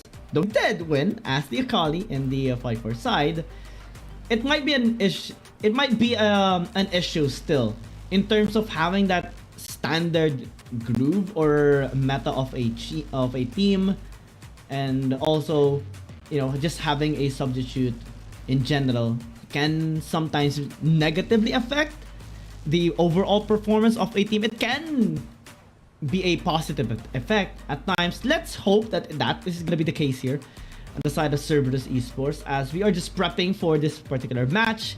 JT is still just being overall stable. No defeat so far in all of the games that they have, all the series they have played out, but they did have a bit of a hard time in their second series, and then during day number 6 against Woohoo Gaming. But it was a reverse sweep nonetheless. It's still massively convincing. Yeah, it was very, very convincing. Their second win in that game. 18 minutes. Very, very good game by J Team. Now Cerberus though, against Naos, their reverse sweep, kind of a revenge for KT Roaster getting a reverse sweep on them in their first match, but they did have, I think, we were talking about it earlier, and they did have the longest game in Wild Rift League Asia history by, I think, 10 seconds. 31 minutes and 45 seconds. By 10 seconds they beat that record. So Cerberus are no stranger to kind of just digging in deep and waiting for their win condition to activate and get into the the zone where they can actually go toe-to-toe if they do fall behind. So it's going to be interesting to see if J-Team can kind of emulate what happened earlier with Trace Esports and Weibo Gaming, where you know, they don't even let Cerberus Esports turtle up Meliodas not when they here. do have you're right, Meliodas is not going to be playing. It is going to be Y1. That's a little bit of a shame because, you know, Meliodas was I think he was my pick for MVP jungler for the last couple of weeks. I just have been very impressed with his performance on Cerberus Esports. So having Y1 replace him, I wonder how that's going to work out for them. But the ban's coming in. Zig's gone, Shan gone on the side of J-Team, and no Zoe or Camille as well. And Aatrox continues his 100% pick ban rate by being banned once again. Oh yeah. Y1 gonna switch from Baron lane to jungle as well. That is something to take note here on the side of Cerberus Esports. Hopefully, it's not gonna be negatively affecting the performance here of the team. But we can anticipate it to be that case, you know, especially with Meliodas just not being in the mix here of Cerberus Esports. I wonder what happened. Hopefully, if he is, you know, sick, I hope he is okay. You know, hopefully nothing serious, you know. So we are just going to be looking forward to seeing him once again in the future. But now, well, Jay is going to be picked up here. Senna still available for the picking. Let's see if Cerberus Esports will actually pick it up alongside with the Gragas, because normally you do see... Actually, never mind. Senna has been banned away. Never mind of that. Yep. The no Senna. I got a little bit blurry on my eyes there. That's all right. That's all good. Yeah. We're going to be... Or Cerberus is going to be picking up that Gragas for Akeno, though. Gragas, again... Early Yone, though. Wow. Ooh. Okay. I quite like this. I quite like this Yone pick. Why one on the Yone? Possibly, because... We did see that the Yone earlier in the hands of Weibo absolutely took over the game and had them win in the first game of Trace Esports versus Weibo Gaming. But you know, going up against Wukong possibly here, that is going to be a little bit tough because Wukong I think has a lot more utility than the damage focused Yone, but Veigar maybe? No, they're not gonna go for a Veigar. No. That's a little bit too ambitious. Yeah, exactly. That's the word we're looking for. But Karma though will be locked in. A lot of utility and a lot of protection coming in here for Cerberus Esports. Good engage, good disengage, good counter engage as well. With all these, with just the 3 picks here of Cerberus Esports, naturally we can expect J-Team to actually just go forward with the lineup that they are building right now. Nautilus, very linear, engage. Wukong will be following it up or will be setting up a play as well with a Cyclone. And Jace does have, you know, more ways of tackling this game or having his role set up. Might be on a side lane control, can be for team fights as well, can be a good front lines at times. And we even have seen a while ago a massive performance by Rose with this champion as well. So something to look forward to on the side of J-Team right now. Olaf gonna be removed, Zed as well, alongside with a Jax and Lux that the Cerberus Esports has banned now. So what will they pick up now for their... No way, Genza, you're not doing that. Let's ignore that for the meantime. Riven is gonna be the alright. stable pick, for sure. So that is gonna be the Baron laner. Yone in the jungle or possibly in the mid lane, that can be a good flex. But right now with the draft of Cerberus Esports, actually looking really good in terms of overall damage and AoE crowd control. And that is very noteworthy of them. They are going to be needing that since now JT does pick up the Corki and possibly this Kha'Zix. So the approach they're having right now is through poke, through timed engages, and through timed assassinations as well with the Kazakhs. That is a nice strategy, honestly, here by J Team. You're going to be trying to shake things up, scare Cerberus Esports into isolating themselves or scattering themselves up, and they just can go with a cleanup, especially with the Kazakhs. Late game scaling is eminent too. True.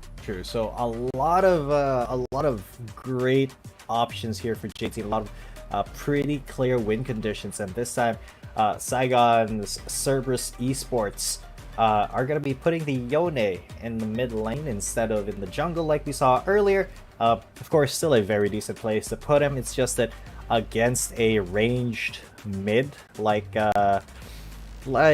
Corki, it's going to be a little bit difficult to actually go toe-to-toe with him in the early game. So we'll see how it does shake out. I do see a couple of flaws in the possible win condition for J Team, but Cerberus, they also have quite a few things that they're super reliant on. So it's gonna be up to these teams to kind of figure out how to exploit the weaknesses of the other, and that will be the way to win this game, because if you're able to kind of deny your opponent's win condition from happening, then you can most definitely cripple them in the mid to late game. So we shall see as we load into the Wild Rift, ladies and gents. This is going to be game number 1. I actually love this composition of Cerberus Esports. I love the lineup of J Team as well, especially with the number of options they can actually approach this game. The poke, the engage, the assassinations, it's all there. The late game scaling as well is present on the side of J Team. That is very safe. But Cerberus Esports, what I'm liking about their lineup is the all-in potential. They're really banking on it, despite not having Melio this year. They still retain the utmost confidence to just get the game rolling, which is one of their key aspects as well, or key characteristics of this game. Really, just being very aggressive, going all in, and just having the utmost synergy, especially in those really messy situations. Usually, they still stay in sync and helping out among another. Bot side. This is a little bit of a scrap here. Barry incredibly low as Akeno and Genza try to get a kill here. Akeno's very low, but yeah, supporting him with the shield. Genza gets that stun up, get the root, but no mantra Q here, so no kill, unfortunately. Genza was just so confident there, alongside with Akeno. Incredibly confident, yeah. Incredibly confident. Almost 1 hit away. Still managed to sustain himself, still managed to flash away. Mid side, well, Yezi is just gonna be having a good time here. At least for the first few minutes, before BMM gets to level 5. Gorky is just gonna be trying to poke as much as possible. That forces Akeno to actually go here to the mid lane to help him out. And that leaves Taku quite vulnerable. And JT will try to exploit the fact that Akeno has to decide between Taku and BMM at times. They're having some pressure build up here in the top lane tower. Ooh. I thought that was going to be a little bit spicier of an interaction, but no. Just a little feeling out phase here, a little talking phase between Cerberus Esports and J Team. Yeah, nothing all too committal here between these guys. Don128 and DY against Taku and Akeno, but nothing that's super committing to a fight right now because the junglers are not anywhere near.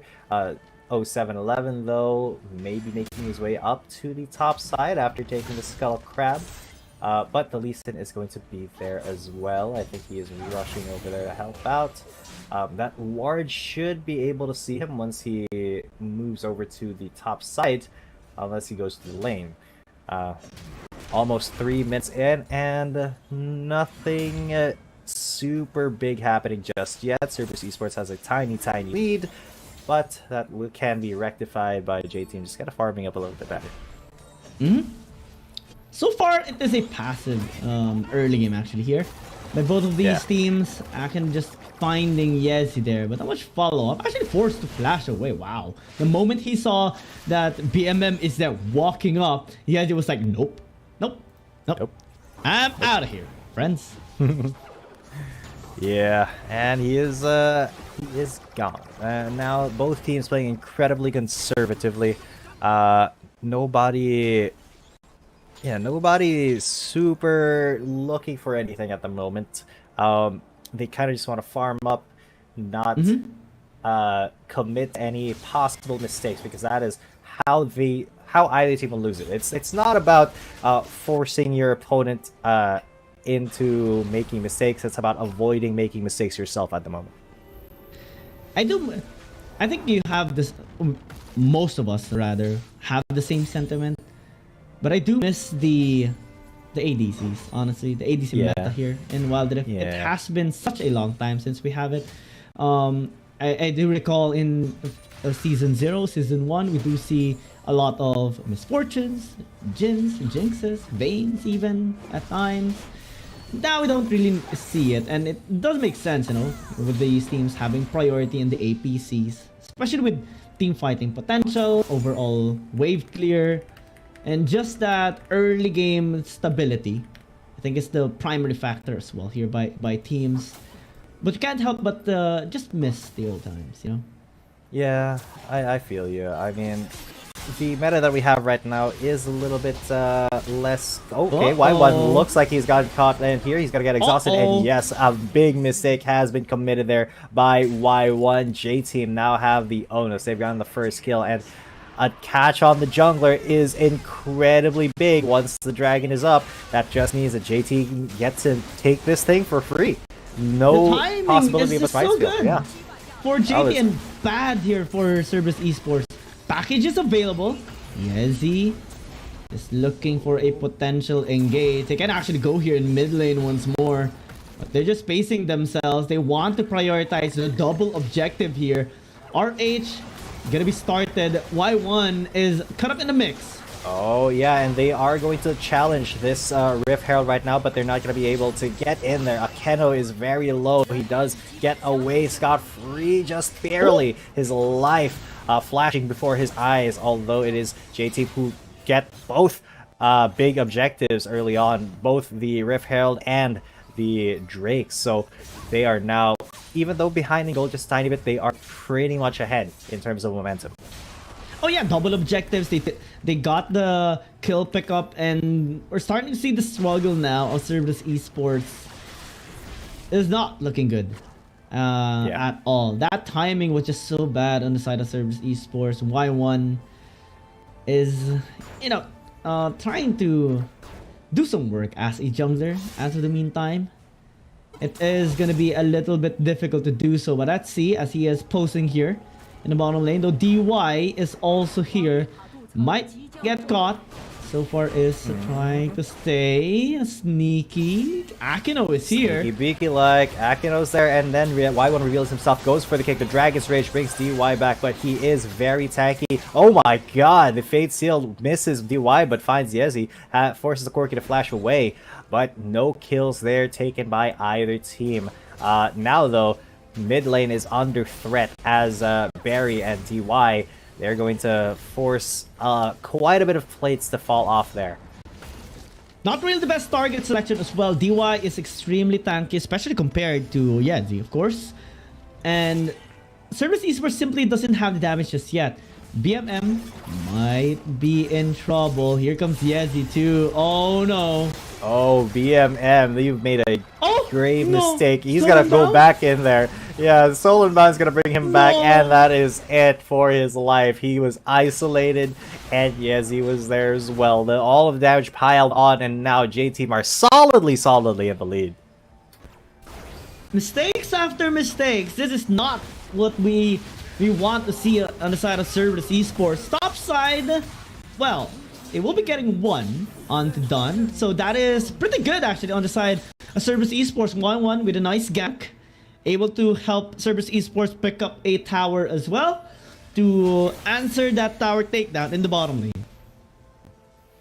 Yeah, so with Cerberus Esports kind of losing everything, let's take a look at what happened here in the top lane. Don doing his best to defend his turret, and Cyclone once, Cyclone twice, he gets kicked away, and then waved into. He did pay for trying to defend the tower with his life.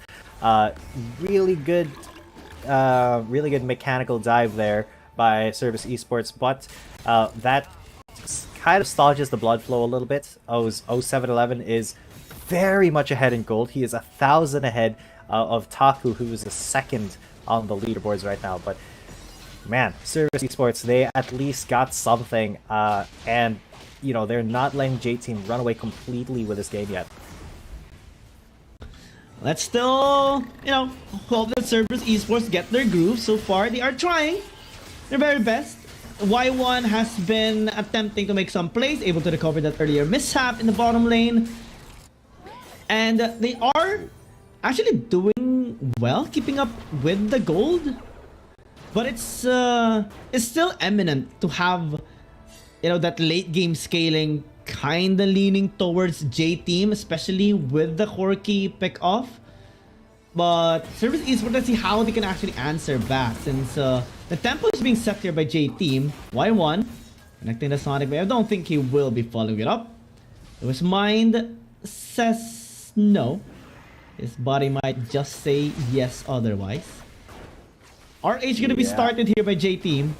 Yep, this is a pretty safe start from J-Team. You can see that they are pretty much grouped together, while CES, they're going to have to come in from two different sides here. Will they able to be pitching them? No, Akero has been kind of caught here, but BMM is on the side there trying to get the Fate Seal. But Akeno does get away with his life. That is just a Techie Gragas making his way downtown, walking past the members of J-Team, but J-Team still able to quickly secure that Rift Herald without really, risking all too much, and then right into the Drake. They are just securing objectives left and right. They're not letting Cerberus Esports have any sort of say in this, because, why would they? If you're ahead, you try to stay ahead. This is going to be a pretty big fight. The Cyclone knocks up 2, but already inside. Oh my god, that is 1 kill already. They still get the Drake on the side of J-Team, but looking at the fight, Akedo is going to be taken incredibly low. Will the Ignite take him down? No. As Don 128 tries to get something more, but no, they just lost the Kha'Zix,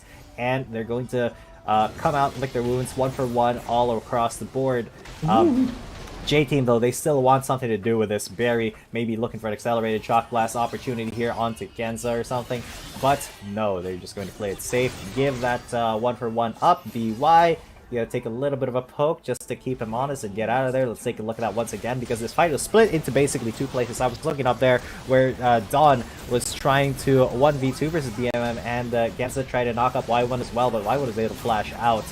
And then, Kha'Zix did secure the dragon, but he paid for it with his life. And then Akeno almost died there. JT did not overchase, though. They chased just the right amount. However, that did result in them netting less kills.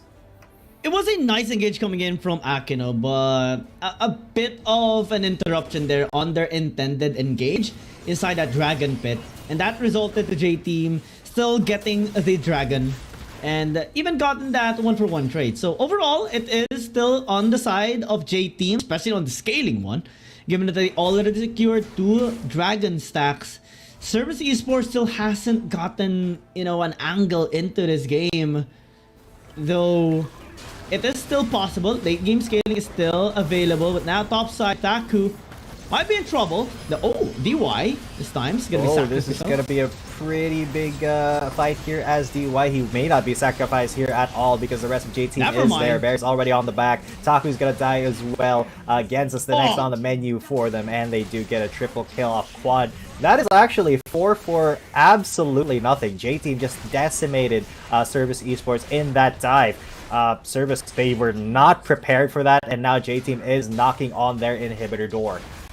Yeah, they're just gonna go for the tower here. They got DY tanking, and BMM is going to go for the Fate Seal, but he... Oh my god, even with the Unsold, he just gets absolutely melted and deleted. They get the inhibitor as well, and J-Team, they have cemented their dominance here. Look at that lead, it is 7,000. Let's take a look at that once again. And yeah, Taku, it was the one who who was the target first. But we did think that, you know, DY was going to be in trouble, but no, the rest of J-Team was actually there. And look at all of that AoE from to the skies, and then 0711 cleaning up with the isolation damage as well. Man, J-Team just a really, really clean team fighting. And they got 3 towers consecutively after that team fight. And that basically cemented them such a big gold difference right now. They're looking for more. That charge is going to be thrown out. Uh-oh. Uh-oh, as, yeah, another... he flashes in for the dredge line, and the Lee Sin, even though with the Dragon's Rage, he tried to get away. He won't be able to live that. CES, they are just getting run around left and right, and without the jungler now, J-Team, they are going to be starting this Baron. They know that there is very little risk of a steal as DY and Barry are on the back of the Baron pit. Yeah, no Lee Sin to steal there. So CES, they have to fight this hard if they want to steal a dragon, but with it's only 2,000 health down, they're still able to smite it as Taku is in the mix, but he will go down. BMM as well. Gens is going to be the next one, and resets over resets. So 0711 just being the bug in their side, and now that will be the win for J-Team. They did get the ace, and Y1, the last man standing, he's not going to be able to do all too much about this, as they are Baron buff, but they're not even waiting for the minions. DY is just face tanking this Nexus, and Y1 stuck in the base. He gets dredge lined, and that is it. 1-0 for J-Team. Basically a one-sided game here by J-Team. Such a bit of a sad game, honestly, here on the side of Cerberus Esports. I would say they couldn't get any angle into this game. That was a fast game too. 14.5 minutes, one of the fastest games we have seen, well, today. And it is really a big struggle here by Cerberus Esports. They simply doesn't have the, you know, the overall groove, especially without Meliodas right now in the team. And we have seen, you know, Y1 trying to pick up the pace as a jungler here of Cerberus Esports, but it's just not there at the moment. At most, we only have seen him get one good impact in that top side gank where they got that tier 1 tower, but anything else was just pretty much controlled here by J-Team all throughout.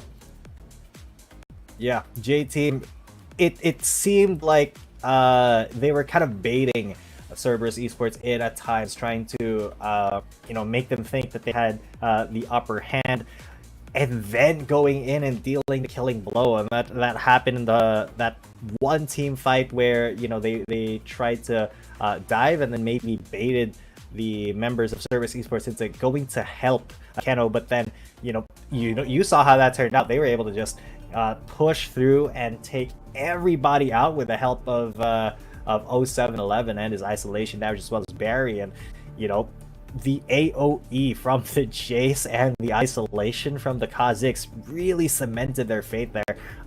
Genza and Mem, they did try quite hard to keep Cerberus Esports afloat, especially looking at those damage numbers, but at the end of the day, man, 14 minutes in, and J-Team just with an incredibly clean game, 13-3 and 31.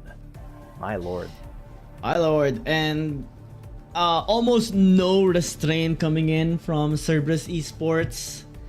Not much resistance at all can be done.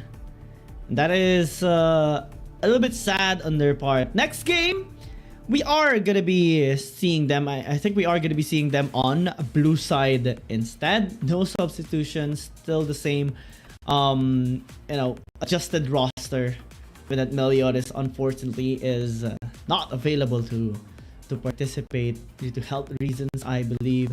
And it's just a little bit frustrating, I think, on their part right now, having to have this match today. Hopefully, you know, Meliodas will recover, or maybe hopefully in the series we still see them, you know, pick up the pace, maybe try to push this to a game number 3. Y1, maybe Cerberus Esports can have him use a fighting jungler instead of a something like a Lee Sin, because Y1 usually wants to stay aggressive as much as possible, but I also think that fighter champion suits him better. Bruisers like champions like a Riven, champions like a Yone, maybe he can have a better standing with that champion picked up for himself. Yeah, so, well, with all that being said, I believe we have the MVP still to take a look at once we... Yep, it's going to be Yezi. Alright, 4-0 and 4 KDA not found here, 62% kill participation. And honestly, Corki, a very, very good champion to just have in the mix and just constantly laying out damage. So quite a choice for the MVP. Really, really well played still, but from all of that, Service Esports, I think they still need to go back to the drawing board after that. It is possible for them once again to get a reverse sweep, but it's going to be difficult against J-Team because looking at how they performed, yeah, Meliodas not there, Y1, while he's doing his best, he's not as, good as the god Meli himself. But let's see who, if they can actually pull up in the next game, push it to a game number 3. We are just gonna be going to a very short break, but when we come back, it's another game here between J-Team and Cerberus Esports.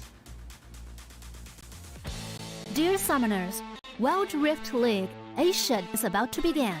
With a brand new tournament format and teams, what changes can we expect?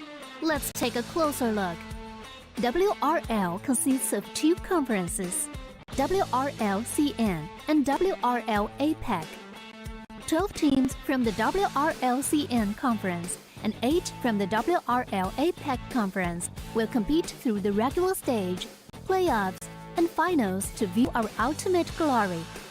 All matches will be played in the BO3 format in the regular stage.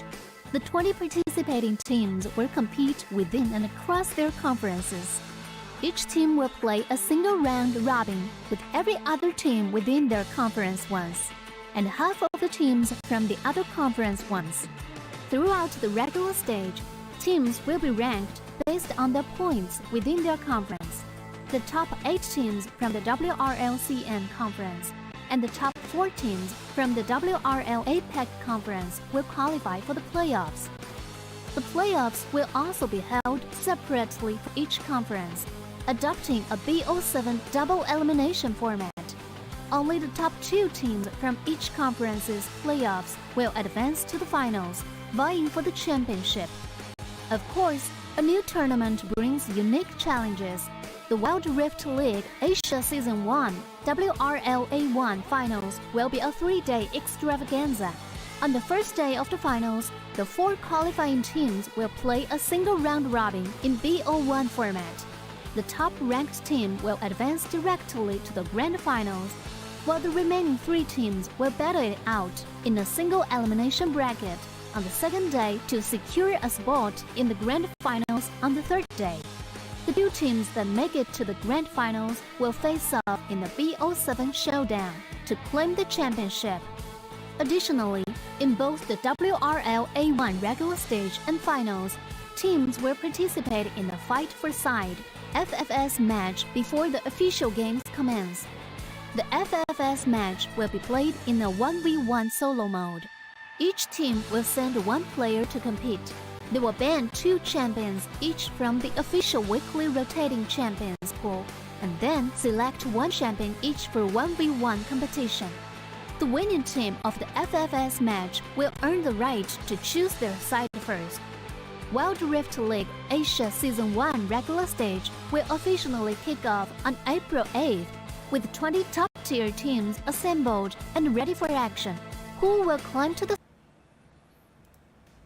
Welcome back, ladies and gentlemen. You are still watching the Wild Rift League Asia 2023 regular season. My name is Ethan. Coming at you with me is Guiyang, and we are in possibly what is the last game of the day. I mean, Hank believes it's the last game of the day, but yeah, it is J-Team versus Cerberus Esports, and J-Team just had an incredible performance in our last game. We did think that Cerberus may have had a couple of moments where they could have taken the momentum back, but unfortunately, J-Team was just a little bit too proactive.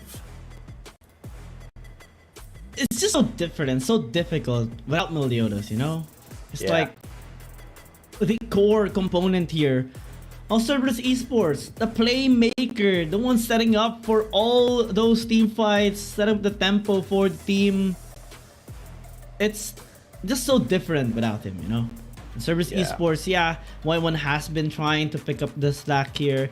Taco as well in the Baron lane, but we're not seeing it. Now on the blue side, hopefully, you know, we do see maybe since they're on blue side, maybe they can try to revolve around Genza, maybe have him secure that Zoe.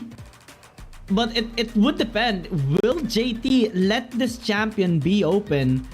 Because I'm sure they know that when Genza gets his hands on a Zoe, it's almost a sure win. Yeah. Especially with his massive performance, you know, always getting the MVP whenever he gets that champion as well. It would be difficult, but that is I mean, it is open. It is open. It is open. It is very open, very possible. Just take it. Yeah. Do it. Yes. Just, yep. Yeah, do it. Yep. If there's a you gotta way, take the Zoe. Genza's the way. Genza's the way. We've seen Genza's Zoe before. Absolutely amazing player on this Zoe. And if there is a way for Cerberus Esports to get to game number 3, this is one of them. However, J team, they are still going to be going with a Jace with a Nautilus as well. So it's going to be a challenge for the Zoe, I believe, to, you know, actually get her damage in here, because you're gonna be facing up against the Nautilus and Lucian pick here for Cerberus Esports. Interesting. Yeah, BMM's gonna be trying to up the pace as well, especially that they do have the Zoe now for the magic damage. They can just bank on AD as well, or maybe try to accelerate the game if ever they can actually bully through this Lucian. But what support are they gonna be using it? Will it be a Rakan? Will it be an Alistar? It can be quite challenging. And yeah, we're not gonna be seeing a Ramos. We're not gonna be seeing a Ramos. Yeah. Though I am interested to see that, but I think it's more of a risky gamble than an opportunistic take here against J team. Might as well just pick up the Wukong here for stability. And stability. Speaking of a gamble. Speaking of a gamble. All right. J team is no stranger to the Xin Zhao though. And I mean, they even pulled up a massive win against KT during game number 1 of their series and day number 1 with this champion. And 0711 can just fully utilize this Xin Zhao and set up the tempo. The Crescent Guard is gonna do wonders as well to separate the members of Cerberus Esports. So, can be a big obstacle again here for Cerberus. Yeah. So the Xin Zhao, very interesting pick there. I quite like it. As a former Xin Zhao player myself, although I do kind of have a little bit of doubt. Very little doubt, because it has been picked up quite a bit, but just that tiny voice in the back of my mind going, this champion, if you put it up against this kind of lineup with all the range from the Lucian and the Zoe, may have a little bit of a difficult time actually getting in and challenging the priority opponents here. Although a Gwen pickup here for JT may make that a little bit easier. So a very aggressive melee focused lineup here for J team.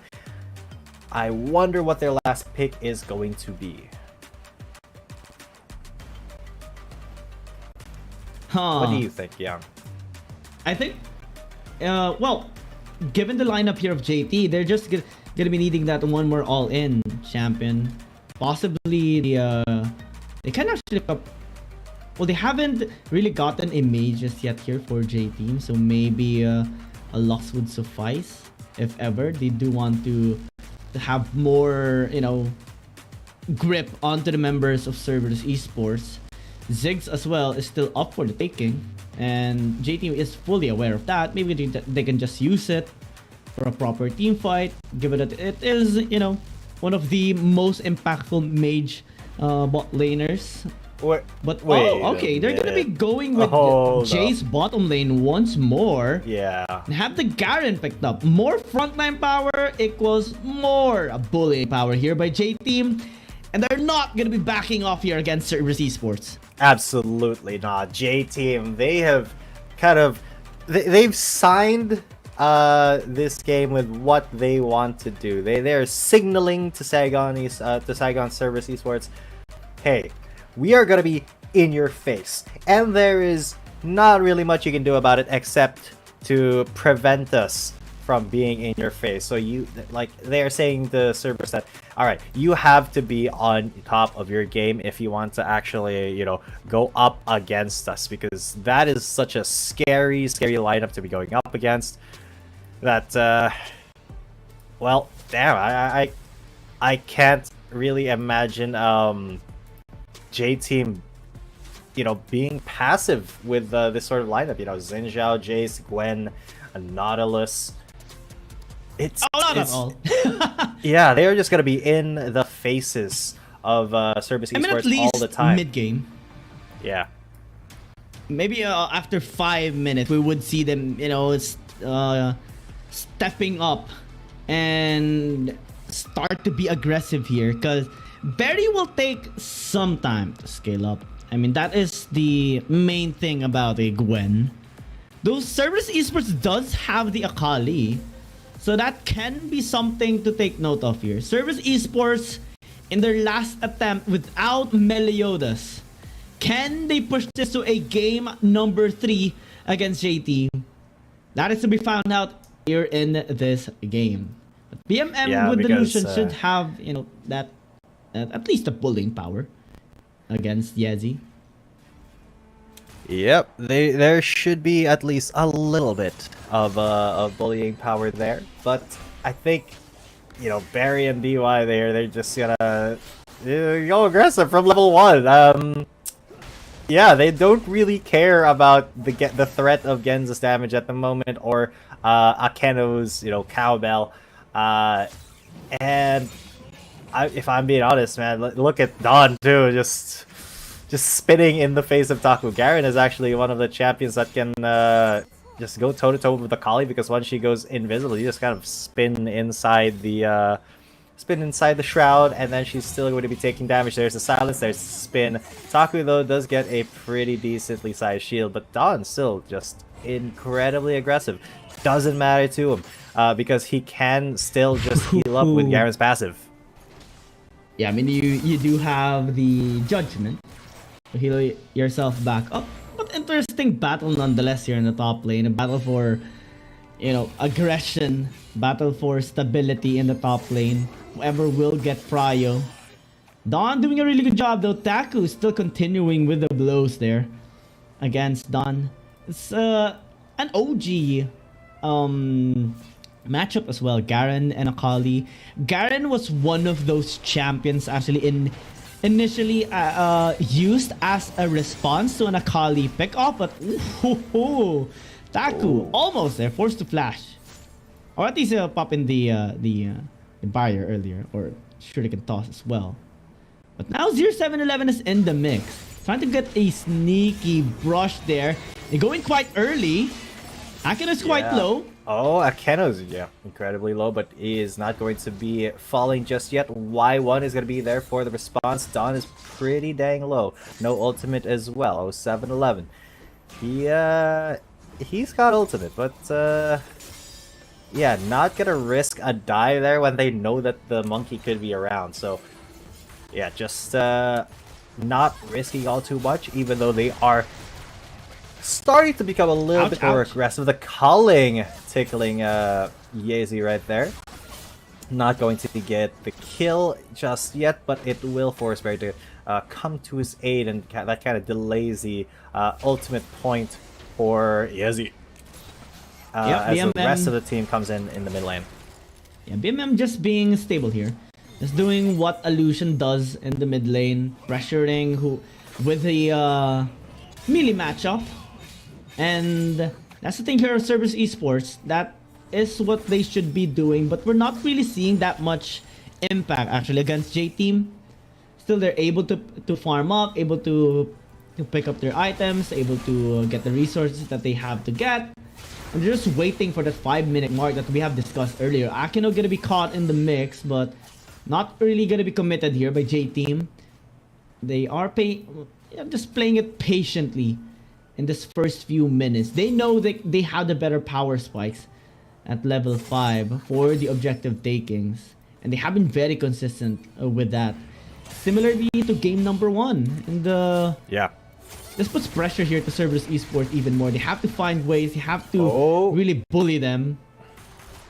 Okay, yeah, I thought that was gonna do a lot more than it did, but BMM not as strong as not as strong yet because he hasn't got his eyes, but Yezi tried to go forward. There is the depth charge, and he does land the dredge slide as well. However, Yezi is not there anymore. A little bit of a miscommunication there coming in from J Team. Y1 does re-engage with Cyclone though, and that will be a lot more damage. DY does go down. That is the first kill due to a little bit of a miscommunication there. Yezi, if he was there to actually follow up on that engage, I think that would have gone a lot better. Barry now though getting low in the mid lane. Big commitment there, and it's Akeno is the one who gets the kill. 0711 now.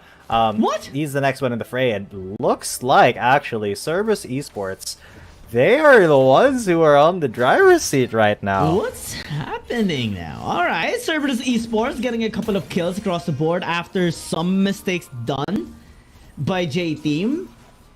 And they got 2, honestly. That is a nice lead to be acquired before objectives actually spawn.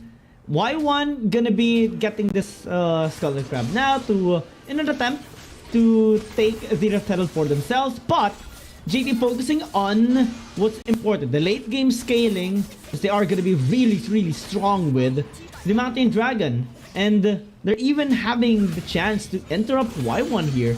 This might just be bad. Here comes Taku. Oh, yeah, as Don has to retreat. Taku is still in the mix. Oh my god, look at that Zoe damage. DY and Don almost taken down, but the Herald will be signaling this tower going down. Akeno goes in, goes for the big play, but he does get ignited. He should be going down. He does go down, but Taku, he's gotten another kill. The Garen falls down. The God King fallen. Genza now, he's keeping it going. That's a 2-4-1. And JT, that was a tower. That was a tower as well, yes. Yeah. Wow, let's see how it actually happened here. Let's take a good look at that, because I think Don and DY, they overstayed. Yeah, definitely overstayed. They got baited out, but as we check the replay, well, Taku is still able to escape. I think it's really important that Cerberus Esports has gotten that engaged, especially by Akino. And so far, wow, we're starting to see Cerberus Esports picking up the pace, having the good synergy. This is something that they have been lacking in game number 1. But with this, in game number 2, JD might be struggling in their scaling lineup. They don't have any... Well, they do have the Jays, but other than that, they don't really have that much wave clear in general. So, at any point that they are behind, that can translate into a lot of resources. Tower takedowns, hesitations in team fight, a lot of kiting here by Cerberus Esports, if ever, as well. And all... generally a lot of disadvantages here for JT if ever. They need to find a way to come back in here, maybe force a fight in the bottom lane, try to shut down Genza as well, and BMM, because those people are the key, damage dealers here on the side of Cerberus Esports. Yeah, I agree. Taku as well is going to be a lot more of a threat than they maybe bargained for. So the melee lineup really not working out all too hugely for them, because BMM, he can keep himself incredibly safe. And look at this, Stuck Calling doing quite a lot of damage to 0711, gauges on him. Kano as well comes in to save the day for BMM, but just looking at how J-Team is kind of shaping this out, Genza, Taku, BMM, it's very difficult for them to actually get all these these champions and stick on them. So you know, what can you do in this situation? Do you just turtle, or do you try to force something? You know, when you see somebody's alone, but risk the response from the enemy as, you know, wow, Rabadon's already being picked up for the Zoe. Oh, that is a lot of damage for sure. They're gonna be diving in the bottom lane. Yezi might just be in trouble. Never mind. Okay. Actually able to stay alive. Yeah, I thought that was gonna be a little bit more of a committal dive. Y1 in Akano will be going all the way back, I believe. So, J team, this is still kind of touch and go for them. Genza now going to go for Sleepy Trouble Bubble into the Paddle Star. That takes away half of DY's health. Very, very scary here, Zoe. Just, you know, she can be anywhere on the map and then just evaporate your health bar. Oh yeah. And when Genza gets his hands on the Zoe, you can expect to experience such a hard game. You can expect as well to get hit by such a big damage coming from Genza. Now they're going to be engaging here onto DY. Not up. Uh-oh. As DY, he has to get out of there. Spider-Man's away. 0711 is there to keep him safe, but man, Service Esports, they're not overcommitting. They're just committing. Oh, Lord Almighty, he slept as well. Barry has just his life flashed before his eyes. The rest of Service Esports, though, they are just going to quickly take that Rift Herald away and probably drop it in the top lane where the power is still pretty healthy. So, well, CES doing so incredibly well right now. Yeah, and Service Esports are the ones setting the tempo right now. Especially with J-Team not having the ADC that normally we do see, or APC rather, we normally do see on a lineup. Without the wave clear, without that AoE massive damage, this puts them in such a bad spot. Taco though, gonna be spotted out. Akino is on a pincer position as well. That forces JT to actually fall back. Look at the Rift Herald pushing in the mid lane. Yeah, what do we see that at the same time? That is so cool. As now Service Esports just eyeing on this Infernal Drake. Nothing that JT can do. They have to force a fight. They don't have any poke aside from Barry. So what do you do? You wait for the cooldown? Where's Barry? Off the shock blast? Or do you commit on the fight? Because Service Esports, they can just be happily poking them consistently with Genza. And they're still working on the dragon. Yeah. They are still working on the dragon. J-Team, they are approaching now. Will they commit? Yes, they will, as Genza almost gets caught. Akeno is there, though. He's the one who they're going to be targeting first, and he goes down. Taku maybe up next on chopping block because the Wukong has evaporated, and they have gotten the dragon. What a turnaround from J-Team. That could be the momentum shift that they need. Look at that damage that they did in the fight. You know, just a little bit of a crazy... Taku may now be in a little bit of a tough spot, but 0711 did not commit to that, did not ward, or else he would have seen the Akali, and then maybe try to go for a kill there with DY, but Taku just gets away pretty much scot-free. So let's take a look at that. Akeno comes in, and then yeah, they get the stun onto Y1 as well, and he just jumps into a billion points of damage basically. All the flashes are forced, and BMM and Genza were not able to provide the damage that they did. They weren't able to chew through the meat of the front line. So yeah, not a lot of damage done there by anybody on Service Esports except for Genza.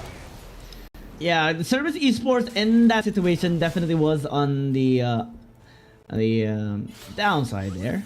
I mean, if you're gonna be forcing a fight against a lineup here of J-Team, it's not gonna be good for you. You cannot face them head on because they're good with that. That's the design of the lineup. You have to find a way to kite them up, try to work around them. Now, okay, that's the depth charge. This could be it, because Barry, he gets the save there. Y1 on the ropes though, because 0711 is still going in. The Sleepy Trouble Bubble misses, but the Paddle Star did not.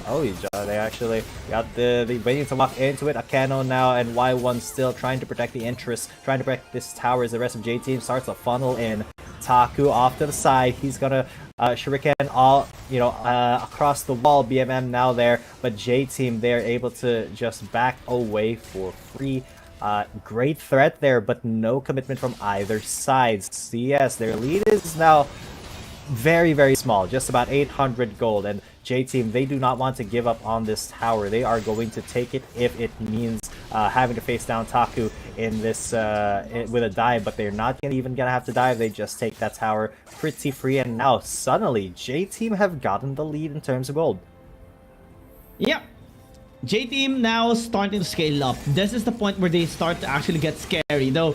Another fight bringing out in the top side. I don't think they would be able to kill Dawn, though. I mean, it's a Garen. Or Gracious.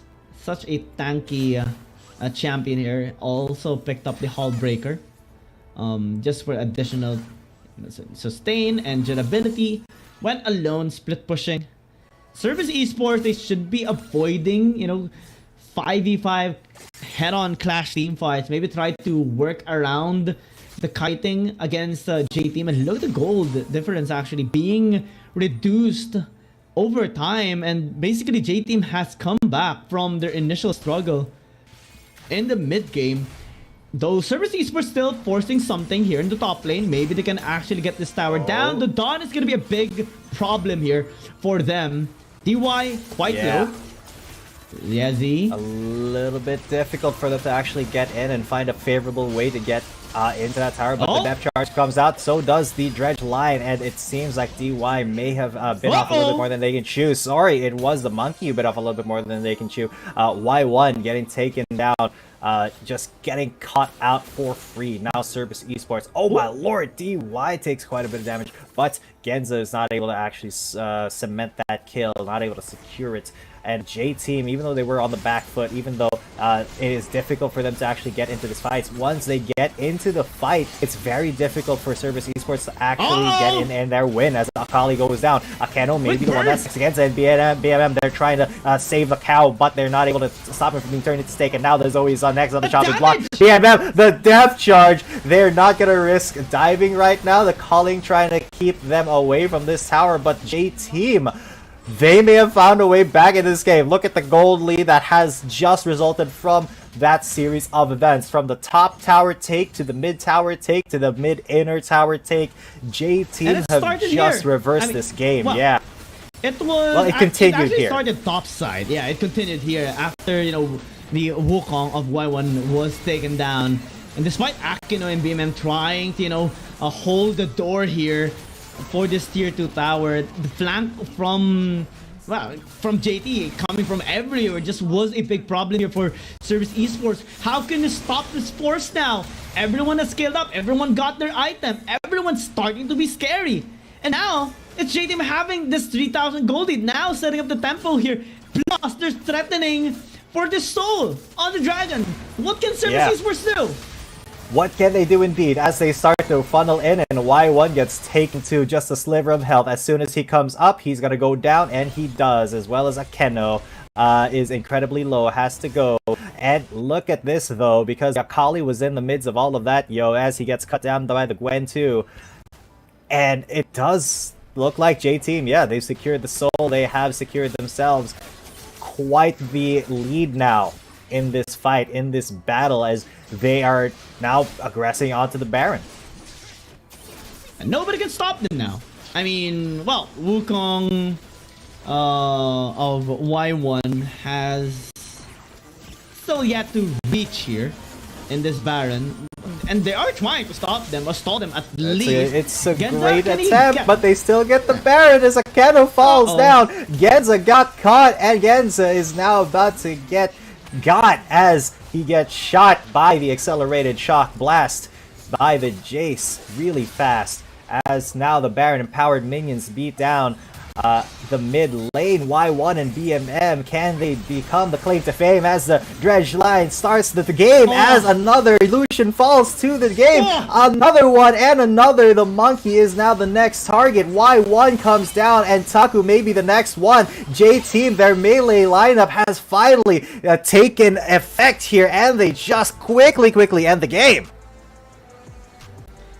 It is a longer game. Cerberus Esports able to have a bit of a chance there in that game, but still, J-Team gonna be ending that dream of Cerberus Esports to push this to a game number 3. especially after they have a scale up in. Well, the moment we have seen a 13-minute mark elapse, J-Team suddenly had a shift of confidence. And now they're on their way to having more of the wins. You know, so far, no loss in terms of series. At most, you know, they only lost a single game against WHG. But so far, they are undefeated as well. After today's match against Cerberus Esports.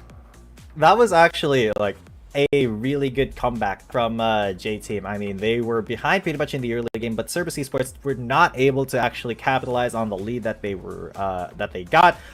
One mistake led to another, led to another, and it really was I think J-Team knowing the limits of their composition and even though they did fall early on, they did not let that stop them from achieving their their mid to late game dreams. And honestly, I gotta give it to the Nautilus, man.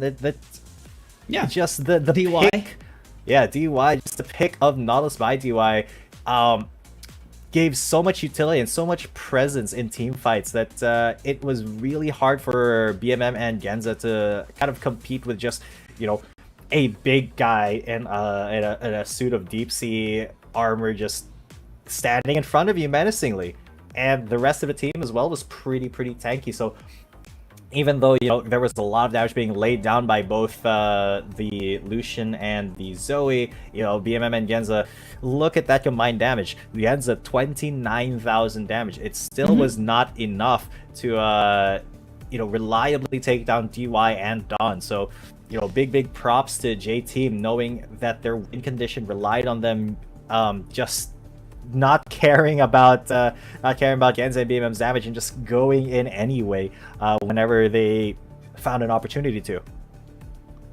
It's just different without Meliodas, you know.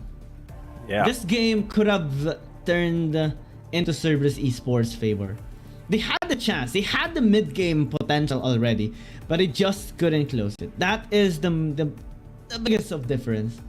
And we can't help but feel a little bit sad here on the side of Cerberus Esports. Though it's still just, you know, it's not really the end of everything. It's still just pretty early to say things, though. True. Meliodas will recover from his medical problem and will be playing again here alongside with Cerberus Esports soon. But in the series, they are gonna be, you know, having a bit of a downside. 0-2 is such a big struggle, of course, if you want to secure a couple of points under your belt here on the team. J-Team will have, you know, the full 3 points, full 2 points rather, if I'm not mistaken, to you know, help them reach more closer towards EDG.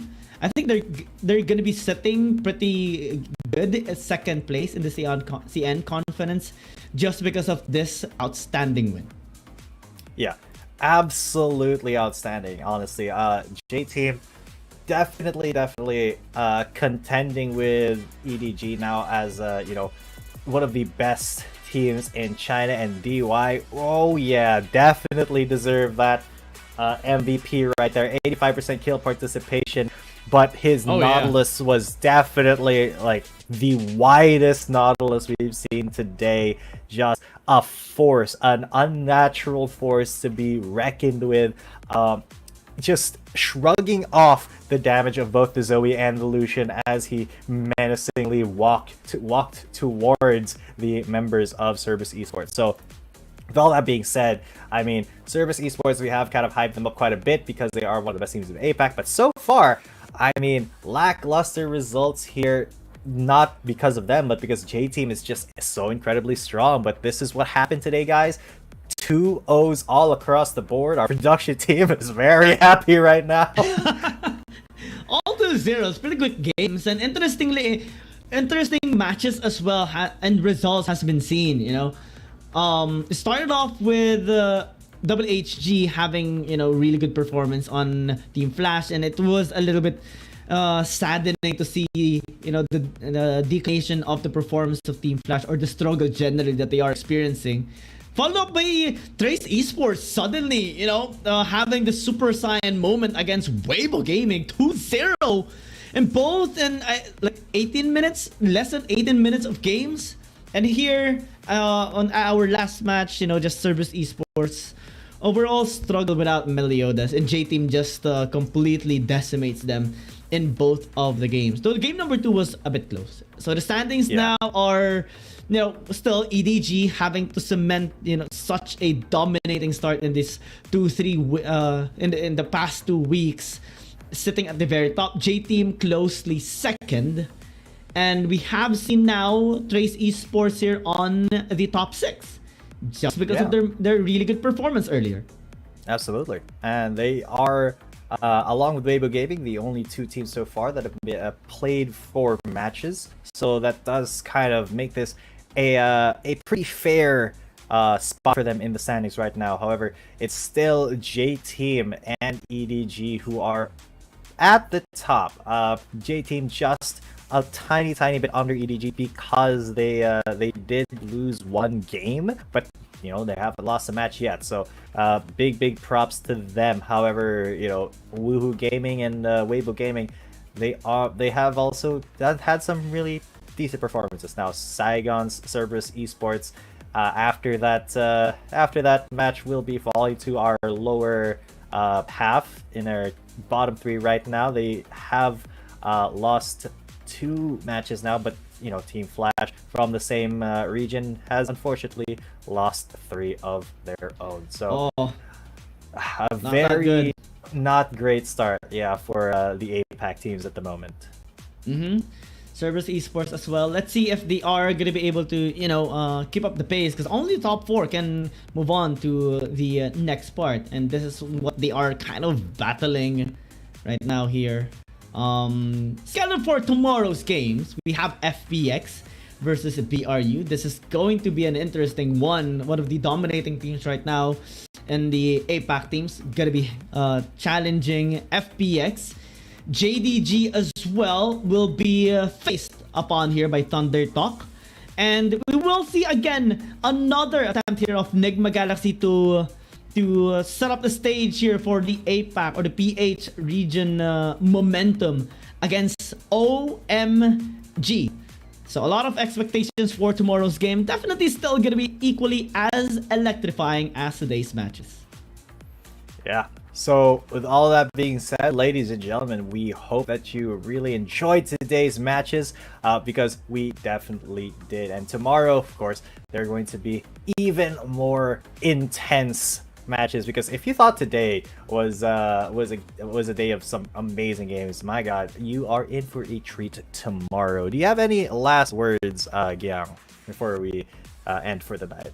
Well, definitely get well soon for Meliodas. Hopefully we do see him, recovering and having, to help Cerberus Esports in the next one. Congratulations to Trace Esports. Definitely one of the highlights of today's matches. And well, for tomorrow, I'm really excited to watch those games.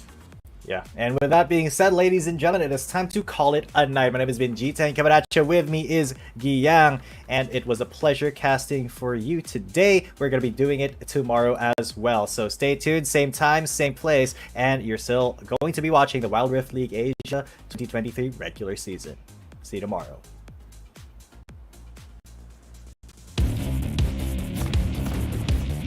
There's something about games. What you doing there gives you real chills. There is one thing that can't be stopped. Feelings. And if you can feel it, it must be real, right? And that's real magic.